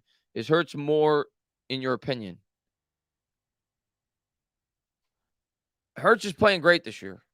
I think Hurts has what I want my quarterback to have. He has everything set up for him, but he's playing well within the situation. Taylor drops back to pass, throws, hits his man out in the flat, and that's a gain of about 7. It'll be 3rd and 7. As far as the Giants go, it comes down to next week. We knew that coming into today. It comes down to the Washington game, and it's going to be tough with Washington coming off the bye and being on the road. But if they lose that game, we're not making the playoffs. It comes down to next week. It was always going to come down to that. But obviously, I'm not happy with the way the team played today. 3rd and 6. Taylor takes the snap, drops back to pass, and he's crushed. But if they win next week, we're probably going to the playoffs. If we lose, we're not. It comes down to next week. And John, thank you very much, man. First of all, it's the younger generation that's toxic, just like the Yankees' younger generation throwing garbage onto the field. Rest of us are not like that.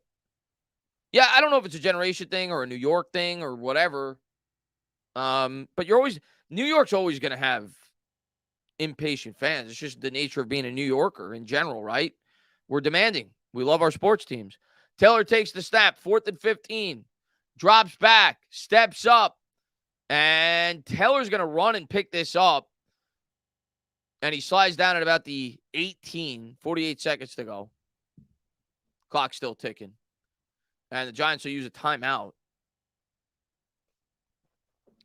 Trying to get some points on the board. 44 seconds to go here in the 4th. Why even call a timeout? Why? I mean, I get it. The Taylor doesn't get to play and he wants to score, but Lions are a better team. Lions are a very good team right now. They definitely are better than the Giants right now, the way they're playing. Lions are playing. I'll tell you what, like if I was the Eagles, not that I'd be scared of any of these teams the way they've played, but I wouldn't want the Lions to make the playoffs. The Lions are playing very well. They're playing better than I think any of the other teams that are competing for the back end of the playoffs, whether it be the Giants, Washington. Taylor takes the snap, drops back, throws, caught, touchdown, Richie James. And that should be a penalty, and it is, as he hit Richie James in the head. And now Richie James is probably going to have a concussion. A targeting penalty.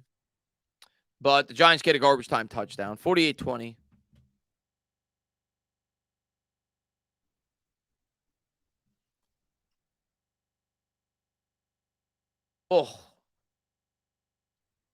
Oh, that was a shot. You saw part of Richie James' helmet, like the paint came off. I think that's what that was.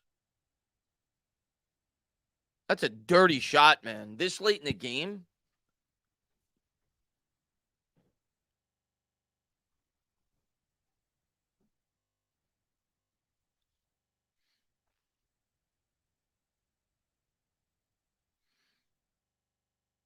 $39 seconds to go.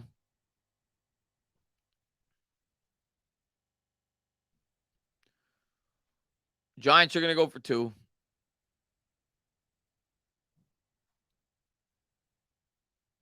Taylor takes the snap, throws, and they will complete it. 48-22.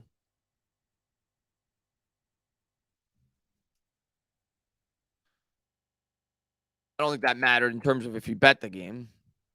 This game has been well over, and the spread's definitely been covered. Amit, thank you very much, man. We got beat by the Thundercats, a.k.a. the Detroit Lions. LO, they're really good. They're playing really well, Detroit. They just beat the Lions. I mean, I'm sorry. They just beat the Vikings. 31-23. They've won. They almost won on Thanksgiving, too, right? When they played Buffalo. That was a close. Yeah, they lost by 3. They destroyed Jacksonville last week, 40-14. They beat us, 31-18. They beat the Bears on the road. They beat the Packers. And now they're going to beat the Vikings. So they've been playing well. They're going to be 6-7. And even early in the year, if you look, they barely lost to Minnesota, 28-24. They barely lost to the Eagles, 38-35. They barely lost to the Seahawks, 48-45. Detroit's a good team. They're playing well. They're good. They got a shot to make the playoffs because if they win out, they're going to make it. And they play the Jets, Carolina, Chicago, and Green Bay.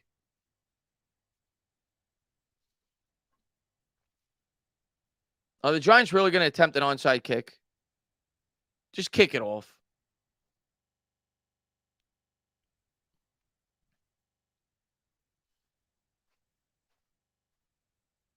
They are going to attempt an onside kick.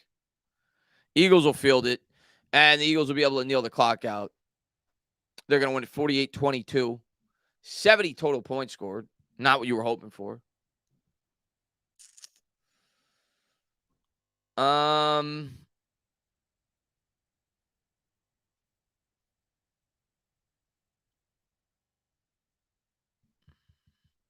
thank God it's over.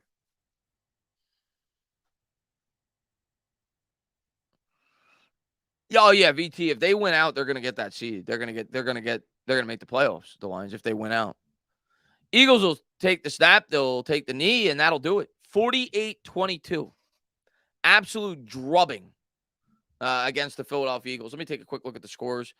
Detroit is gonna win. The Bills are gonna win against the Jets. Mike White, at least statistically, again, without watching the game, played pretty well again for them. Cincinnati beat the Browns, are going to beat the Browns. They're up 23-10 with the ball. Cowboys just took the lead, so they're probably going to win. 41 seconds to go. They just scored a late touchdown to take the lead. They're up 4 points, so they're going to win outside of a miracle. Detroit, I'll go to the red zone just because I'll talk to you guys for a little bit after the game. There's obviously not a whole lot to talk about. I'll put the red zone on just in case that Detroit game gets interesting. It's 3rd and 7 at the Minnesota 41 for Detroit. So we'll see what happens there. Yeah, very bad today. We got destroyed today against a much better football team.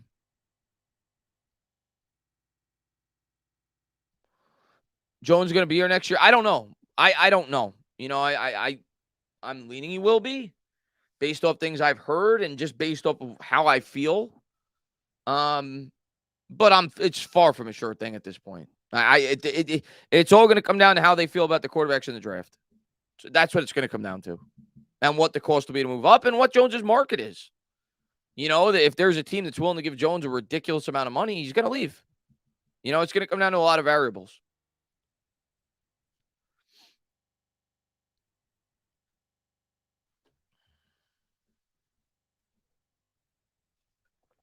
Showing the Jets game. Technically, it's not over. It's 3rd and 6 for the Bills. Jets still have 2 timeouts, 59 seconds to go. Jets down 8.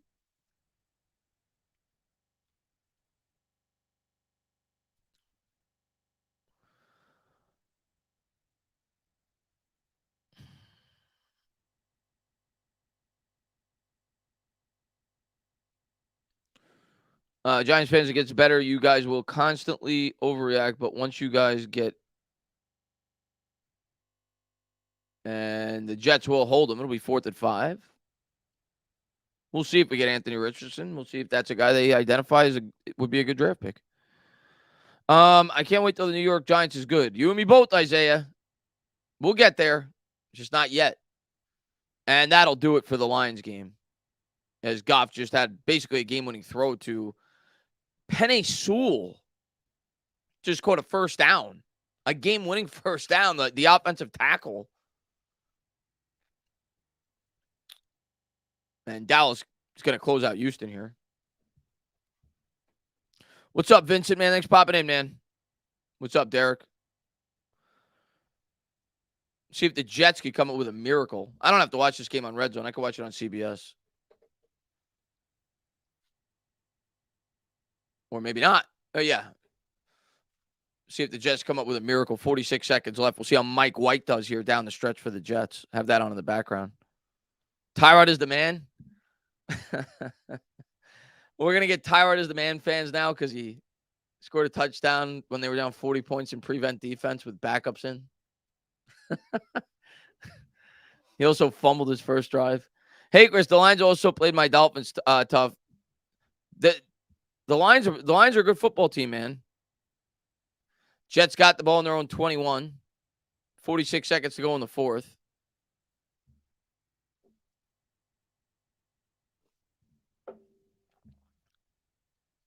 You need to put Andrew Thomas in as a wide receiver.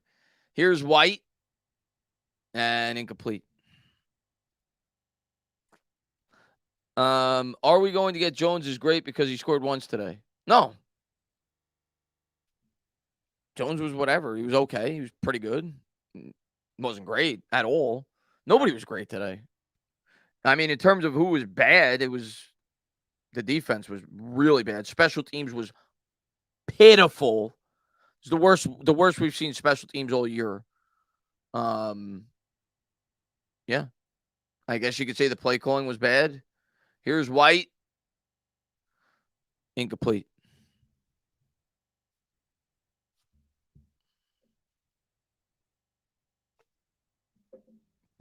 Oh, you were being sarcastic.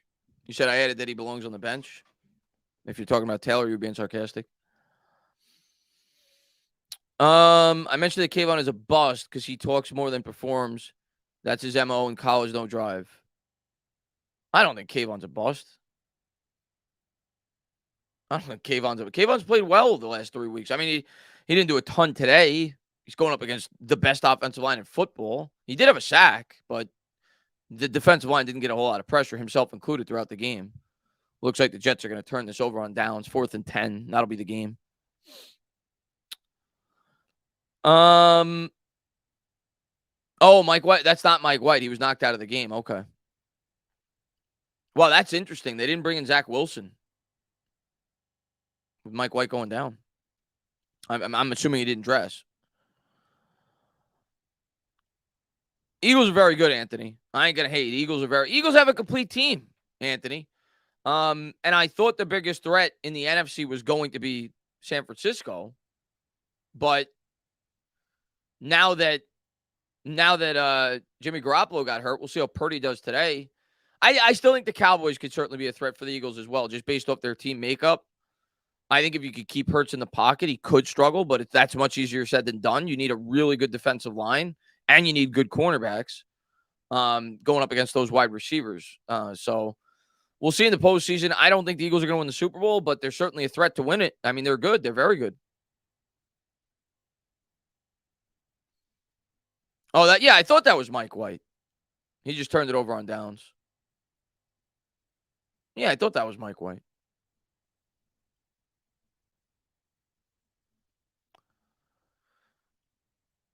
Lots of problems, but to me, it's the wide receivers, interior offensive line. And there's a lot of problems, man. Goblin Man, thank you for being a member. He says, can we finally admit Kafka's holding us back here? Why don't we scheme guys into the end zone? Jones rarely even gets a chance to throw touchdowns. I mean, I think it's a culmination of a lot of things. It's hard for me to blame Kafka because, like, we talk about all the limitations Daniel Jones has. It's the same thing for him. It's hard for me to blame Kafka. Jatone. I mean, I know it's like the popular thing to always blame the play caller. That's always been the way it's been since I've been a New York Giants fan. Always blame the play caller. Players got to take some responsibility too. The GM has to take some responsibility too. I'm not talking about Joe Shane. I'm talking about the previous GM. Like, we don't have the talent in place. It's a lot easier to call up plays when you're Miami and you've got Tyreek Hill and you've got Jalen Waddle and we got nobody. Owen says, didn't watch the end. Tyrod Taylor came in for garbage time. What are you paying Jones next year? Why not use Tyrod as a bridge? the Tyrod thing is meaningless in terms of him coming in. Every backup came in. Matt Parrott came in. They benched everybody because the game was completely out of reach. And the touchdown is meaningless in terms of quarterback evaluation. He was going up against their backup defense in prevent. So that means nothing. As far as Jones goes, his market, what I think it would cost to bring him back, and it's just me projecting. I don't know. I don't know what teams are going to be willing to pay Daniel Jones, but I do think teams are going to be willing to pay him more than some fans think. I do think teams are going to look at him and see the talent that he does have that some fans fail to recognize based off the surrounding pieces on this team. It's not able to flourish. I think he's starting quarterback in the NFL. So I do think there'll be a market for Daniel Jones. What do I think it would cost to bring him back? I don't think you're going to tag him. I know people have brought that up in the past, but $32 million or whatever it is, it's just too much, especially when you can't maneuver the money. So you're not going to tag him. If he's coming back, I think it's going to be a 3-year contract, but it's going to be a contract you could get out of after a year. It's going to be a short-term commitment. Something of the variety of a 3-year, $70 million, $65 million, but a contract with very small guarantees that you could get out of. People are just going to look at the dollar amount. It's not about the dollar amount. It's about the guaranteed money. It's about the dead cap hit after his first year. I think it's basically essentially going to be, if they bring him back, like a 1-year, $22, $23 million contract with the ability to get out the following year with very little dead cap hit.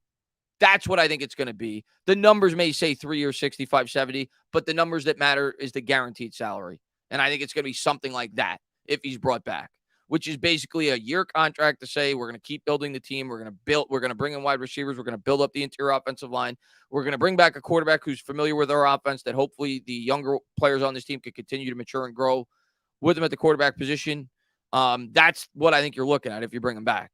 If you don't and you let him walk, if you go with Tyrod, it not only does it potentially, you're tanking at that point. In my opinion, you're tanking. You just are. And it could potentially stunt the growth of players like Wan'Dale Robinson. It's why I don't see them doing that. I think it's either you're drafting a quarterback or you're bringing back Jones. That's what I think is going to happen. You're either going to bring back Jones on a contract similar to what I just said, or you're going to trade up or draft a quarterback, or you're picking in this year's draft. I don't see them bringing back Tyrod Taylor to start the season. The only way I see Tyrod Taylor being the starter to start the year next year is if we draft a quarterback and he plays the first 4 or 5 weeks. But I think it'll be Jones, or I think it'll be a quarterback that we draft.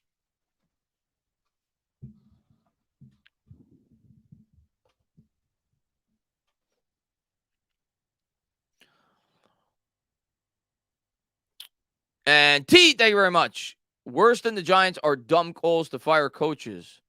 We're not firing anybody. We're not firing coaches. It's been 1 year. This team has no talent. You franchise tag Jones. I mean, they could, Wolves, but if it was only $22 million and we weren't keeping Barkley, I may agree with that. But 32, I don't see them doing that. If the only way I could see them utilizing the franchise tag on Daniel Jones is if they want to try to negotiate a contract. But I can't see, and they don't want him to hit the market.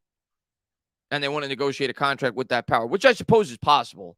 But I can't see him starting the year on the franchise tag. It would just tie up too much cap space. I just can't see it happening.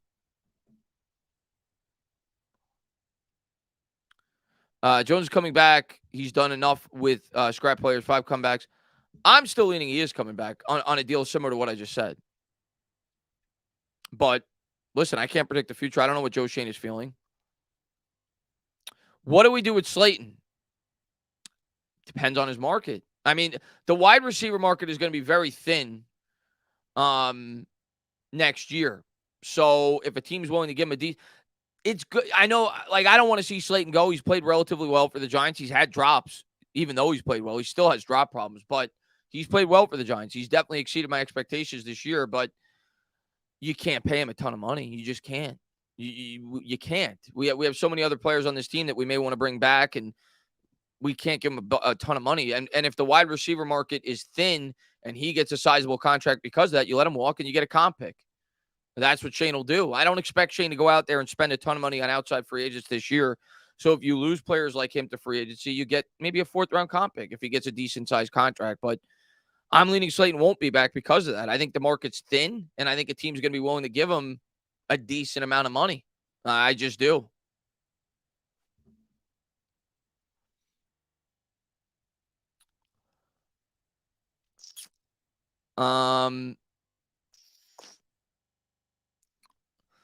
Lick says, anyone think we had a chance next week? No, I didn't think we had a chance. I was hoping we played better. The special teams was pathetic. The special teams, my goodness. I know we had the block punt, but the special teams was so bad today. That's the worst special teams performance I think I've seen the Giants have in years. That was awful. And obviously the defense was pathetic today. But no, I didn't think the offense was going to be able to do much today against this team, especially with a limited Saquon Barkley. And we got destroyed. I didn't think we'd get destroyed that poorly, but like I said, a lot of that goes to the special teams and the defense.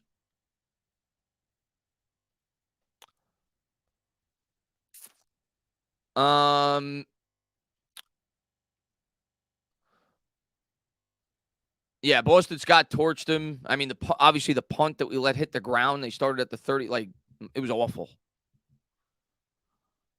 Can the NFL season end? I'm ready for the XFL. Is the USFL coming back this year? I know that they canceled the USFL after 1 year. Is it coming back? I can't get into those leagues. The talent is just horrible in those leagues. I try to get into it, but I can't. And it's also because I'm a big fan of other sports. I get it if you're a fan just of football, that's kind of a hold me over for you. For me, my hold me over is baseball because I'm a baseball fan. I like baseball. I like basketball. So if you're just a fan of football, I could see those fans being into that. But for me, when I have other options of seeing professional basketball and baseball, the XFL just doesn't do it for me. Not impressed with the 2023. We'll see. I mean, we'll see. The only person that matters in terms of being impressed or unimpressed with the quarterbacks is Joe Shane at the end of the day. And I'll look into all these guys. I've watched all their games, but I'll look into these guys in the offseason and try to give you guys my opinion on which quarterback, if they're going that route, they should take based off of, where we're picking and who may be available. But obviously the offseason process is going to have a lot to do with that. How do they perform at the combine? Where they're tracking in terms of where they're going to be drafted. But I got to prepare for that as being a realistic possibility. So I'll definitely have content on all the quarterbacks that we could potentially take. And I'm not even going to bother with guys like Bryce Young and CJ Stroud because we're not going to be able to get those guys. So if we're going quarterback, it's possible Levis and it's possible Richardson. I mean, those are probably the two most likely guys if we're going quarterback. But it's all going to depend on how they do, too, at the combine. If they blow people away, they may not be there when we're picking or near where we could get trade up to for a reasonable price. Timothy, man, thanks very much. He says, thanks for doing these live chats. You deserve $1 million a year for this kind of suffering. I would humiliate myself by throwing things in anger. Hey, man, next week I'm going to be a lot more angry if we play bad. I'm not happy, obviously, and I was angry about individual circumstances from within that game. But next week, if we have an effort like this, I'll be furious. This is not a game I'm going to be furious over. This is a team that's a Super Bowl team going up against a team that is not a playoff team, if we're being honest, in terms of talent. Let's see. Edward says, I'm a football guy, so is throwing catching football field goals. Yeah, exactly, Ed. That's what I said. If you're strictly a football guy, I get it. Richardson over Levis as of right now. Let's see the season process first. Hate to admit it, but even if we're healthy, we lose that game just by a closer margin. Oh, yeah. They're a better team than us, man. My brother's an Eagles fan, and I had dinner at his house to watch the game. Nobody suffered more than me. Yeah, well, just the fact you had to eat with an Eagles fan, that certainly didn't help. No, it's your brother. I'm kidding, but is Daniel Jones the problem because I did not believe I don't think he's the problem. I think the argument for people that want to move on from Jones is that he's not the solution. This is my. I'm gonna have this in more extensive detail in terms of I'm gonna do pros and cons of moving on and off of these players as soon as the season's over. I'm gonna have a ton of content up for you guys with Jones, with Barkley, with everybody else. But to wrap it up in a nutshell, this is my argument to keep Daniel Jones. And I know a lot of people don't want to hear this because people want to just move on from the quarterback. This is my main argument to keep Daniel Jones. It's not because I'm convinced he's a franchise quarterback. I do think he's a starting quarterback in the NFL. I do think he could at least be a bridge quarterback for the New York Giants. But this, in the end of the day, is my main argument to keep Daniel Jones. People talk about if you keep Daniel Jones, you waste money towards the salary cap, which, okay, I get it. You could spend $14 or $15 million on a guy like Brissett. But for me, the way I look at it, unless, again, if they feel Anthony Richardson could be the next Pat Mahomes, you do it. But if they don't feel that way, the way I look at it is this. We all know the simplest way, the easiest path to win a Super Bowl in today's NFL is to have your quarterback on the rookie contract, right? Because after the fourth year, because if they're good, they're gonna get extended after 4 years. It's not gonna be 5. After the fourth year, they start eating up 15 to 20% of the salary cap. If you take a quarterback, you're essentially wasting the first 2 years of that rookie contract. Because next year, that quarterback's going to suck, especially if you're trading up in the draft. So he's going to suck. You're wasting the first year, and you're probably wasting the second, which means you have a 2-year window on that rookie contract to win a Super Bowl. My argument to stick with Daniel Jones is to beef up the rest of this team so that we have a rookie that could step in and we have a good surrounding roster. That way you can take advantage of the full 4 years of that rookie contract. That's my biggest argument to keep Daniel Jones and to not force a quarterback pick. Because if you put a quarterback into this situation right now, they're going to suck. They're going to suck. We have no wide receivers. Our offensive line sucks. We have no good interior offensive linemen. That's my biggest argument. I want to be able to take advantage of that rookie window. That's my biggest argument. But again, of course, if you see the next Pat Mahomes, you go out and do it. And I'm sure Joe Shane will if he feels that way. If he doesn't, I think you stay the course and you keep building up the rest of the team. The way that the Chiefs did with Alex Smith at the quarterback for 5 years. They built up. I'm not saying keep Jones for 5 more years. I'm just saying they built up that team so they were ready to bring in a rookie and he could be successful day one. Same thing that the 49ers did before they traded up for Trey Lance. Obviously, he got hurt. Same thing the Philadelphia Eagles did before they traded up for Carson Wentz. He got hurt. But that's my line of thinking. Now, if you love a quarterback, you do it. But that's my line of thinking. I want to have that full 4-year rookie window to be able to take advantage of that. I don't want to waste the first 2 years on a bad roster. And we know the pressures that come with New York on rookie quarterbacks. You put him into a bad situation, he struggles the first 2 years, people are going to be breathing down his neck.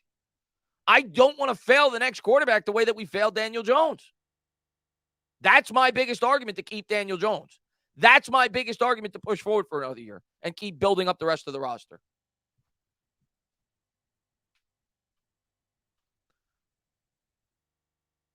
What's up, Xavier, man? Thanks for popping in, man. I never said that. I don't know who said that, but you must have been talking to New York Giants fans that were on crack. Tech Building says very, very strong points. Yeah, that's gonna be my strongest talking point at the end of the year when I talk about why I think they should stick with Jones. That's gonna be it. The reason I don't tweet at Tech Building is simple. I hate going on Twitter and getting into these debates with people because everybody, anytime you say anything even remotely hinting that you want to keep Jones, they want to rip your head off. They're like vampires. They come out of the woodwork. It's not because I'm saying I think Daniel Jones is going to be the franchise guy. I hope he could turn into that. You know, like next year, if we do keep him and we get better weapons and he has his second year in the offense, I hope that he can turn into that. I'm going to root my ass off for the kid if we go that route. But for me, it's about building the team. It's about building the team so that rookie could step in and we have 4 years to win a Super Bowl. There's only been 3 quarterbacks in the history of football that have won a Super Bowl where they've taken up more than 10% of the cap. Only 4 or 3 or 4. Not many. It's very hard to win once you start paying that quarterback. I want to be able to take advantage of that rookie window. And more importantly, I want that quarterback to be able to be set up to be successful. You put a quarterback into the situation next year, he's not going to be set up to succeed. And it's going to be hard to set him up to succeed if you trade up in the next year. Because you're probably not going to have a first-round pick if you have to trade up to get one of these guys. Bob, man, thank you very much, man. Could not have said it better myself. That's going to be my argument, Bob. That's going to be my argument.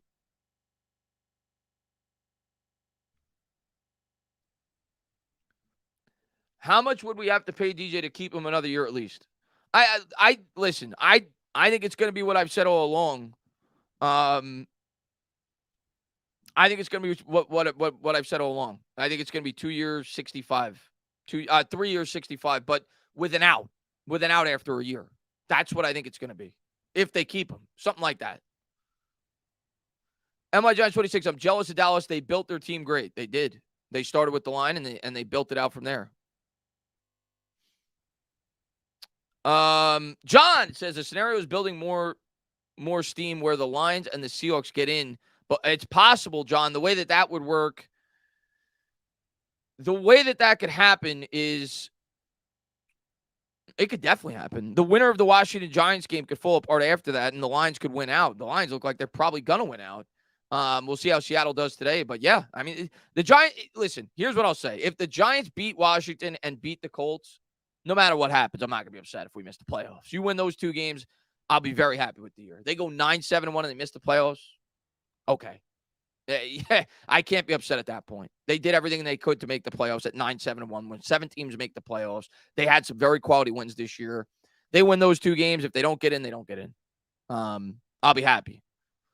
McCann, thank you very much, man. We won bowls. We had complete teams, man. Our fans forget what a complete team is. Well, I mean, listen, to be fair, I try to see everybody's point of view. I may not always agree with it. It's very true. If you find an elite quarterback, he's going to hide a lot of blemishes on your team. It's also very true that you're not in order for you to consistently compete for Super Bowls, you need it. I'm not saying you need Pat Mahomes, but you need a high-end quarterback. You need a high-end quarterback to be able to compete year over year for Super Bowls. You could win Super Bowls without a high-end quarterback if you have the surrounding roster with a guy like Jimmy Garoppolo, for example, who was this close to winning, or Jared Goff, who I think is okay. He's pretty good. He was close to like you can win. Nick Foles won a Super Bowl, but to be able to compete for Super Bowls year over year over year over year, you need one of the high-end quarterbacks. You need a top 7-8 quarterback. My argument is I want to have the situation set up for that guy to succeed, or at least in the process of being set up to succeed. I don't even think we're near the process yet. We don't have any wide receivers. None. The guy that you were hoping could morph into a wide receiver was Tony. But again, if there is a quarterback that you feel like, if Joe Shane feels Anthony Richardson is a guy that he can't pass up on, he's got to do it. Like, if he feels he's not going to be able to get a quarterback like that in the next 2 or 3 drafts, he's got to do it. So that's what it's going to come down to, in my opinion, for Joe Shane in the offseason. We'll see. We'll see what he ultimately decides. But the state of this franchise right now, I would try to take advantage of that rookie window, and I would keep building up the team, unless I felt that one of these quarterbacks was the next great thing.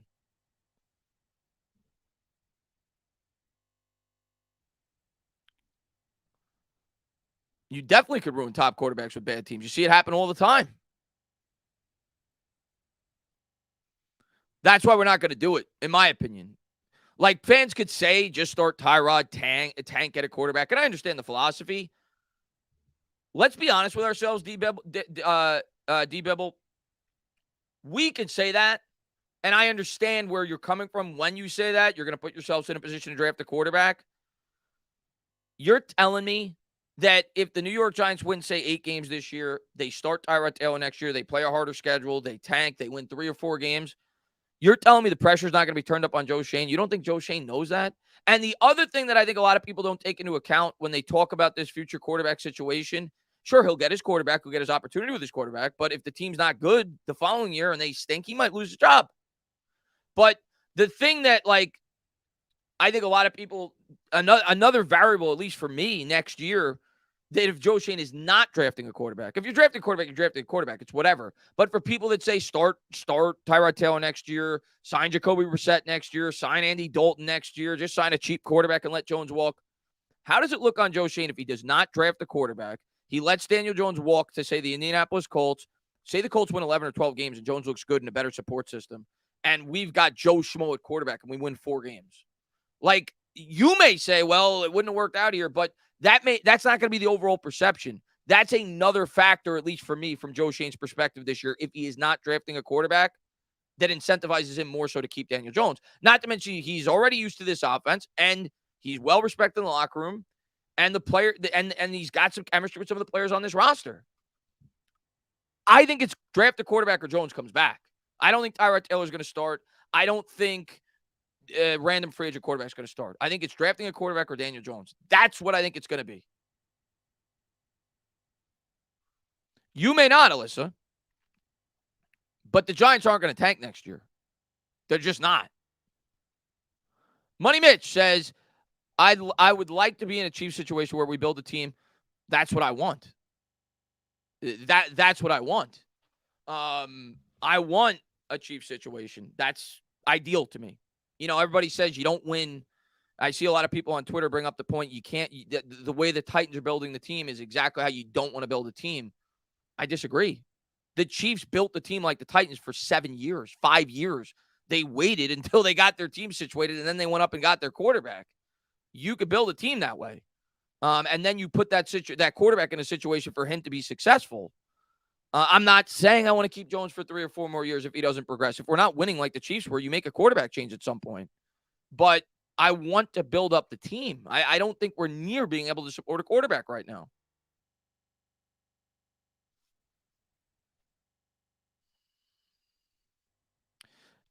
OG, that's fair. But my thing with Jimmy G I don't know now. I don't know what his market's going to be at the end of the year now. I think it was going to be very high, but now he got hurt. I think if Jimmy G signed somewhere else, though, I think it's going to be with the Jets. It just makes sense. Robert Saleh came from the 49ers. Their offensive coordinator came from the 49ers. I just think it makes sense. I think that if Jimmy G leaves the Niners, which he probably will, especially after the injury this year, had he won a Super Bowl, they might have had to keep him. You got to figure they're going to build around Lance. I think Jimmy G is going to be a Jet. I don't think he's signing here.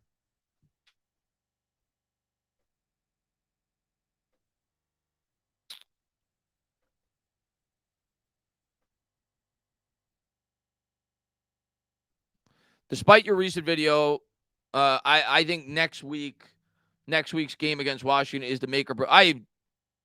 Well, yeah, it is. And that's what I said in my most recent video. That this upcoming game, that this next Washington game is the make or break game. The first make or break game was the first Washington game. The Giants did what they had to do. They didn't win, but they tied, which basically gave them the same probability to make the playoffs.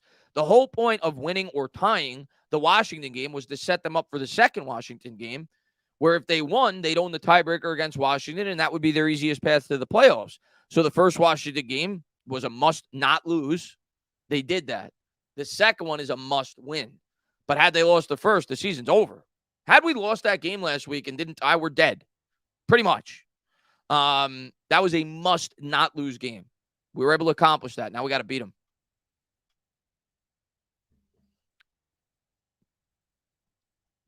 I don't want Jimmy G, by the way, but I can at least understand somebody coming from the perspective of I want Jimmy G. I don't want Jimmy G, but I don't think he'd come here anyway. I think he's going to the Jets in free agency.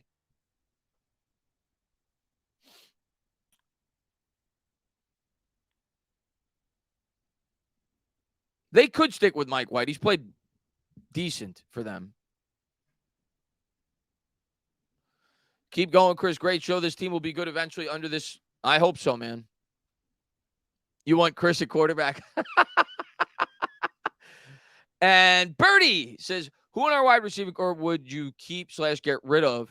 And who would you replace them with? By the way, thanks for doing this every game. You got it, man. The wide receiver, I mean, obviously you're bringing back Wan'Dale Robinson. He may not start the year because of the injury, but you're bringing back Wan'Dale Robinson. Galladay's gone. You're cutting Galladay. Maybe bring back some of the cheap guys. None of these other guys on this team outside of Slayton potentially, who I don't think will be back just because I think his market's going to be too high. The wide receiving market is very slim, and he's going to be one of the 3 or 4 most talented receivers. So you figure somebody's going to be willing to give him somewhere around 10 to 12, 13, $14 million a year. I just don't think the Giants are going to be one of those teams willing to do that. You get a compensation pick for it, which is a benefit. It's a good thing. We didn't expect to get that at the beginning of the year for Darius Slayton. But maybe you bring back, Hodgins on a cheap deal if he wants to come back, or Richie James. Like, I'm fine bringing those guys back. But in terms of the starters, no one. No, outside of Wan'Dale Robinson, no one. You got to bring a couple of guys back probably for depth purposes, but I think next year you need to draft. If it's me, I'm drafting wide receiver in the first round. Or I'm trading that first round pick for an established wide receiver, because you've seen teams do that too. The Eagles did it this past year with A.J. Brown. You saw the Bills do it with for Stephon Diggs. I'm doing that, or I'm drafting a wide receiver with that first round pick. I'm hoping Wan'Dale Robinson could further develop coming off the injury to be that number 2. And I probably sign a mid-range free agent wide receiver to be a holdover until such time I find that other wide receiver in the draft. Or, and in addition to that, I may draft another wide receiver later in the draft in like the 4th or 5th round. But the wide receiver room needs to be completely overhauled. We need a fresh start there. We just do. We need a fresh start there. So yeah, that's what I would do. Because to me, I look at it like these fans want to trade up for a quarterback. They wanted to get Anthony Richardson, and they don't want to bring back Barkley. So at that point, what the hell does he have? You're probably not going to have a second-round pick in addition if you trade up. You couldn't trade your first-round pick to get a wide receiver because you're now using it on the quarterback. So he's got nothing. He's got no Barkley. He's got Wan'Dale coming off an injury. And maybe you sign a free agent wide receiver in the thinnest wide receiver free agent market in years. So your number 1 wide receiver, even if you did that, is what, Juju or Slayton, and you bring and you got Wan'Dale coming off an injury, and you have no Barkley. You want the guy to die? Like he's got nothing. He had nothing his rookie year, and then then the second year, if you trade up, you may not have a first round pick. I don't know. It's just I don't know. For me, it's risky, very risky. But if it works, it's great. Let's see. Mini guy. I know it's rare, but what happens if we tie again? We're in big trouble if we tie again. I mean, we wouldn't own the tiebreaker against Washington. We can't tie again. We have to beat Washington. It's a must. Last week, I should have titled it a must-not-lose game. This one's a must-win. Cannot tie. And it's not going to happen, but we cannot tie. We got to win. Keith, man, thank you very much. He says, my hope for this year's team was to finish the year knowing exactly what we have in players. It seems like the play also hesitantly, like forcing 2-yard runs, feel like I'm a still be like, damn, what if? Yeah, we don't know, unfortunately, because of the surrounding circumstance. But in fairness to Shane, we weren't going to know, right? We weren't going to know at the end of the year. There was no way he was going to be able to patchwork this entire team. I think for teams that were hoping like you, Keith, that we would know at the end of the year what we had, we were hoping that Evan Neal would just jump right in and be Andrew Thomas, like right out of the gate. And we were hoping that Kadarius Toney could be close to a number 1 wide receiver. You were hoping that Kenny Golladay could have a resurgence. That didn't happen. So, in fairness to Shane, he didn't have much to work with. There's only so many things he could have done his first year to try to help this team. He's got a long way to go. I like what he's done so far, but he's got a long way to go. Drip, man, thank you very much, man. Just trade for a good receiver in the AFC South. They're always offering. I'd be open to that. I'd be open to that depending on the price. And there's a variety of wide receivers. You bring up the AFC South. I've brought up Michael Pittman. I don't know if the Colts are going to be in sell mode. I think he could be a decent option that the New York Giants could look at, who's still young. DK Metcalf's the name that people have brought up. I don't know what his market's going to be, but if they're going to go the trade route, there will be options that the New York Giants could go after. I don't know if they'll go that route. We'll see. But there's options.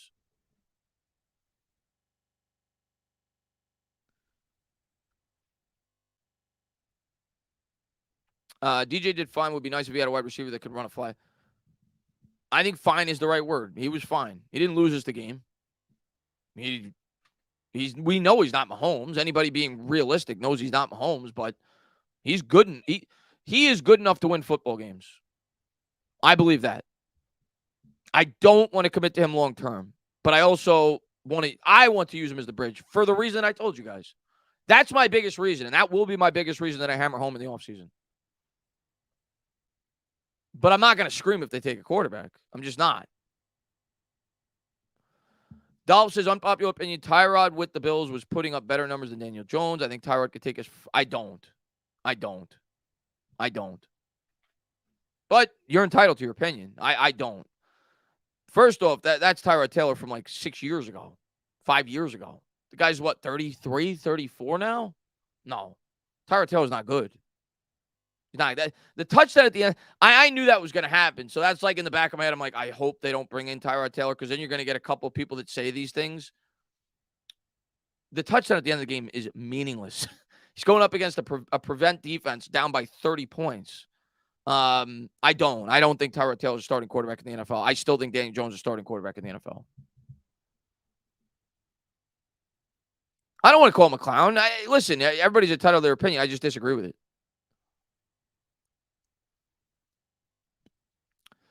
Keith, man, thank you very much, man. I feel like the Colts more so. I feel like the Colts more so. Like the more we won games, the more cautious.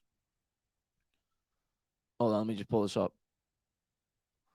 The more cautious they became. Just dial it up. If dudes don't make plays, then you know.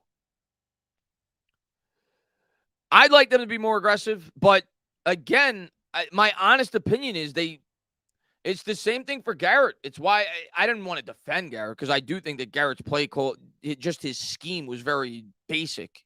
Like there's more to this offensive scheme. They just don't have the pieces right now. But it's the same thing I said about when Garrett was the offensive coordinator. It's very hard to call for shots down the field when you don't trust your offensive line to hold up. And a lot of the times when the offensive line does hold up, we need extra guys to stay in and block, which means if you do that, you're limiting the wide receivers that could go out and run routes. Go back, watch the game today. What were the Eagles doing? How many times did the Eagles have 4 or 5 wide receivers lined up? How many times did they have an empty backfield when they motioned the running back out for a passing round? We can't afford to do that because we can't trust our offensive line to hold up when we just have 5 blockers. So I think the limitations of the offensive line is the biggest reason why this team doesn't take more shots down the field. I don't even think it's a debate. I think that's absolutely. When's the last time you saw the Giants run 5 wide, 4 wide? Every week we see it with the opponents. Obviously, our wide receivers stink, but it's because we need extra guys to stay in and help pass protect. And that limits the ability to take more shots down the field.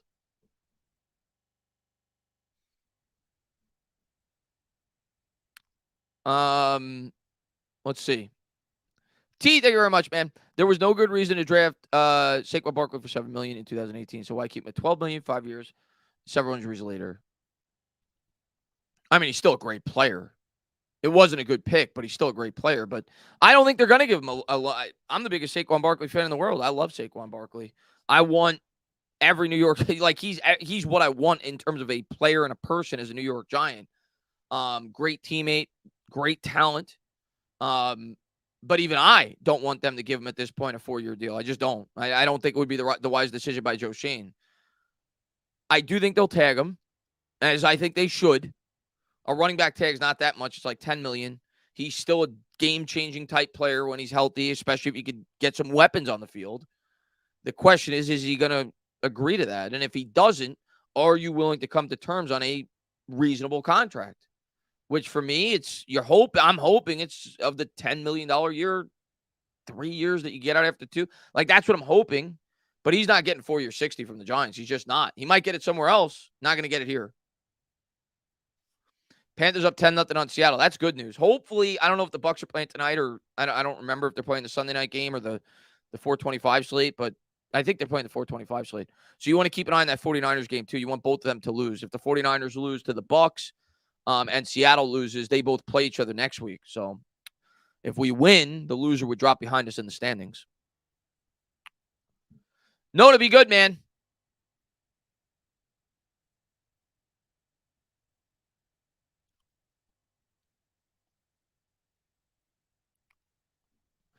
Of course. The defense was hard. And the special teams. Special teams was pathetic today. 49ers up 7-0 on the Bucs. Yeah, you don't want that. You want the I mean, if that does happen, you're rooting for the 49ers to beat the Seahawks next week, which they could. The Niners have a great team. Even without Garoppolo, they still have a great team. Mike says our secondary is made up of Uber drivers. Everyone else is, our secondary stinks. If 26 had franchise value, they could trade him for a nice package. They probably could have traded him, Alyssa, at some point this year. They elected not to. I think they could. I don't know what they could have gotten, but they definitely could have traded him in season this year. I still think they could trade him. if they wanted to. I'm not telling you they're going to get an insane package, but if they tag Saquon Barkley, yeah, I think they get something for him. And that might be the route they go. If they tag him and he's not willing to accept a contract in the ballpark that they won, and he's not going to be happy playing on the tag, that might be what they elect to do. But I think they'd be able to get something for Saquon Barkley. But Saquon Barkley, in terms of a 3 or 4 year deal, makes more sense for a team. And I don't know every team's cap situation, but it makes more sense for a team like Buffalo, or more sense for a team like Kansas City, a team that is in a position to win a Super Bowl next year. So there'd be value for him. He would definitely add value. Look what the 49ers gave up to get Christian McCaffrey. Look what they gave up to get him. There'd be a market for Saquon Barkley.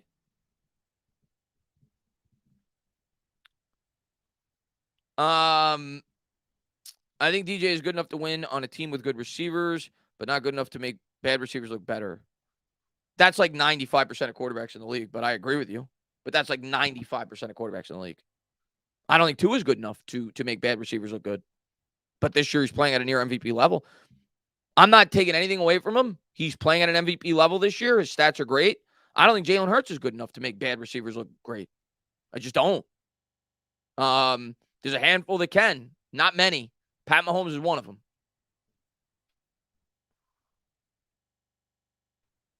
It's not even excuses, Giants Mafia. It's just talking about the overall limitations of the offense. I don't think Daniel Jones is a great quarterback. It's not making excuses. It's just facing reality. The team stinks. The overall support system for the quarterback stinks. It's not excuses. I want the team to get better. Eric, man, thank you very much, man. Evan Ingram had the game of his life. Yeah, he's still a bum. I mean, you know he wasn't going to have it here. Good for him, though. I have nothing against Evan Ingram. I say it all the time. I think that he handled things right. He handled things well.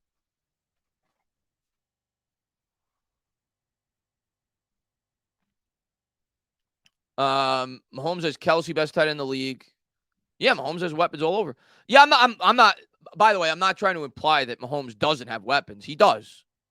I'm saying he might be one of the few that can overcome a core like ours and at least make them look good. I don't even think he can make them look great, but make them look good. But there's not many. There's just not. We don't have talent.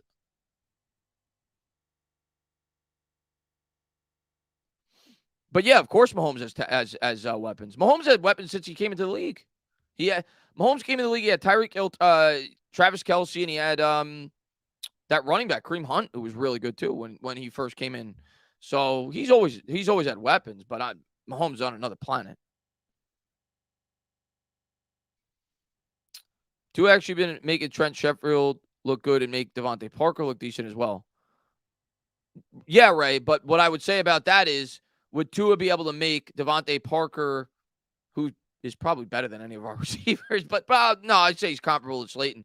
But would he be able to make Devontae Parker and Sheffield look good if he didn't have the threat of Tyreek Hill and Jalen Waddle?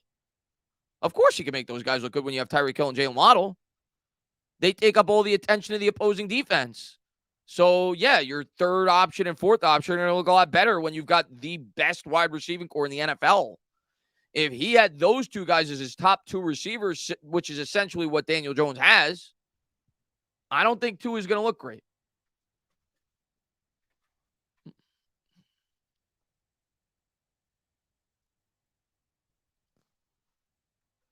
Whoever it is, whoever, he's not gonna look as good.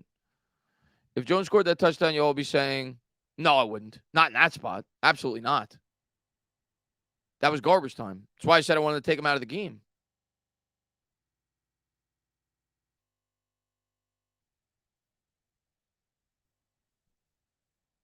He's talking about last year. Tua sucked last year. Last year, all I heard from everybody was how Tua people were questioning whether Tua could get it done with these weapons going into this year. It sucked last year. Tua had 16 touchdowns and 10 picks last year. He threw for 26.53. What was so eye-popping about his stats last year? Darius Slayton's performing at, I would assume, probably an even better level on a per-game basis than Parker did last year. I'm not looking at the stats. Darius Slayton coming into this game on a per-game basis was on pace to have 1,200 yards. Devontae Parker put up last year. Devontae Parker last year had 515 yards. Slayton has more than that. And Slayton hasn't played the whole year. Frank, man, thank you very much, man. Lamar Jackson and Alan Lazard in free agency. Let go of 26. I don't see Lamar Jackson hitting free agency, but maybe he does. I think he'll remain a Raven.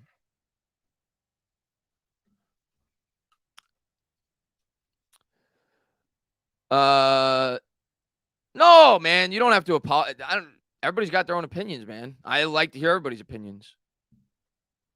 I actually heard, Alyssa, and I was surprised by this. Something came out today that the Lions want to stick with Goff. And he's played well this year. And they may be in a position not to take a quarterback anyway, because the way they're playing, they may make the playoffs. But they do have an extra first-round pick, right? Because they have the Rams pick. But I read a report today that I don't think they're moving on from Goff next year. But who knows, if it's accurate. Blue Collar, man, thank you very much. He says, pick 1 wide receiver, pick 2 guard, pick 3 wide receiver, pick 3 cornerback, sign a linebacker. Yeah, I mean, again, it's all dependent on what we do in free agency and, if we make any trades. But, yeah, right now I would say those are the needs that I want addressed. And I definitely am going to want a guard or a center because you can move Gates to the guard. I'm going to want an interior offensive lineman within one of our first 4 picks. We have 2 third-round picks. We have a second-round pick. We have a first-round pick. I'm going to want a guard or a center with one of those first 4 picks. And I'm definitely going to obviously want at least 1 wide receiver with one of those first 4 picks. If we don't have to trade them, if we're going to get a quarterback. I do, man, thank you very much, man. Paying DJ Saquon would be detrimental. Let them go. I wouldn't give them long-term commitments. Definitely wouldn't give them long-term commitments. John, man, thank you very much, man. Think we can move for a guy like T. Higgins? No, I don't. No. I've seen people bring up T. Higgins. Why would Cincinnati trade T. Higgins? And I get the contract thing, I guess, but Cincinnati's going to be competing for a Super Bowl next year.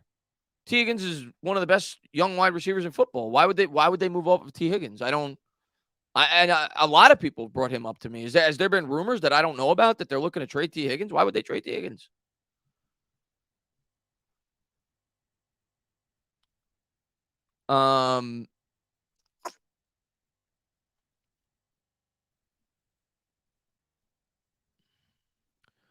If Hurts was on the Giants, we would. Whatever. I don't even want to get into that because it seems like a lot of Giants fans like to defend Hurts. I'm not even going to get into that, but Hurts is playing great this year. Playing great on a great team.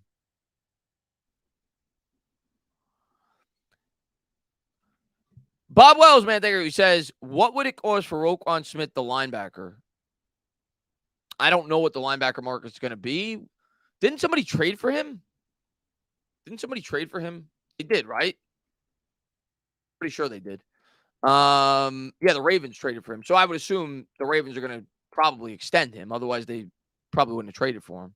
So I doubt Roquan Smith's going to be available. I know he's a free agent next year, but I would assume the Ravens are probably going to extend him. And he'd probably want to extend there. But I don't know. I don't know the linebacker market. The Giants may spend a little bit on linebacker, though. That's definitely a need. I could see the Giants doing what they did. Obviously not the same players, but in terms of their strategy, I could see them doing a similar strategy to what they did in 2020 in free agency, without knowing what they're going to do with all their pending free agents, because they didn't have near as many pending free agents on that team. Like now you're talking about your quarterback, your running back, your Julian Love. So I don't know how much money they're going to have, but I could see them taking a similar approach if they're looking to bring in some outside free agents. In 2020, they brought in Bradbury, they brought in Martinez, and they weren't the top of the market, but they were kind of secondary guys. The guy that signed, what's his name, the cornerback from Dallas who signed with Miami, he was kind of the top sought-after corner that year, and the linebacker who signed on with the Rams, I think was and you had a couple of other linebackers that were ahead of Martinez, so I could see them going that route, signing a secondary player at those positions, the linebacker, cornerback, try to fill some needs that way before you get into the draft. But I don't think they're going to make long-term commitments to any free agents this year in terms of outside free agents. Ronald says Gawinski is embarrassing. Eagles backup's better. Gawinski stinks. Gawinski's been bad all year. I mean, Hooker's possible. I'd be shocked if we take him in the first round, especially with the injury he had. And he's 25 years old. I'd be shocked if we took him in the first round.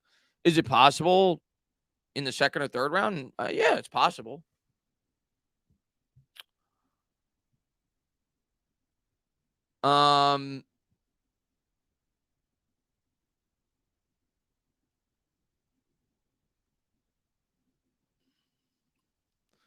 Our leading receiver is also leading the league in drops, which is hard. Is he leading the league?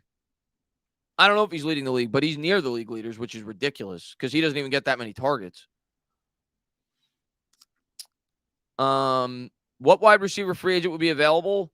I mean, Slayton's one of them, but he's obviously a guy that's currently on the team. It's a very poor wide receiver free agent class. You have Juju Smith-Schuster. You have McCole Hardman. You have a lot of Chiefs guys. You have Hardman. You have I can't remember. There's not a lot of big names in terms of free agent wide receivers next year. A lot of Chiefs guys though. If they bring in a free agent, I could see them bringing in one of those guys because obviously Kafka. They're trying to kind of emulate what the Chiefs do. I could see them bringing one of those guys like a Hardman. But I don't know what their market's going to be. Yeah, I mean, Barkley was limited today. He didn't play a whole lot. He was hurt. Allen Lazard's a free agent. Yep, Allen Lazard's a free agent. Pollard's a free agent too. That's the other thing with Barkley and why he may not get as much as I thought, 5 or 6 weeks ago, even without his the way he's performed over the last 3 or 4 weeks, even without him dropping down a little bit in terms of production. The running back market, I talk about how the wide receiver market is thin. The running back market next year is loaded, and Pollard's one of them.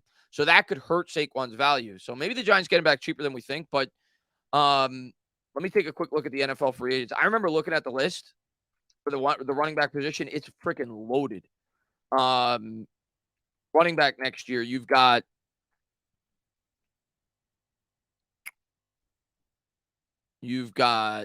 Barkley, Kareem Hunt. You've got Jamal Williams, who's played well this year. Josh Jacobs, who's been a monster this year. Mostert's pretty good. Miles Sanders, he's a free agent. The guy we just mentioned is a free agent. So there's a lot of good free agent running back. Devin Singletary's pretty good with Buffalo. He's a free agent. There's some good options at the running back position. Tony Pollard, like we said earlier, he's going to get paid. It's a rich running back free agent class. And laid back, thank you very much. He says, how's the wide receiver class in next year's draft? There's definitely some good ones. The best one is not next year's draft. The best one is Marvin Harrison Jr. He's not going to be available. But there's a lot of good ones for sure. My favorite guy, I don't think he's going to be available when we pick, is Johnson, the guy from TCU. I think he'd be a perfect complement to Wan'Dale Robinson. He's 6'4". He's pretty fast for a man of his size. When I've watched him, I've been impressed. But every mock I've seen, he's going like top 10, top 12, top 13.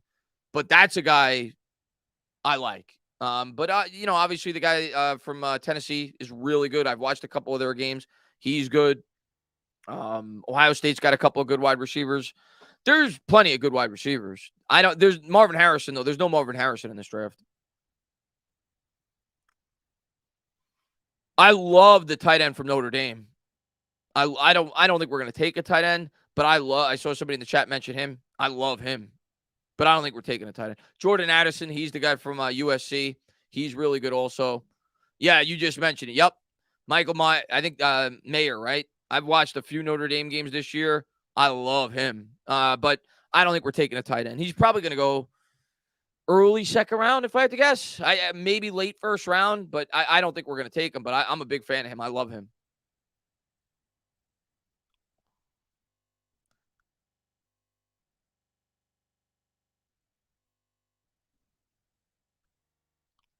Yeah, I mean, well, to me, I would kill to have the Lions situation. The Lions have built that team up very well. They have a lot of people don't realize this about the Lions because they think the Lions. The Lions have one of the 3 or 4 best offensive lines in the entire National Football League. Their offensive line is excellent, and they have good weapons. Amon-Ra St. Brown is a really good weapon. He's much better than any wide receiver we have. They have a pretty like if the Giants had the situation the Lions have right now, I would not be nearly as reluctant to trade up for a quarterback. The Lions have a really good situation right now. They're growing, but they have a good situation. Eric, man, thank you very much, man. Are you worried about Wink's defense?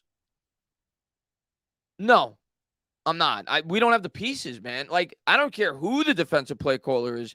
We've got third, fourth stringers out there at some of these positions. Like, we just don't match up. Like, no, I'm not worried about Wink's defense. Is he the perfect? No, he's not perfect. Are there things that he does at times that I may not like? Sure. But no, I'm not worried about his defense. We don't have the talent.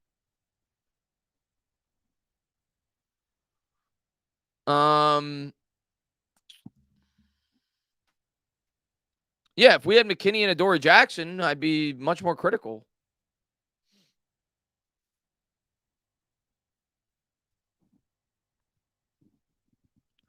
Personally, I get rid of everyone but Robinson and Hodgins. I'd like to bring back Hodgins. I don't know what his market's going to be, but I'd love to bring him back. But yeah, I'm looking at something similar to you, what you just said there in terms of the wide receiving core.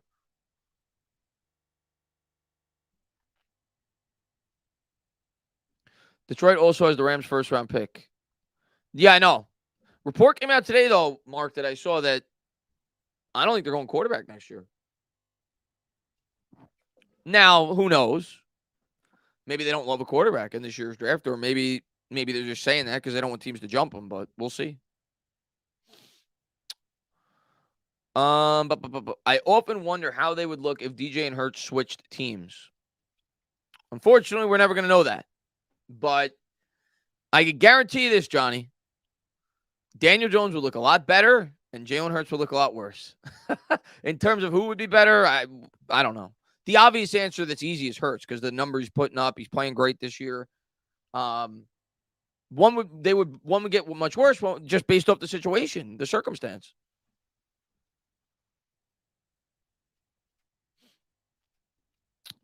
I'm surprised I wasn't called with the amount of bums they take from the streets unaware. If there was such a thing as Moneyball, the Giants need it. Yeah, they do. How do you feel about Leonard Williams and Dex? I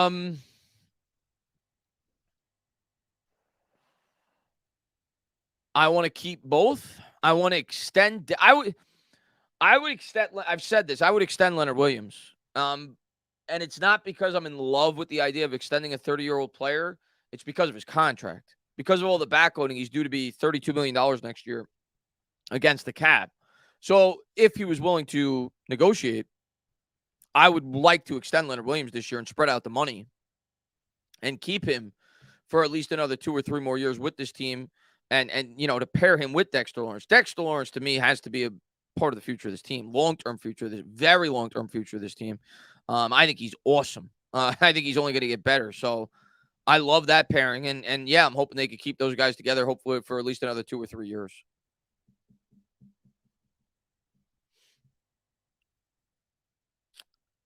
Do the Giants need a new special teams coordinator? The funny thing is, he was thought to be good, but the special teams has not been good the last couple of years. Today was horrible. Panthers killing Seattle. Seattle's been falling off the last couple of weeks. They've kind of been. I know they've won some of these games, but they've kind of been. You could see that they're not playing near as well as good as they were at the beginning of the year. So they're kind of been falling off the last couple of weeks. So if Seattle loses that game, you're hoping that the 49ers beat them next week. And if the Giants beat Washington, what's Seattle's record right now? They'll be 7-6 if they lose today. If they lose to the 49ers next week, they'd be 7-7.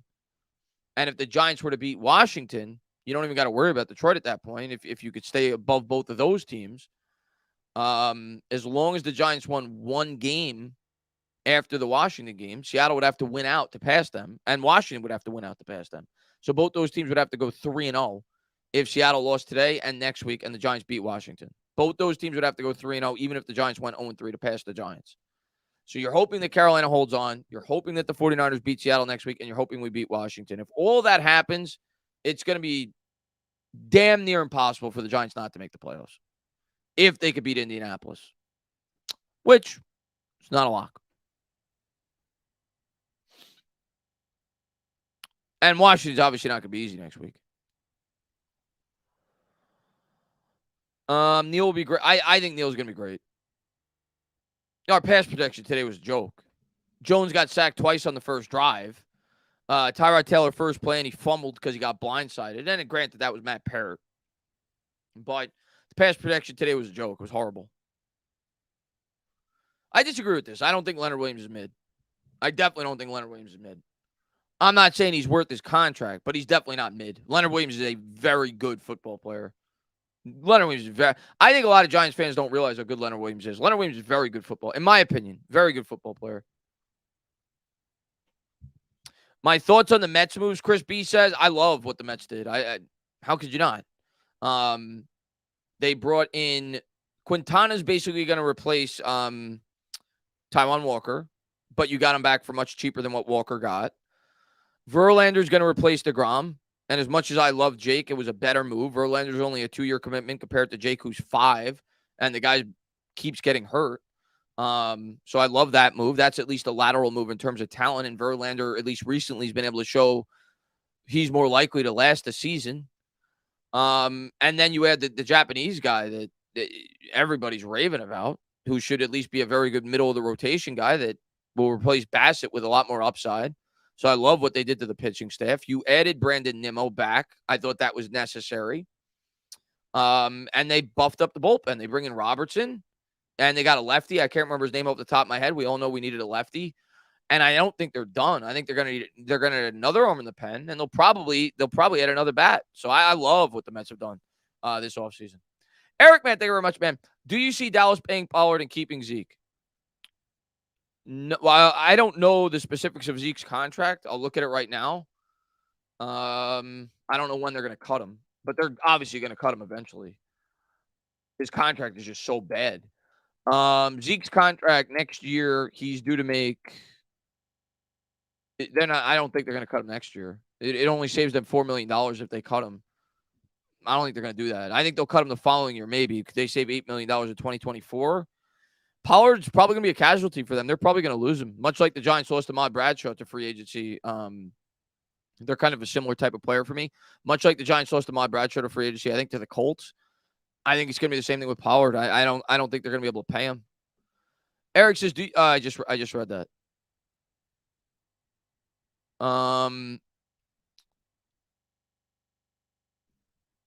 Tina, do people ever give you $2 in real life to... What's up, Fleming? I know it's early in the game, but even with Purdy, I think the 49ers are the best team in the NFC. I think the 49ers have the best roster in the NFC. The Eagles and Cowboys are pretty close, but I think the 49ers have the best roster in the NFC. I don't know if they could go to a Super Bowl with Purdy at quarterback, though. But I think they have the best roster in the NFC. I've thought that before the year started, when they were 4-4. I stayed consistent with that. I had them going to the Super Bowl even when they were like 3-4, whatever they were. But obviously the Garoppolo injury, changed things a bit for me. But we'll see. I mean, you would have said the same thing about Tom Brady his rookie year when he came in. And I'm not saying Brock Purdy's going to be Tom Brady, but backup quarterbacks, sometimes surprised, especially when they're young. We'll see. Especially with all that help with the play caller and all the surrounding parts.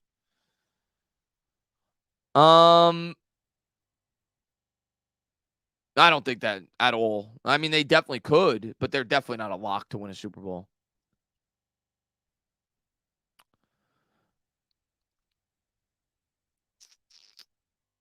Need to split the running attack with Barkley 60. I would prefer that. I've preferred that for at least the last 3 or 4. After the Texans game, I thought they needed to do that more. After he had that 35-carry game. Mike says, goal in at wide receiver and interior offensive line, all in. The rest good enough. Also get a new punter. They got to do something with the offense. That's for damn sure. How much money will the Giants save after cutting Galladay? It depends on how they do it. If they cut him after June 1st, if it's a post-June 1st cut, they split up the dead money between the 2 years. So I think it's about $14.5 million in dead cap, and he's due about $21 million next year. So it's approximately $6.5 million in savings if you cut him towards next year's cap. If you cut him pre-June 1st, you still have to eat $14.5 million or thereabouts. If you cut him post-June 1st, that 14.5 gets split in half. So 7.25 goes against next year's cap. So you save like $14 million on next year's cap as opposed to 6 or 7. But then $7 million goes towards the 2024 cap. It's not like you get out of that $14 million. It just allows you to split up the money. I think they're going to do post June 1st because they're going to want to use that money probably to pay their draft picks. And I don't think Shane's going to be ultra aggressive in March when free agency first hits. So there's really going to be no incentive to save that money then and there. So I think he'll split up the money and give himself $14 million to play with towards this year's cap after June 1st as he works out extensions for players on the team, so on and so forth. That's my guess is what he's going to do, but they could go either way.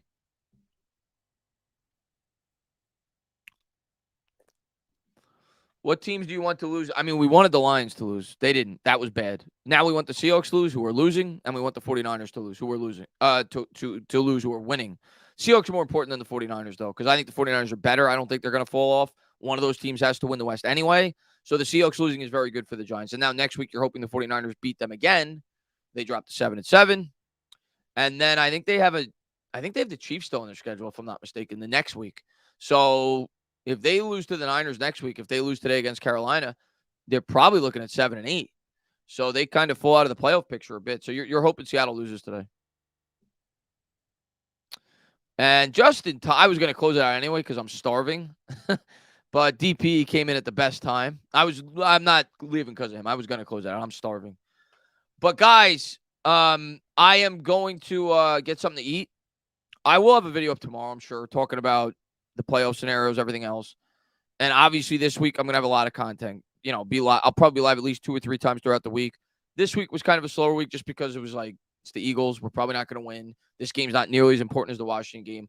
Next week, high-pressure game, not just for this season, for the players on the team. They got to come up with a good effort. Daniel Jones, Saquon Barkley, so on and so forth. We'll see what they do. But, yeah, bad effort today. And, I mean, just horrible. We got smacked in the face. But hopefully next week we bounce back. We'll see how we do. Chris, you prefer Rashawn Slater rookie year or Evan Neal? I mean, Slater. Slater was an all-pro or near all-pro. He's playing at a near all-pro level. And I wanted Slater.